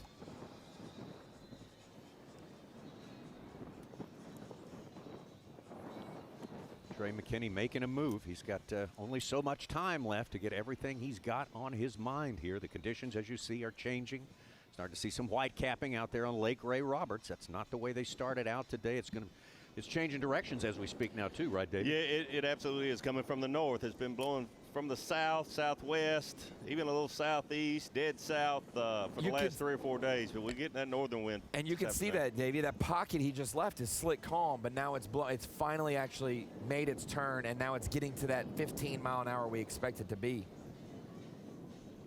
And if you're Trey McKinney, you know, you're really wanting to catch, you want 3 more giants. I mean, in a perfect world, if he could catch 3 6-pounder, 7-pounders and call out some of those fish, he could possibly get there. But, you know, Easton Fathergill, he's not relenting. He's not giving up. And, you know, we see time and time again that he just continues to persevere and push through the struggles, the stress, the rapid breathing, the nerves. He's something else. Yeah, McKinney has 2 fish that go 2 pounds even, so a couple of 5-pounders would get him, you know, up near what he caught on day 1, 26.9, the biggest bag on first day, and get near Fathergill. Yep, definitely. And the thing that's different in our sport now, Trey and Easton both are good enough with their electronics. Trey won't be throwing at a fish under about that 5-pound class the rest of the day. Once he got his limit, he's got a couple 2-pounders. He can identify which fish are bass and the big ones from the little ones. Easton, a 2-pounder will go a long way for him right now. Yeah, he's got a different way of identifying species, but that's a key skill to have out there if you are strictly on the hunt for a big bass. And with a little time left in the day for Trey to pick it up, put on his life jacket, and take off and run to another spot, that just goes to show you that he's still 1,000% in it. Looks like he went in that general region, Davey, where he started, a north-facing bank where that's blowing now into it, right not far from takeoff to the east.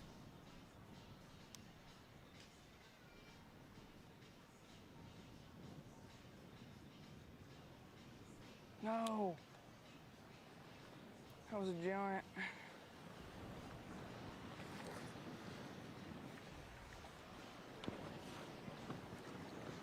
this is a point that we saw him on day one late in the day where he culled a couple 4-pounders.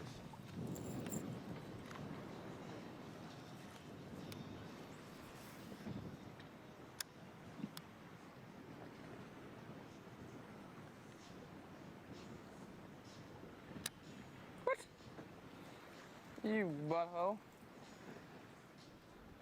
Trey McKinney and the state of Texas made a big splash here his rookie year.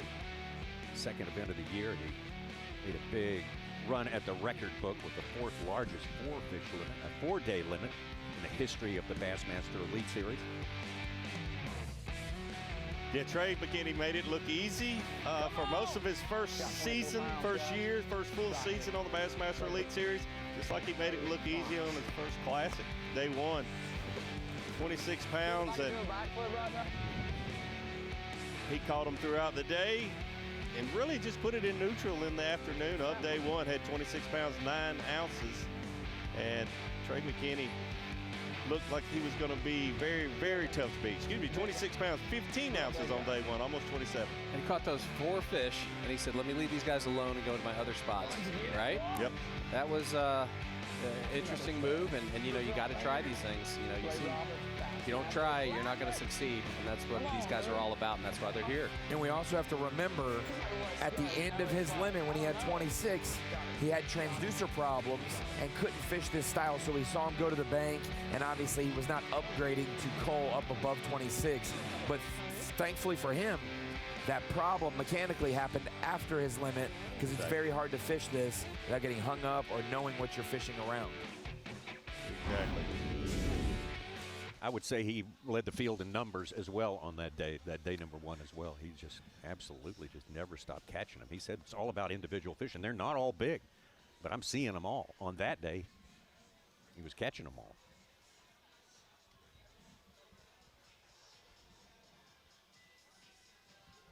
If you're just joining us, I know Easton's lead looks large, but it really is not. The flurries that we have seen the last 2 days, what can happen in an hour to an hour and a half. We've seen anglers go from 0 to 21 pounds in that time period. I mean, look at Hunter Shryock. I mean, that's like incredible what he did, you know. Oh, there you go. Let's go to Hunter Shryock hooked up live. Not a giant. But it gets rid of that little one. We ain't been catching these, but good sign. We still got time. Let's go. Nickel and dime. We'll save the big one for last. Yeah, get rid of that one. Back to our leader, Easton Fathergill. These guys have about 2 hours, including travel time, of fishing left on this day. Great shot of what Easton is fishing. You see those big cedar trees with those extending limbs. And usually the reason they look like that is because there is a little depth change of that original creek or ditch coming in there and provided water for that tree to be so big and healthy. And that's the key, the tree itself, but then also the depth change right there is where those fish set up. That should be a tip of the day right now. I mean, that's something I never knew about. That's incredible information. Thank you for that. I do have a question for you. Milfoil. You guys talk about it a lot. I think people at home viewing, watching this great fishing, they're probably interested. Give me the lowdown milfoil. Give me a little 101 for a milfoil. So with the lake level right now, these fish are stopping on these trees to wait to move up and spawn, and that's where Easton has caught the majority of the fish he's weighed in.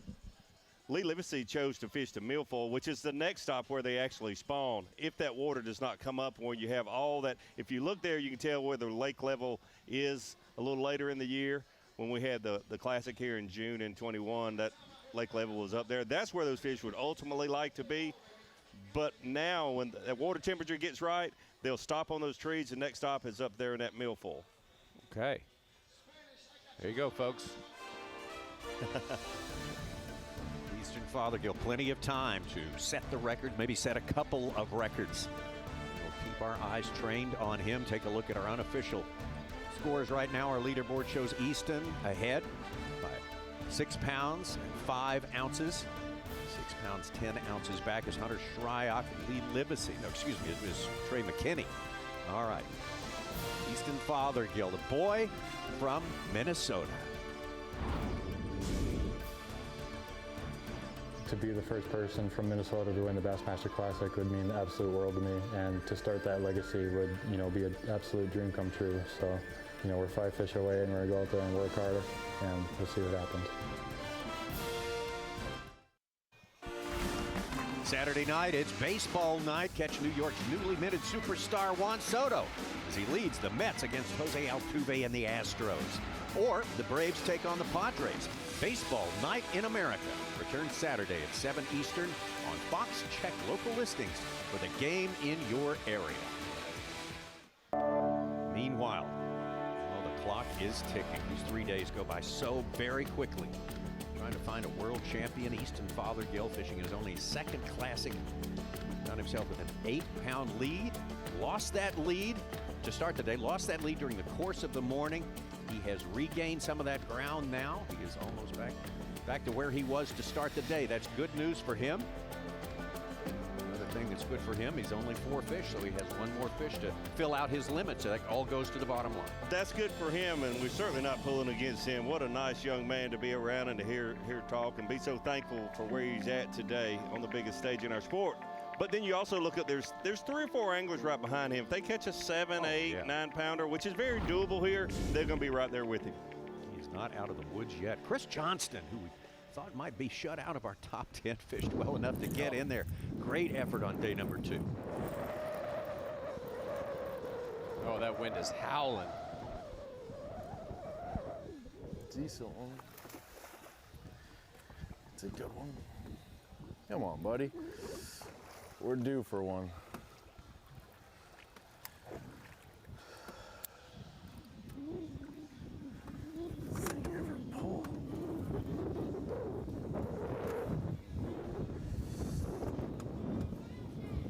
All right, I got you.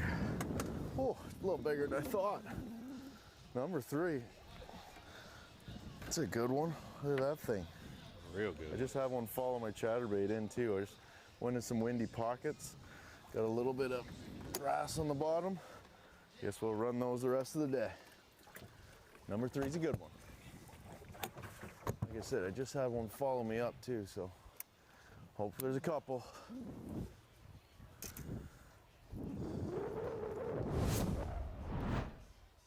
Definitely a chance for someone to make an adjustment like Chris Johnson. Throwing a vibrating jig in some windy pockets. These pockets that are windy this afternoon have not been the windy pockets for the last week. No. We had one night there with some north winds, but they went away pretty quickly. Mainly southern winds, southwest. It's been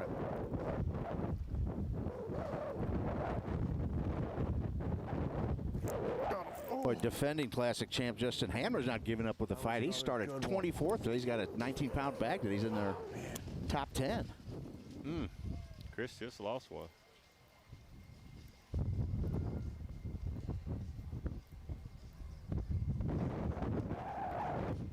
Perfect area where he's at now for those fish to move in and spawn that shallow milfoil and back of this pocket. Another good one. Catch multiple fish in a place like this, especially with that wind pushing in.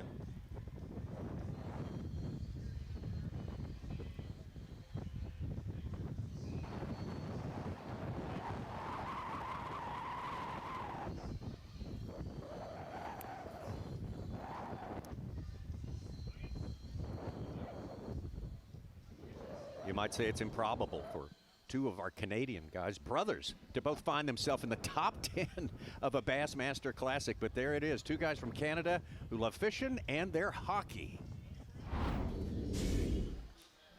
Yeah. It won't break. We're in Peterborough, Ontario, Canada. This is where I grew up. This is kind of the homestead. This is where it all goes down, all the prep for tournaments. We're just hanging out and showing you where we came from. It all started at a very young age. My dad was an avid tournament angler here in Ontario. He did very well, and between my brother and I, we were very spoiled. My mom just wanted to get us out of the house too, maybe, but my dad had us in the boat practicing with him for tournaments. And then as we got older, I think I fished my first tournament when I was 11 years old. And the only reason I got in it was because my brother got grounded. So it was a good start for me. I was excited, and we ended up winning the tournament.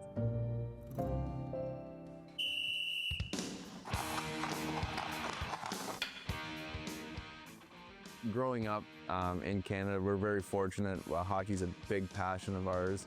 We could be sitting in the garage one day, kind of playing around with fishing tackle in the garage, and then decide, you know what, let's get a game of hockey going. And we got some nets back. We dragged the nets down to the pond, and in about 10 minutes, we're on the ice. We're playing pond hockey. We'll be out there for 2 or 3 hours at a time. And we did it when we were 5 years old. We do it when we're 20 years old. And now it's showtime, and you kind of get that feeling. The music's pumping. All the fans are there, and it's game time. Let's get ready to win! Oh, the Johnson brothers came out here 7 years ago, and they have been a force to be reckoned with. Constantly, no relenting, no letting the Americans off the hook here. Been around the Bassmaster Tournament Trail for a long time. I don't remember two brothers, like you say, that are relentless. No matter where we go in the country, from South Florida, South Texas, California, the Canadian border, those two are always in the mix. You're very bullish on them, Davey. You've been talking about them quite a bit. So now I'm really interested in watching these guys more and more. And you know, cold temperatures are not going to scare them in any kind of fishing environment. There they are, 1 and 2. Easton Fathergill, Trey McKinney. Easton, having over the course of the past couple of hours extended his lead up to 6 pounds. He started with an 8+ lead over the field in the start of the day. So Trey McKinney a little further back, but as you say, Davey, this is big bass play. This is a big bass lake, and one swing of the rod could change everything, including the outcome of the Classic. You know, there's a lot of fisheries that we could be, you know, Championship Sunday, someone's about to hold the world champion trophy over their head, that honestly catching a 7 to 11 pound bass would be so unlikely, but it's not here. Honestly, there have been, I'm going to say 10 bass caught in practice in the tournament, the 8 pound range and above. Lee Livesay caught a 12, I think a 12-10 in practice, he weighed it. I mean, so it's not something that's unthinkable for one of these anglers to catch one of those double-digit bass. We've been looking forward all week. We haven't seen it. How awesome would it be to be Championship Sunday? I was doing a little research on this lake, and I saw one of the biggest bass ever caught in this lake was 15. Oh, boy. So they live here. Yeah, that's the lake record, 15-13. They have caught 6 bass in the Shryock premier level there. That's 13 pounds or better. So, yeah, they've got the genetics in this lake for sure.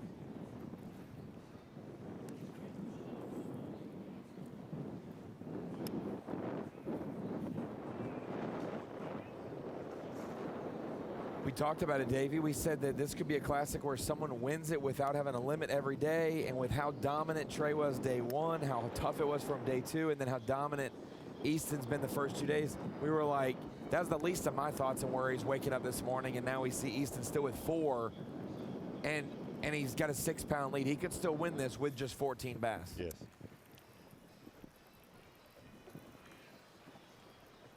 Weigh their 5 biggest each day. That's hopefully that's the goal everyone shoots for, is to put 5 keepers in the boat.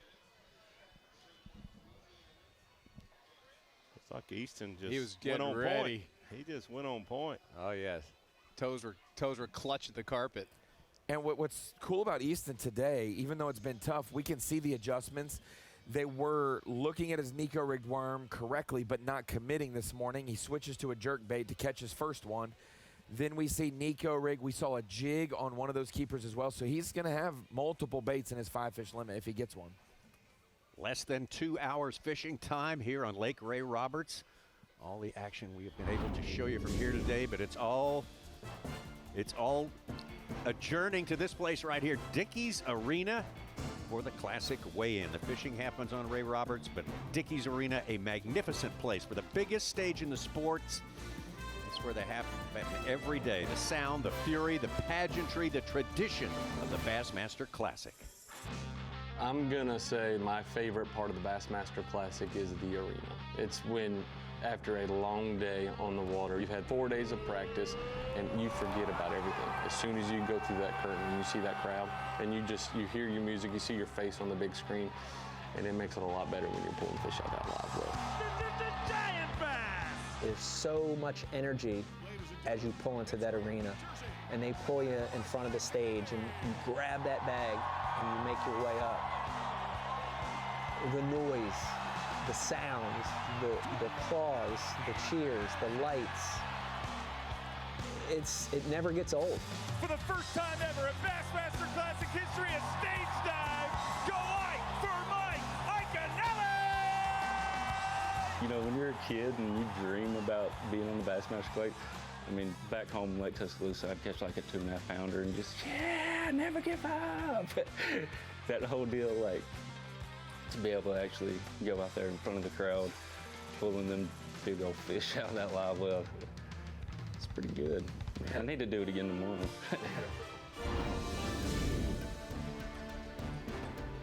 Classic, you're going to find it available to watch. Weigh-in begins at 4:15 p.m. Eastern Time over on Bassmaster.com. They will take you from some of the programming before the first fish all the way to the dramatic climax of the evening, the champion crown for 2025.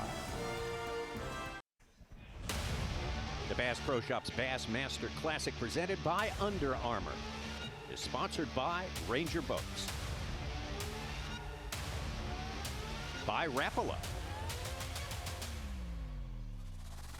and by Yamaha. Great scenes from the Progressive Tailgate Party, sponsored by Lippert. Perfect day for it, coming out, getting on the food, the fishing that's available there, all the sights and sounds, the attraction, the skee ball in the Airstream trailer. Here's our leaderboard as it stands right now. Less than 2 hours fishing time remaining this final day of the Classic, and Easton Fathergill, who started the day with an 8-pound plus lead over the rest of the field, now has got about a 6-pound lead, more than 6 pounds over second place Trey McKinney. He had lost that lead during the course of the morning, and he's worked hard to claw back some of those pounds. Let's talk about everything else that we have seen during the course of this day with our Yamaha Midday Report. Oh, we love the Yamaha Midday Report, no doubt about it. And we also love talking some Lee Livesay when we're in Texas. Lee Livesay knows this lake. We won its first major tournament. Been in contention all week, just like everyone expected. This morning, got off to the best start he has had the entire Classic. Like old school Florida staple. Yeah, we're going to go old school. It was old school against a 20-couple-year-old and a 20-year-old, and Lee Livesay made up some ground this morning. Yeah, we finally saw him stop and settle in someplace. He that did settle in. I was for. about to mention that. He settled in. He put his Raptors in the dirt, in the sand, and said, I'm going to catch him right here. And it did work out for him so well. Lee Livesay currently in 4th place. Once he put that third one in the boat, you could tell he was feeling it. Meat in the box. I hear you, Lee. Great start. Unfortunately, he slowed down a little bit since then, but still some time left for Lee Livesay. How about Hunter Shryock? Really got things going late in the day yesterday. Turned his game around. Had a good solid day one, slow on day two, and then he saved his day and came back really running on that confidence to start his day today. Absolutely. If you think about what he did yesterday, the second day of the Bassmaster Classic, he had a good start on day one. He did not have a fish, not a keeper bite until after 12:30 yesterday, and then weighed in 21 pounds. That was the move of the tournament, in my opinion, for him to come from 0 to put himself back in contention. Today, he's had a good day, steady throughout the day. Keep in mind, he showed everyone yesterday, I can catch 21 pounds in a matter of an hour and a half. Still got some time left. Currently sitting in 3rd place, unofficially 61 pounds, 1 ounce. He's one of the anglers that if he can catch a 8 to 10, 11, even a 12-pounder like Lee caught in practice, could hold that trophy over his head this afternoon. Great job. No matter what happens, Hunter Shryock, what he did on day 2, I mean, he was looking at maybe not even making the 25 cut. Yeah. And then all of a sudden put himself in contention to win this event. Will definitely have his best Classic ever. It's going to be the best Classic ever for Trey McKinney, too. It's also his first Classic. Yes. So he's got it won. He's got it nailed down. Yeah, that's awesome. Trey McKinney, only 20 years old, fishing his first Classic, but I would be willing to bet certainly not his last Classic. No. Day one, he made it look so easy. had 26 pounds the first day, made it look easy. He even had a little trouble with his electronics late in the day. Oh, no problem, I'll just fish on. I don't have to worry about getting those fixed until I go to the service crew this afternoon. Giant.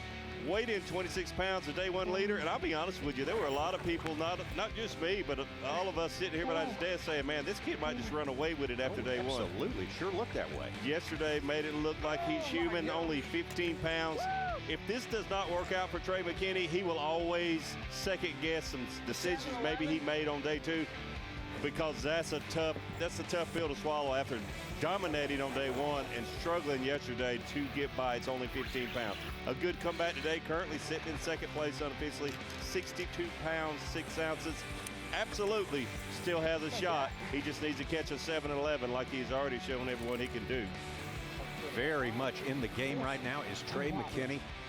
Just have to see how the outcome sort of turns out at the end of the day. Easton Fathergill, the whole story after day number 2. Laid down a 29-plus bag on day number 2 at the weigh-in.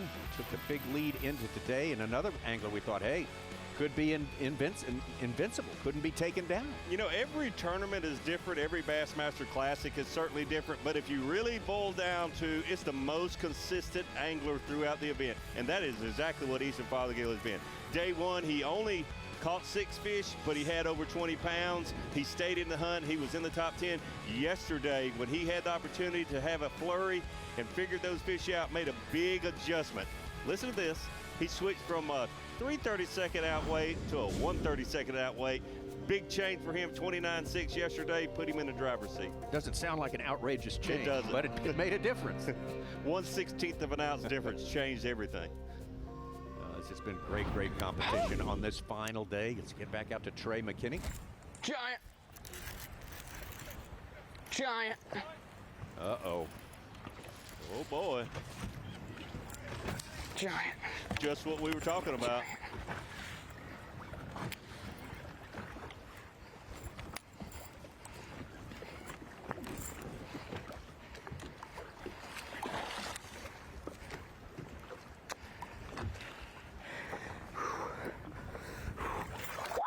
Wow. Let's get it, baby. Come on, son. Yes. Freaking stud, dude. He's going to need to get a bigger live well. Yellow. 6-pounder. Freaking go, dude.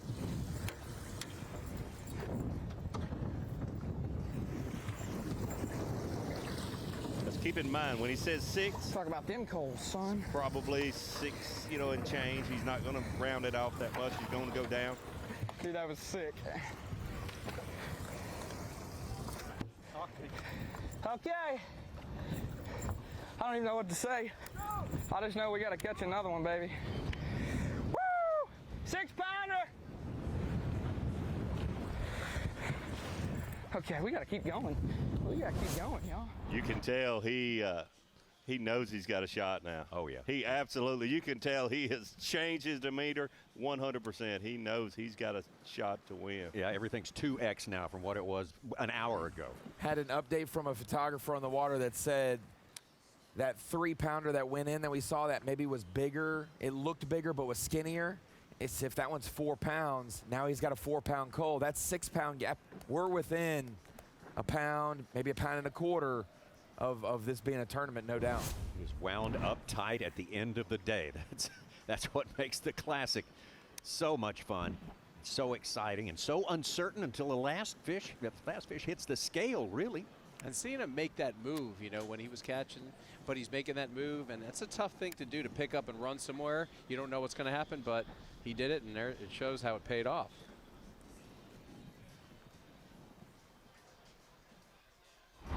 You know, that's when it comes down to, I like dinosaur hunting. Like, I love it. Like, my nickname used to be Mini McKinney, because I wanted to catch every little fish that would bite. I didn't care if it was 3 pounds or 2 pounds, 12 inches. I was wanting to get bites.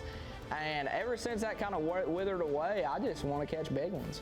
Like, even if I'm practicing or if I'm fun fishing, I'm throwing big baits. I don't care if I get 5 bites, but if it's 5 good bites, I've had a successful day. So that's when an angler is truly dangerous. When, you know, when he's got nothing to lose, like what we got tomorrow, and we can truly say we're not playing it safe and we're going for the win, and it connects. That's when you're dangerous, but sometimes it misses, sometimes you get it. So it's you know, it's a little bit wishy-washy there, but hopefully we can go out tomorrow and just have fun, just have a good time. Well, he's having a good time right now. There's no question about that. He seems to have found his sea legs, so to speak. I'd say if he catches another 6-pounder, no one will ever call him Mini McKinney again. He is right there. He is right there. With a 2-pounder left to call. Still has one more 2-pounder. Those weights are unofficial, according to Bass Track right there. Estimated only. Nothing's official till we get to the weigh-in. And knowing these two anglers, not for a long time, you know, but long enough to know, I'm going to say Trey's got a little more unofficial weight than that 66.6, and Easton is closer to the accurate actual weight that he's got showing there. One more look here at the top 10 standings. Easton Fathergill with that slim lead now ahead of Trey McKinney. Hunter Shryock hanging back about 4 pounds back of our top 2, Lee Livesay. He's dropped in 8 pounds back, about his original deficit to start his day, final day here at the Classics. Cox, Brandon Lester, Corey Johnston, Justin Hamner moving up into the top 10. Great crowd early today. It's been a special day, and these folks were on hand before the sun cleared the tree line there. A lot of support in this part of the country for these best in the world bass anglers.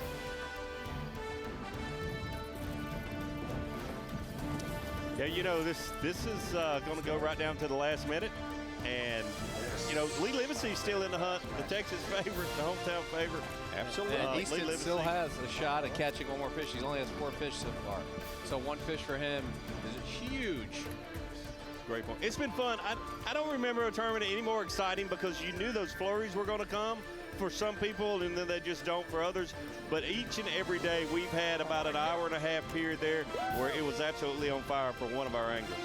We also knew the Giants were going to come. Everyone we talked to during this week said, yeah, there's going to be a double-digit fish. We're overdue right now, but that's certainly not to say that can't happen in the waning hours of this tournament right here. That's where it is all going to come down to it. 4:15 p.m. Eastern Time on Bassmaster.com. The weigh-in at the Bass Pro Shops Bassmaster Classic, presented by Under Armour. Popular destination here. Bass Pro Shops Bassmaster Classic, the Bassmaster Classic Outdoors Expo, sponsored by GSM Outdoors. Just a great play. Oh, there they were, the sea shanty guys there from Progressive right there. How about I that? said it yesterday. People love free buckets, and here's what I can tell you, gang. I went in there, and that expo is done bowed up right now. It always is. It always is. A lot to do, a lot to see. Yeah. What's coming? And all your favorite kinds of equipment, your toys that you got to have, your essential needs for bass fishing, and much more. Apparel, boats, motors, rods and reels, and lures, plenty of lures. Oh yeah, a lot of stuff going on there. Big old glide baits. Oh, yes, sir. Indeed. Like a brim sandwich right there. Yes, it did. I need somebody to give me some of that free stuff. That's Deion Sanders nailed it. Yep, that's where you find it. Good for people watching, too. You might even see a legend of fishing. Exactly. Or two, get to shake hands with them and so forth. Back out to our playing field. Lake Ray Roberts, day 3, final day of the Bassmaster Classic, and it has tightened up. Friends, take a look at that leaderboard right there, and it is Easton Fathergill who started with a big lead today, lost it all, gained a lot of it back, and then Trey McKinney made a huge inroad. That regained lead just a few minutes ago. This whole game right now comes down to those two. It comes down to Fathergill and Trey McKinney. It does, but Livesay's sitting there with 4. He catches 6 to 8 pounder. He's there. John Cox has had a great tournament here. He currently sits in 5th place. Double-digit fish would put him right up there.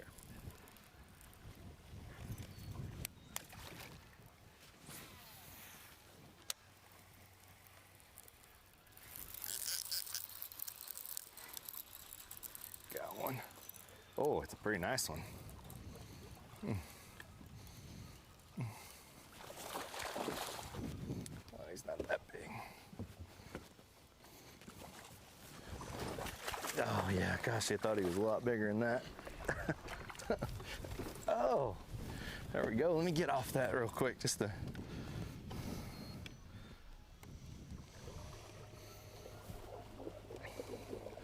Boy, that's all we gotta do is say we're gonna leave. Huh. I was pretty content with leaving there.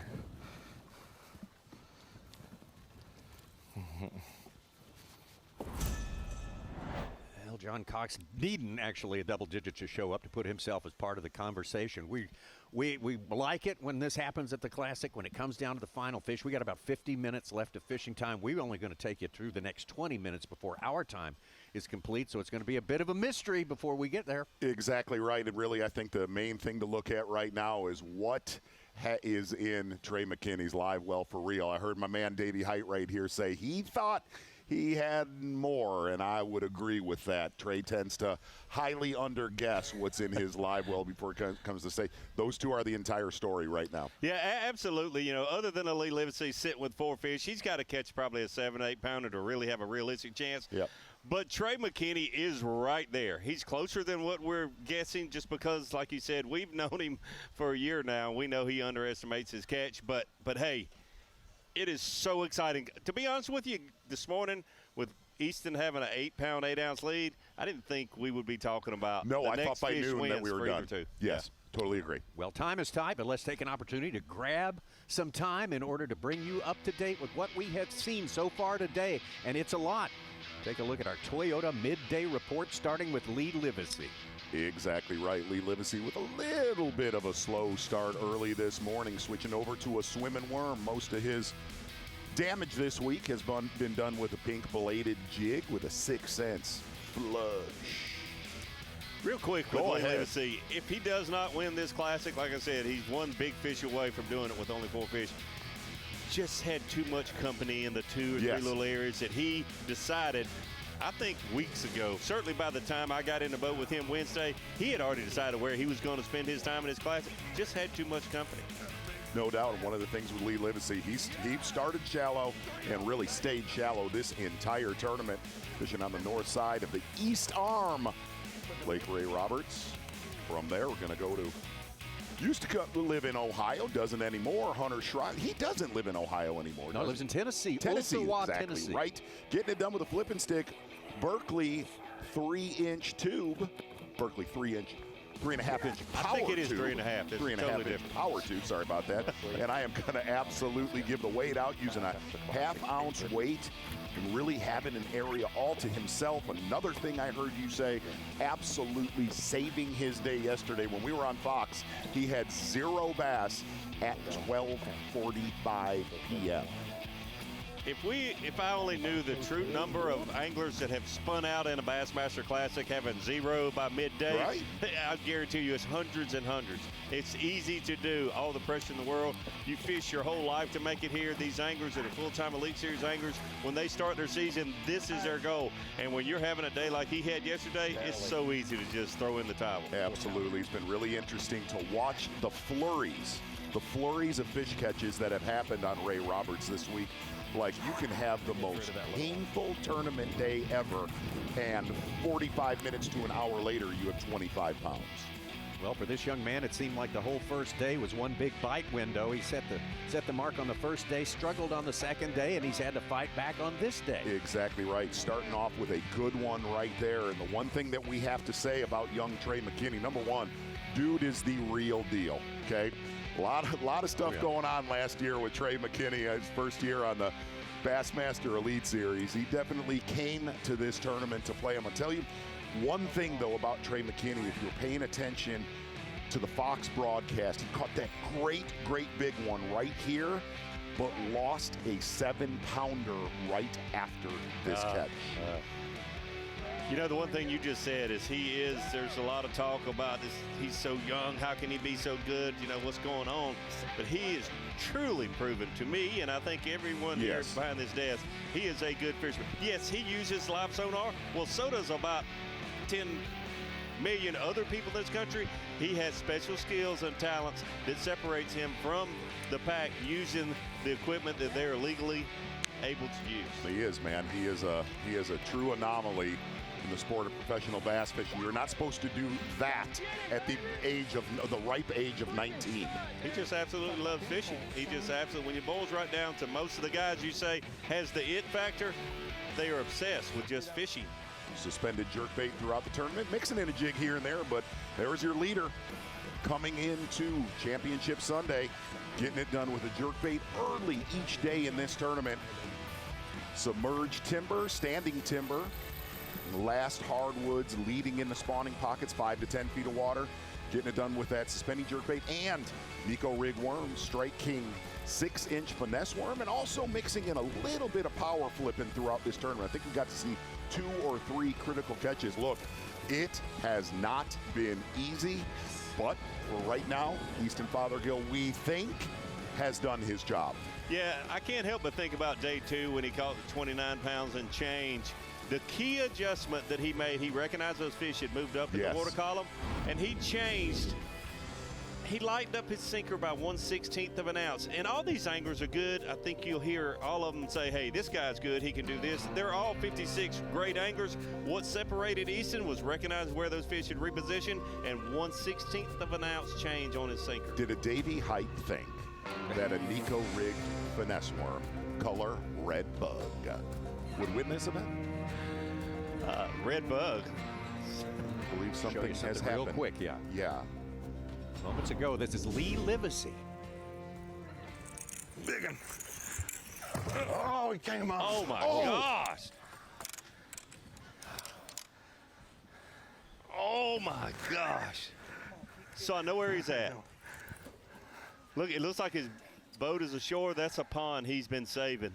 And, my gosh, what a splash. We've got 4 or something.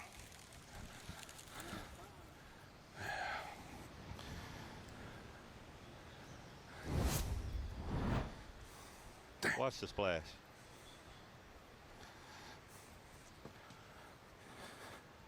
Whoa. That looked like a 4-something splash for sure. Gosh. Dang. No, you don't leave anything on the table on this day of all days. Doesn't always work out. Boy, that was exciting. But not the outcome Lee wanted. Wow. Take a little trip just across the sidewalk here. The Bassmaster Classic Outdoors Expo presented by GSM. Ronnie standing by with some members of the Armed Forces. Hey guys, we're in the Bass booth. I'm hanging out with 2 of my favorite Army guys, Josh and John. John, tell us about the U.S. Army program, because you guys are still active service members. You're in the aviation. I believe you're a military police. There's a lot of things you do for our country, but when you're back here and not on active duty deployed, there's still so much you can do as well. Oh, Dan, that's right. You nailed it. So my background in the U.S. Army is aviation. I was a crew chief, maintainer, mechanic, several different duty stations from Hawaii, Fort Campbell, Fort Lewis out west. And then our biggest kind of thought process that we want to get out there is that just because you're active duty doesn't mean you have to forego all your passions and the things you enjoy. You know, Josh and I both fished competitively as much as we could while still active duty. And then this team just really highlights that. Yeah, the team aspect, I was just talking to y'all and learning about that. It's like an outdoor team. I met y'all last year. You guys have a great presence at the Classic, but it is a way for you guys to serve your country, but also still have those daily passions that everyone else here at the Bassmaster Classic gets to experience. Yeah, Ronnie, let me tell you, like the perception out there is that we're robots and we go into work, we have no life outside that uniform. And our job, my job, is to highlight, like, that's not true. Like, we have a family, we have a home, and we have hobbies. Like here at the Bassmaster Class, everybody loves fishing, we love fishing, and our job is to go out on a national level and compete, market the Army, and show that, you know, you can still chase your dreams while serving in the uniform. Well, Well, that's fantastic. Be all you can be is y'all's slogan, whether that's on the water or serving your country. I appreciate y'all being all that you can be for us. We're here in the Expo, Fort Worth Convention Center. If you're not here, you need to be out there at the outdoor tailgate or stop by Dickey's Arena for the weigh-in later today. Some big ones will be brought in. Here we are in the Toyota booth, day 3 of the Bassmaster Classic, and I fully expected to see Matt Airy out on the water, but Matt, it's been a brutal week out there conditions-wise. We've had crazy winds. I was out there for one of the practice days and saw you.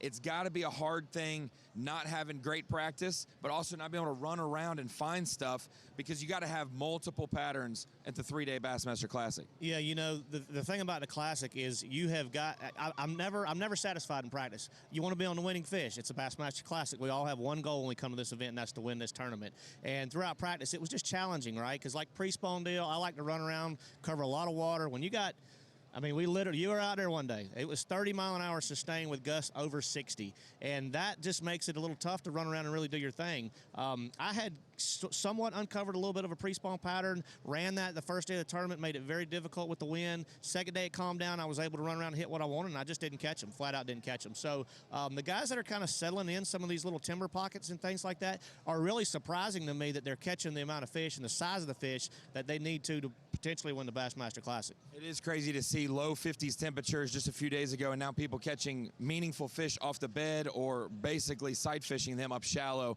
on the final day of the Classic. One big thing, you want to be in contention to win. It's hard to gauge this lake because you got second here in 2021, but it was June, water was higher, it's totally different. Was there a little bit more pressure because you want to show out every Classic, but man, nothing's going to top your second place other than a win. And maybe other than being in the Toyota booth when you're not in contention. Yeah, and look, I'd be lying if I said, if you make it to day 3 at the Classic, it's awesome. I've been fortunate to make the last 4 or 5 day 3s, right? And we had a runner-up finish in 2021. But if you're not in contention at the Bassmaster Classic, at least in my mind, and I'm assuming most everybody else's mind, hey, man, I'm happy to be in a Toyota booth on day 3. And I heard the wind's blowing again today on Ray Roberts, so go figure. Yeah, once again, blowing from the south and starting to change how these guys are going to fish. It's going to switch in the next hour, 2 hours, and it's going to be coming from the north for the last 2 hours of the Classic. So we expect to see Matt Airy on the water, but when he's not there, you can find him in the Expo, especially in the Toyota booth. Thank you, Ronnie Moore, doing a lot of running around inside the Expo. At some point, you got to settle in someplace, sort of trench in. Ronnie's probably doing that right now. There's a look at our leaderboard. Unofficial, of course, all these weights, nothing official. So we put them on the scales at the weigh-in. Easton Fathergill with a 2-pound, 5-ounce lead ahead of Trey McKinney. Easton Fathergill has 4 fish. That's an important element to consider. Anything he catches goes right to his bottom line. Speaking of Trey McKinney, what a performance today, 24 pounds when he needed it. Yes, marathon peak performance, biggest bag of the day, no doubt about it. 24 pounds unofficially. Carbondale, Illinois, young Trey McKinney, slow day yesterday, absolutely climbed on him, day number 1. Your marathon peak performance, Trey McKinney, who would listen, there is still time on the clock. And the one thing you could say is, big day for Trey McKinney. You look at what he did last year. He's so close to winning Angler of the Year. He would not have had his weight DQ'd on Smith Lake. But earlier, this one, the one we did not have live, this is the big one Trey McKinney had earlier. There we go. There we go.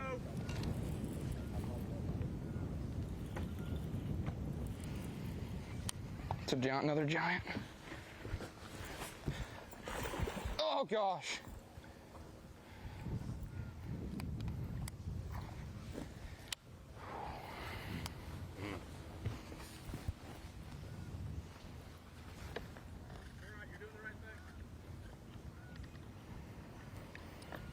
Shooter. He lands that bass right now. He is absolutely in control of this tournament. Yeah, commanding lead with that fish.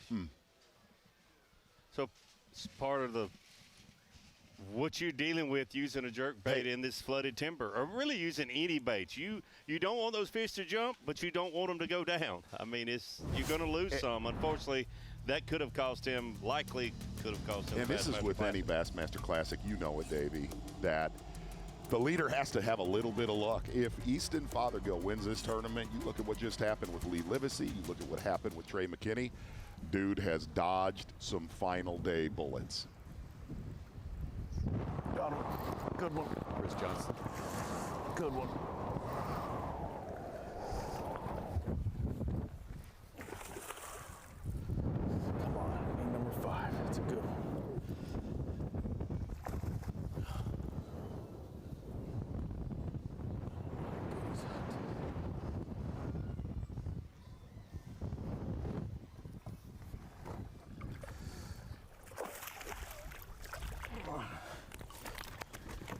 that's a good one.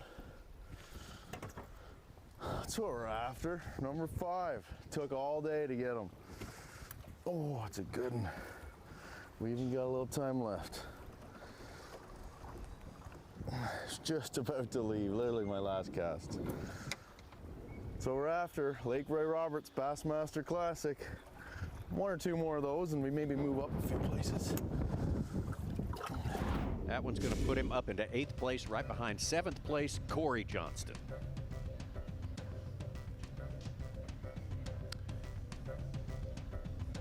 And one of those bullets that Easton Fathergill dodged a minute ago was this man right here, Lee Livesay. Actually. There he is. Got him. Way out there. Stay down. Stay down. Stay down. Stay down. Stay down. Stay down. Stay down. Stay down. He ain't that big, but he's number 5 if I can get him in a boat. Come on. Don't you do it. Don't do it. Don't do it. No. No. Buzz bait, baby! Woo! Redemption on the buzzer. Finally got a buzz bait bite. Hell yeah. Didn't even have to get in the pond. I've never high-fived a photographer before off the boat. Yeah. Woo! My God. The turtle pond. I didn't even have to get in it. Why am I shaking? I'm so excited. Hell yeah! Hang on. I might go in there now. That was like a 50-yard cast. Yeah.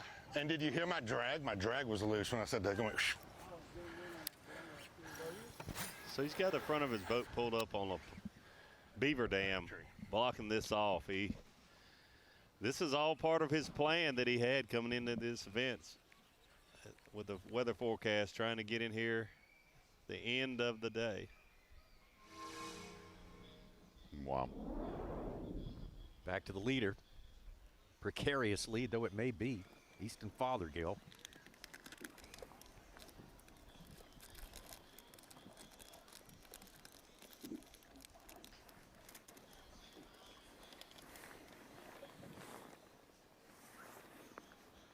We now have with Livesay, guys, that 5th keeper.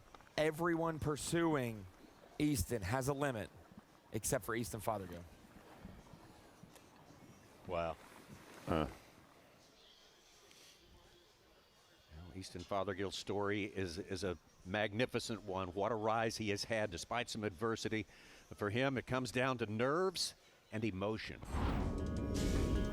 It would be unreal to have a thought or a glimmer of winning when I come back to the arena tomorrow.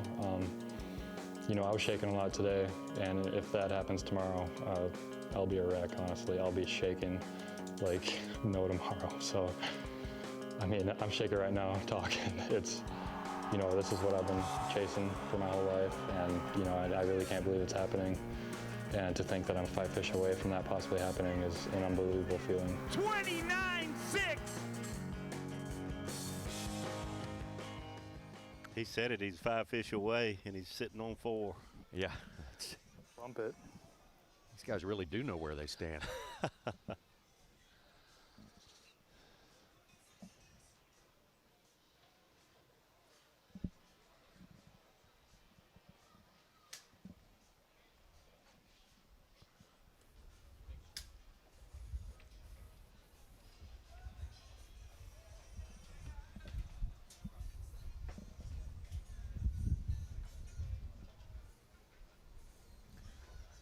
Guys, we got a couple more minutes of our broadcast before these anglers start to head back.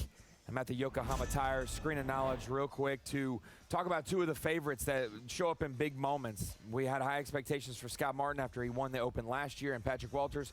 They were matched up against each other in TH Marine Pick'em.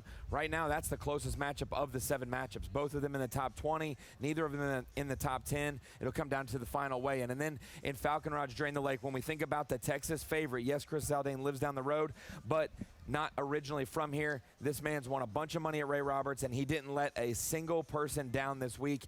56.8% of the people chose him this week. He did not let him down, and he will be in the top 5, maybe the top 3 of the Bassmaster Classic now that he has his limit on the final day. So some of the big-time players we expected to show up, they showed up in a large way this week.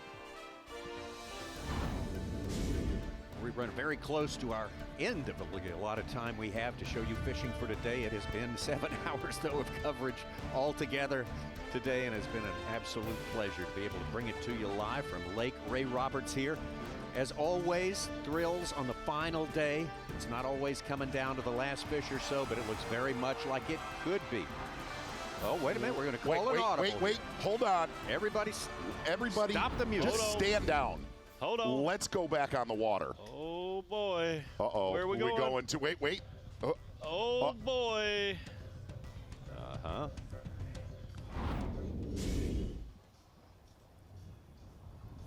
Got her. Come on, baby. Get over there. Big and giant. Giant. Come on.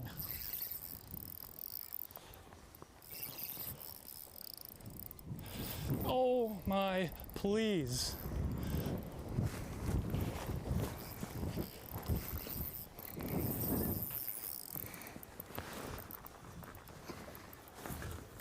Come on.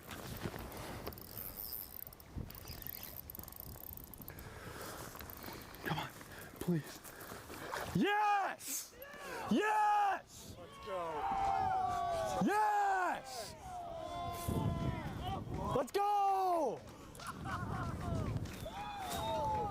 Let's go! Oh my God. Oh my God. Dude, I cannot thank you enough for inviting me to this classic. That right there was one of the best catches on Bassmaster Live. Unbelievably close. What just happened, Davey? 232. 232. Man, that's a good dude. That's ball game. Yeah. Wow. He just said it. That's going to be hard to beat right there. He knows it.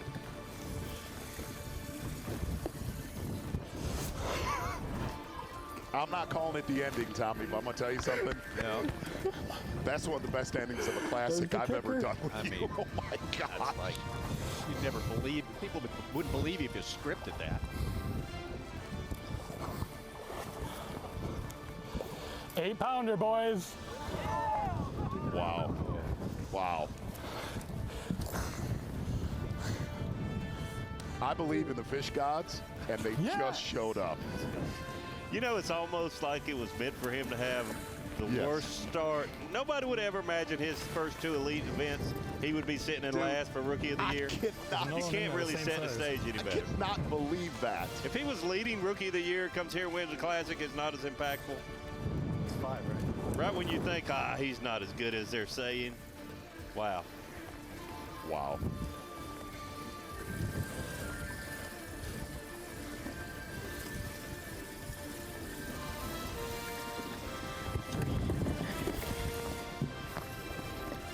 Wow.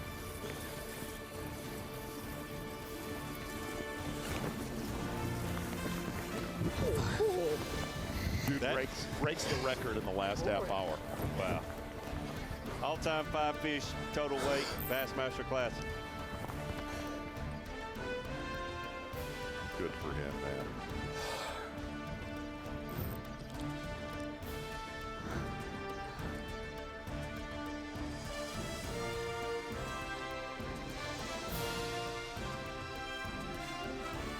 Wow. Wow. Well, we were almost out the door. I'm glad we came back in. That was sort of the whole ball of wax right there. That is so cool. Unbelievable. Okay. Well, you can get to see that again. I assure you, we take you to the weigh-in that's coming up right here on Bassmaster.com. The coverage starts at 4:15 p.m. It's going to be great there. We're going to celebrate. We're not saying it's absolutely impossible. No one can beat him now, but it sure looks like Easton Fathergill in control at the end of day number 3. That just happened. Wow. That just happened.